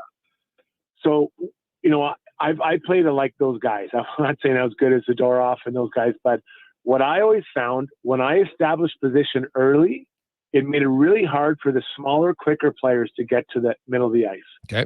So what I didn't like, and I remember a play like Chris Drury doing that, is that he would jump to the middle of the ice or beat me to the middle of the ice before I could establish position, and now I got a problem because he's there, and especially today. Like if you get that middle ice, it's hard to get the guy out of there, right? You can't just wail on a guy or cross-check him like you used to. Yep. So you have to get to that middle of the ice sooner. And middle of the ice is anything I define kind of between the dots, but it doesn't matter. Like if Greg's is on me on the outside wall and I jump past you and I'm now between you and your net, I have the middle of the ice. I can go to the net and quickly. So you have to look for opportunities and be prepared to jump to the middle of the ice quickly when the opportunity arises. Now that might happen on a play to your D man, pass up to the D or your buddy on the other side. But whatever it is, I don't think the Oilers have done that enough because they're big. There's no doubt they take up a lot of space, and you cannot run Zadorov and not like he someone running into him. It's not going to happen. But what you can do is use your advantage, which is quickness. If you're a quick player, to get to the front of the net, and then I don't think they've done very well either, Greg's, is that with those big D-men, force them to make plays quicker than they're ready to. Yes. And, so if you're entering the offensive zone, and let's say you're getting squeezed off, just chip it behind them. So now they have to turn and make a play and then put pressure, track them down, get on them so they have to make plays. Zadorov specifically has been really good in this series. But to me, Griggs, he looks very comfortable. Very comfortable back there with the puck. So put pressure on him. Every D-man, every big D-man, even Zdeno Chara would turn it over when they're pressured. That's how it works. No. Not all the time, but even if it's 1 out of 5, you'll take it. So I think they have to put more pressure. And I'm looking at McLeod. I'm looking at Dylan Holloway. I'm looking at kind of the speed demons, and Kane get in there. And I'm not just them, but everyone. You can't run Zadorov, but you can skate at him quick. So he has to make a play before he's ready or wants to make that play. Jason Strudwick joins us here on Sports 1440, Oilers Nation, YouTube and Facebook. And, the smart chip and chase is definitely one. You mentioned Ryan McLeod. Defensively, he's getting an A for me in the playoffs. He's been exceptional defensively. Offensively, though, he's getting like a D. Too often, he'll come in and he loves that, button hook. And I get why guys button hook sometimes, because now it creates space, right? And especially if you have an odd man rush or someone's coming in late, now the defenseman, he's like, well, I got to stop. Now I'm in no man's land. You automatically create space for yourself. But there's nothing coming off of the play when he makes it, right? He's not finding guys. Or when he comes down the wing with speed and then he never takes it to the net. He just is like, oh, I'm going to circle behind the net. Like, I don't know how you could get him to do that, but like, go to the net. I don't care if you're going to score or not, but you're going to create some chaos, right? That maybe you'll cause a penalty. Maybe there'll be a rebound because you're filing in there. Now the defenseman's got to take you, and maybe you leave the puck and Fogle or Perry come in and clean up the garbage. But when I look at McLeod, it's the one thing, like his play from the center line defensive zone, Struds, I think, has been excellent. But his play from the center line in has been non-existent. Okay, I'm going to give you an example of what you're talking about. I think it was the overtime game. I don't remember which game, 4 or 5 for the Toronto Maple Leafs. John Tavares drives the puck wide and just throws a one-arm shot on the net. The rebound comes off. I think it careened off a couple guys, but Matthew Nice taps it in. That was a nothing play. If John Tavares buttons hooks, they don't score that goal, and who knows what happens, the outcome. But when I could tell you as a D-man, I hated when guys would repeatedly attack the net, because now you're on the defensive. And if you're always button hooking, I'm not scared of you attacking the net. But if you're attacking the net all the time, and every now and then you button hook, well, guess what? Now I got to respect both plays. Yep. And you might every now and then get around me, right? Because I'm thinking, is this guy going to button hook or is he going to drive wide? So you can't be doing the same thing all the time. And I loved it when guys would drive it wide and take behind the net. I'm like, go ahead, take behind the net. That's not a worry at all. So you've got to somehow drive that puck wide and get it on the net, whether it's even just a limp noodle shot. I don't care. Just get it there. So that's the chaos. And I think that's how you make the D-men, put them, those big D-men, a little bit more uncomfortable, but then make their goalie uncomfortable, because now they're trying to figure out what your play is rather than a button hook in the case specifically of Ryan McLeod. The Broberg situation is coming in. They might play 7D. Ekholm hasn't skated the last few days, so obviously there's something there. Whether it's an illness, whether it's an injury, we'll find out. What's your expectations for Broberg? Well, let's look at what happened on the other side. They brought in two players, and I thought they played really well. And those players were trusted. They were giving pretty important minutes, especially at the end of the game or on the penalty kill. So for Broberg, I wouldn't expect him to get a ton of ice time, but maybe they're looking for someone to skate the puck a little bit more, get more up in the play, and put pressure on, turning a 3-on-3 into a 4-on-3.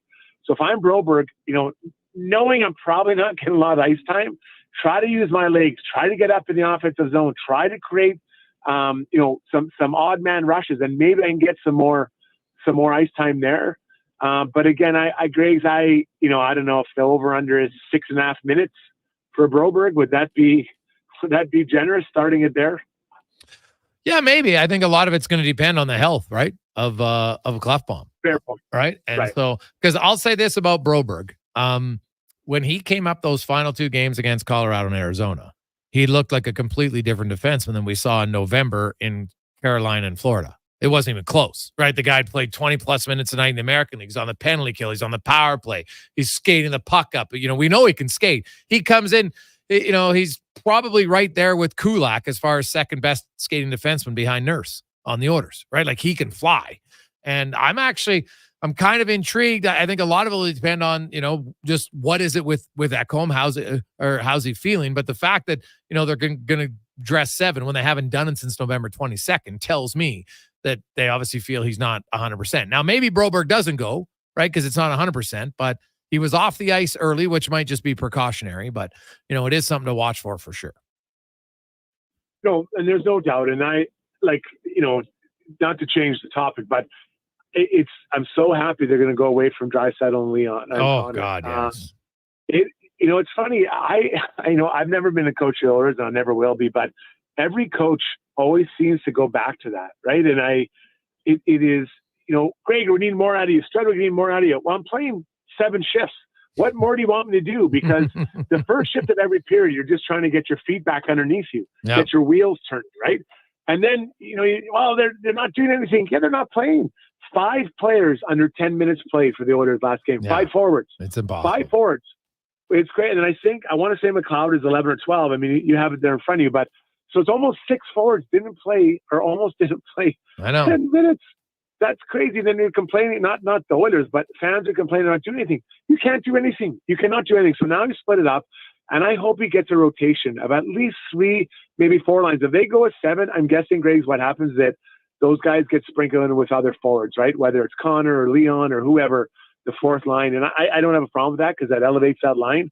It sucks for the 7D if they do go 7D. But right now, I think they got to get more players, more forwards specifically, involved in the game more often in more positions if you want them to contribute. You can't contribute with the 4th line. I thought actually had a good game, and they still got around 6-7 minutes. Yeah, I thought they played more. They should be getting more. If they're playing well, elevate them to the 3rd line spot. Yeah, you need more. And the other thing is, if you read my article today at Oilers Nation, I outlined the numbers with McDavid and Draisaitl separate this year, which has been the majority of the time without Chris Knobloch. Both lines were great. And the other thing is the rest without McDavid and Draisaitl on the ice, the Oilers outscored the opposition 5-on-5 under Chris Knobloch. You do that, and your top lines are outscoring them. You're killing them, and they were the best 5-on-5 team, goal for, goal against in Knobloch's time in the NHL. So you know what? It's what did Speck say? It was like catnip for coaches, Struds. They get drunk on it. They go, oh, there's McDry. We got to go McDry. Like, I get maybe Draisaitl was injured in game 2, so you want to protect him and everything. But you know what? It should never happen again this playoffs. It should be a learning experience. So you know what? If we got to go you're down a goal for 5 minutes, you want to do it? No problem. You want to do it after the penalty kill? I love that, actually. I think it's very smart. Yeah. But the majority of time, they're separate. Because I would argue Draisaitl's being better than McDavid in this series. I don't even think it's much of an argument. He's being their best player. So if now Vancouver's still going to be like, well, it's McDavid, so we got to put our best guys out against him. Well, now Leon Draisaitl's going to take their second tier guys. I'll take that matchup all day. But you do. But so let's look at it from a defensive perspective, right? So it's pretty clear who is playing against those guys as far as D-men, and now 2 sets of D-men, or maybe 3, depending on what they do. With the matchup, are going to have to face either Leon or Connor. And no disrespect to Nuge, but it's not the same. It's not the same having to worry about Nuge Hopkins or one of those 2 other guys. So now more people are under more pressure, and that's what you want. I think that the other groups have been pretty comfortable. So I think this is overdue.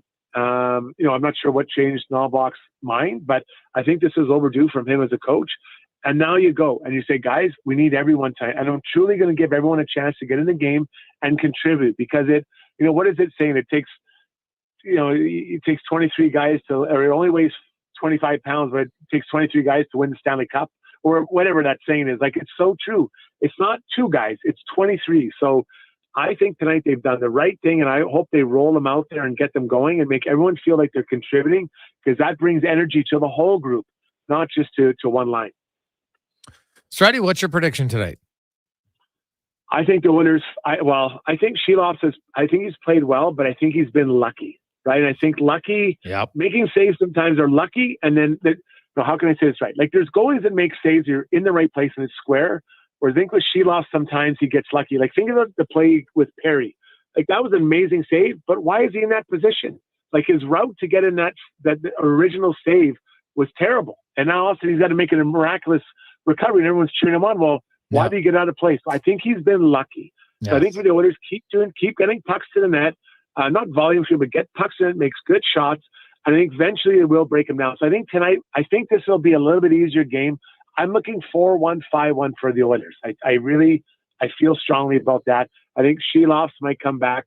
The lucky shoe, or whatever he has, whatever Latvians think lucky, is going to fall out of his pocket tonight. Fire jumping. They love fire jumping. True story. Really?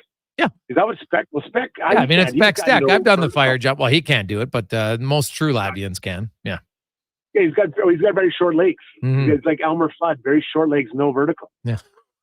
It's true. Struddy, we will see. Are you out signing autographs at the mosh pit tonight? Well, I always bring a pen. I'm always ready to sign an autograph if someone wants one. Yeah, it's called a Sharpie, not a pen. So that'll help you out in the future. Sharpie, sorry. Yeah. There you go. Big autograph signer right there. Strud's the pen autograph signer. Always ready. All right, buddy. Well, enjoy the game, everyone. It's going to be a good game. There you go. That's Jason Strudwick joins us every Tuesday here on Sports 1440 from Got Your Back podcast. When we return, we'll get to the lineup report and more, as we are getting closer to the Oilers and the Vancouver Canucks. Game 4 here on Sports 1440, Oilers Nation, YouTube and Facebook, presented by PlayAlberta.ca. The savings continue at the Bricks tent sale with up to 60% off clearance items. Save 60% off genuine leather sofas when you buy the matching Love Cedar chair, or get up to 50% off mattresses. Some exclusions apply. See in-store for details. The Brick, saving you more. This spring, experience innovation on the road at Volvo Cars Edmonton. Right now, lease from 0.99% or save up to $4,000 on select models for qualifying loyal Volvo Cars Edmonton customers. Plus, save $5,000 on all new and demo 2024 XC60 Recharge plug-in hybrid models. Discover why we're Canada's only 13-time Volvo Excellence Award winner. Chat online at volvocarsedmonton.com or visit 1205 101st Street Southwest. A full-service provider of heavy haul transportation and rigging at the highest level. Next Gen Transportation. We're developing new and innovative ways to transport oversized and overweight equipment to remote and challenging locations. Our Next Gen team leads with a wealth of experience and expertise. But most importantly, we put safety first, so everyone gets home safely. We also take great pride in supporting our local community programs and teams. Good luck to everyone this season and in the year ahead. Visit nextgentransportation.com. Hey, Eddie Steele here. If you know me, you know I'm motivated. And what motivates me? Winning? Been there, done that.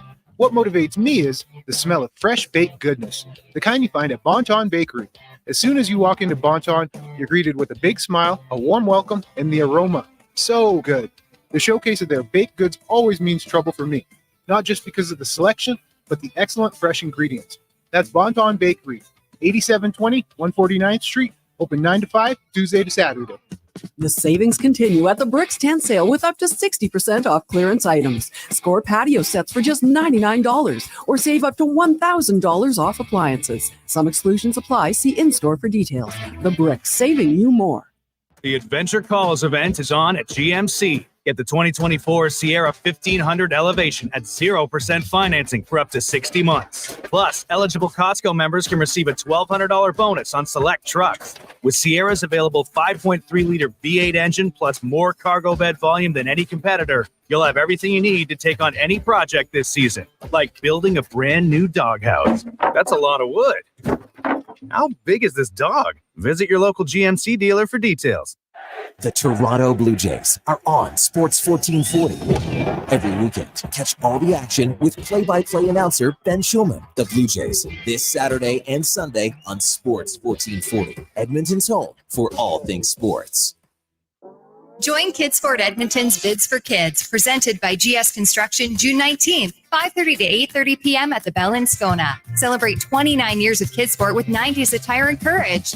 Tickets are $75, including entry into a mountain getaway draw. Enjoy a night of sports talk, appetizers and bevies, silent auction, 50/50, and a beer tree raffle. All funds raised support local Kidsport Kids registration fees. Visit kidsportbidsforkids.com for tickets. Event is 18+. They're pumped for the playoffs. The Sports Bar at Century Casino Edmonton, where every seat is the best seat in the house. Tons of screens, so you never miss a moment of the on-ice action. Plus daily food and drink features, and every sports fan's favorites with a menu that's truly top shelf. So get loud and join the fun right here. The best time of the year, playoffs. Every day is game day at Century Sports Bar and Lounge. Until June 8th, make the shift to more savings at Fountain Tire and get up to $200 off a set of 4 select tires, plus a bonus $50 off any service of $150 or more. Restrictions apply. Financing available. Book online today. I can tell by the look on your face you're thinking about it.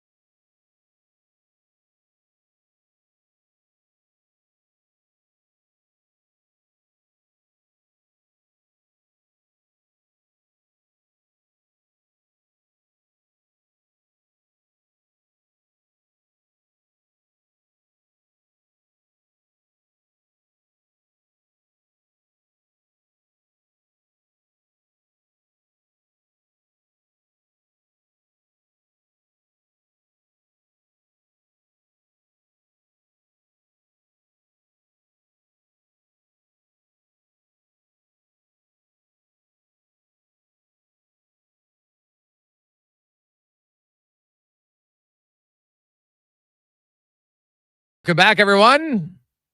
Game day on Sports 1440, Oilers Nation YouTube and Facebook, and also outside of the game. Hey, I know it's people here, we love the 50-50.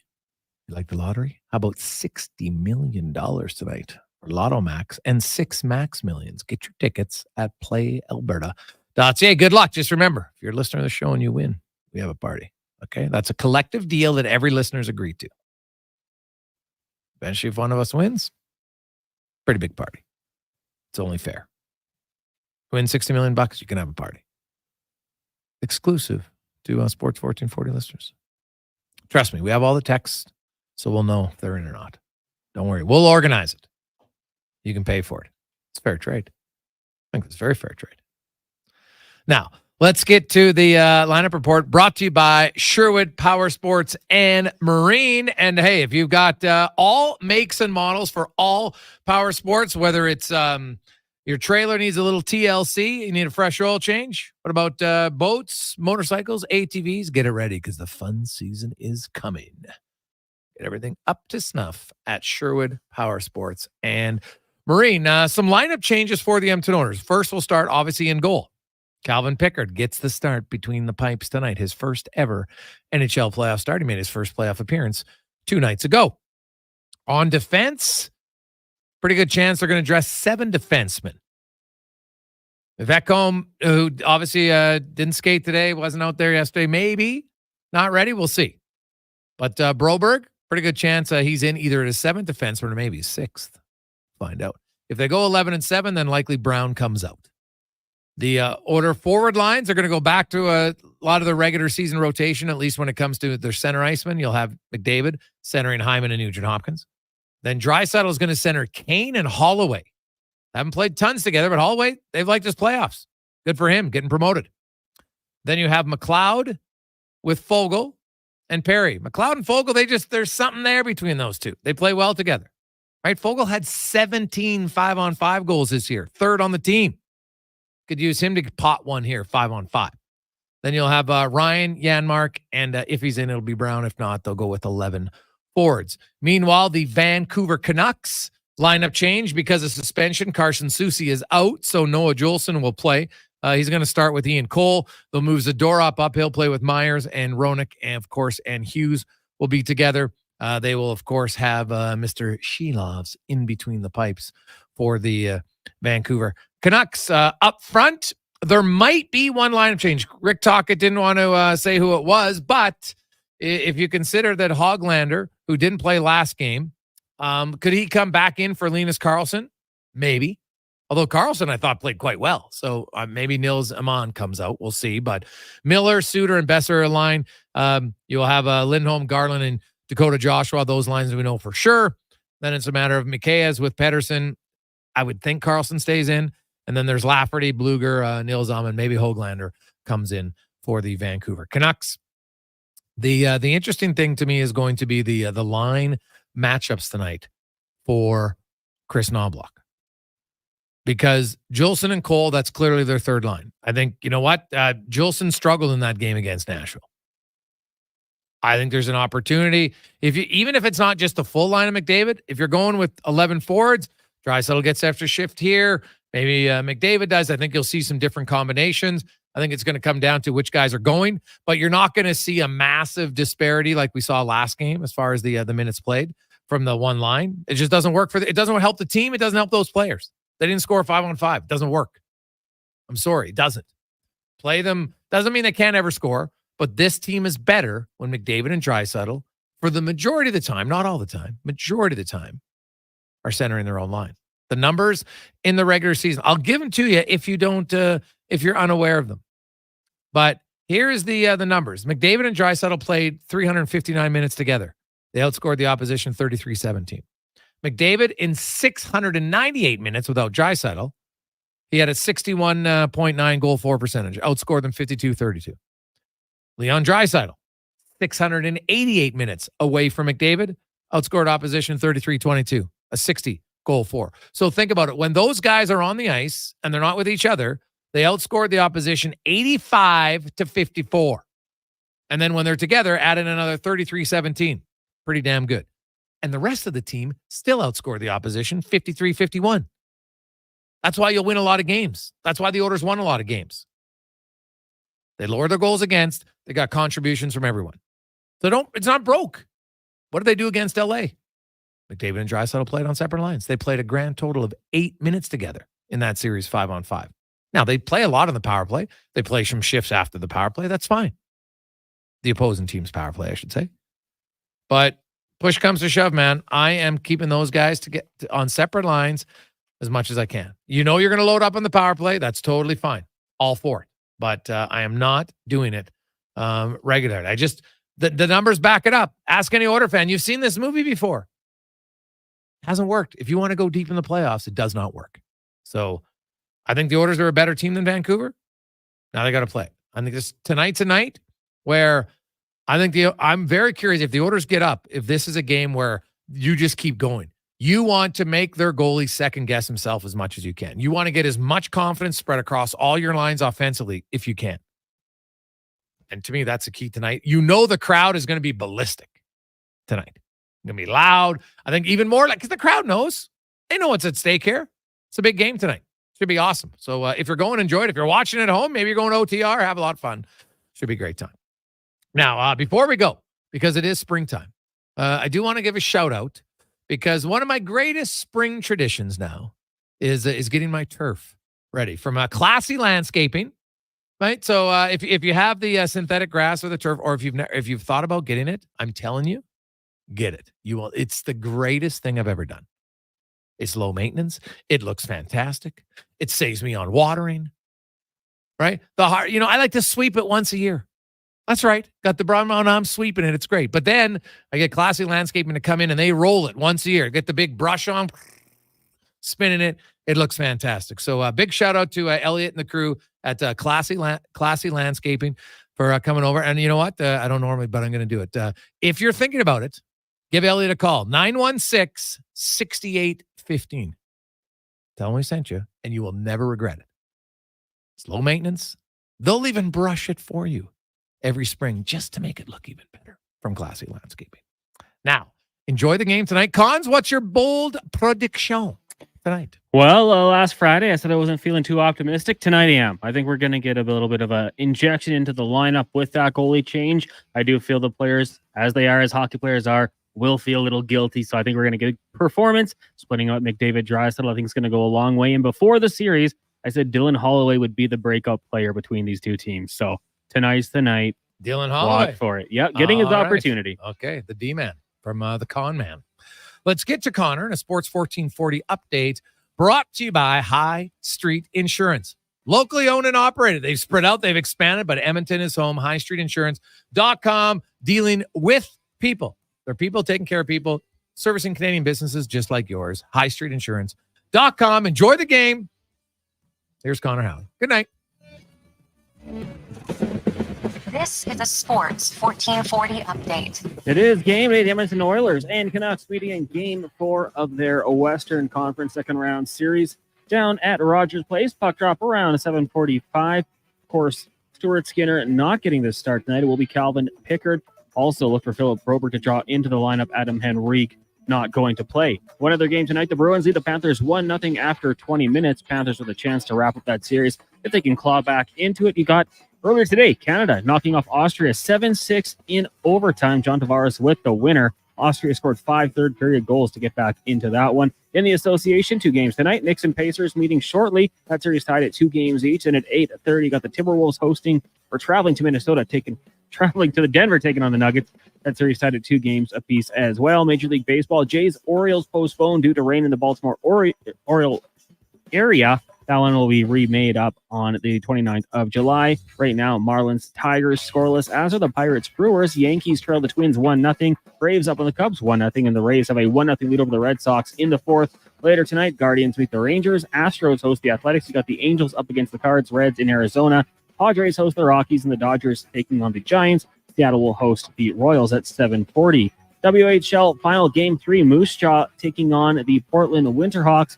Currently leading 2-0. That one gets going at 7 o'clock. In the PWHL, you have game number 4 between Toronto and Minnesota. That one gets going in about 10 minutes' time. Toronto leads that series 2-1. And the WNBA season is underway. Right now, the Mystics lead the Liberty 43-40 at half. Fever trail the Sun 18-13. Still to come, you got the Mercury and the Aces and the Storm hosting the Lynx. That'll do it for us here on the Jason Gregor Show. Up next, it is Turn Sports. I'm Connor Halley. This has been a Sports 1440 update. Sports 1440.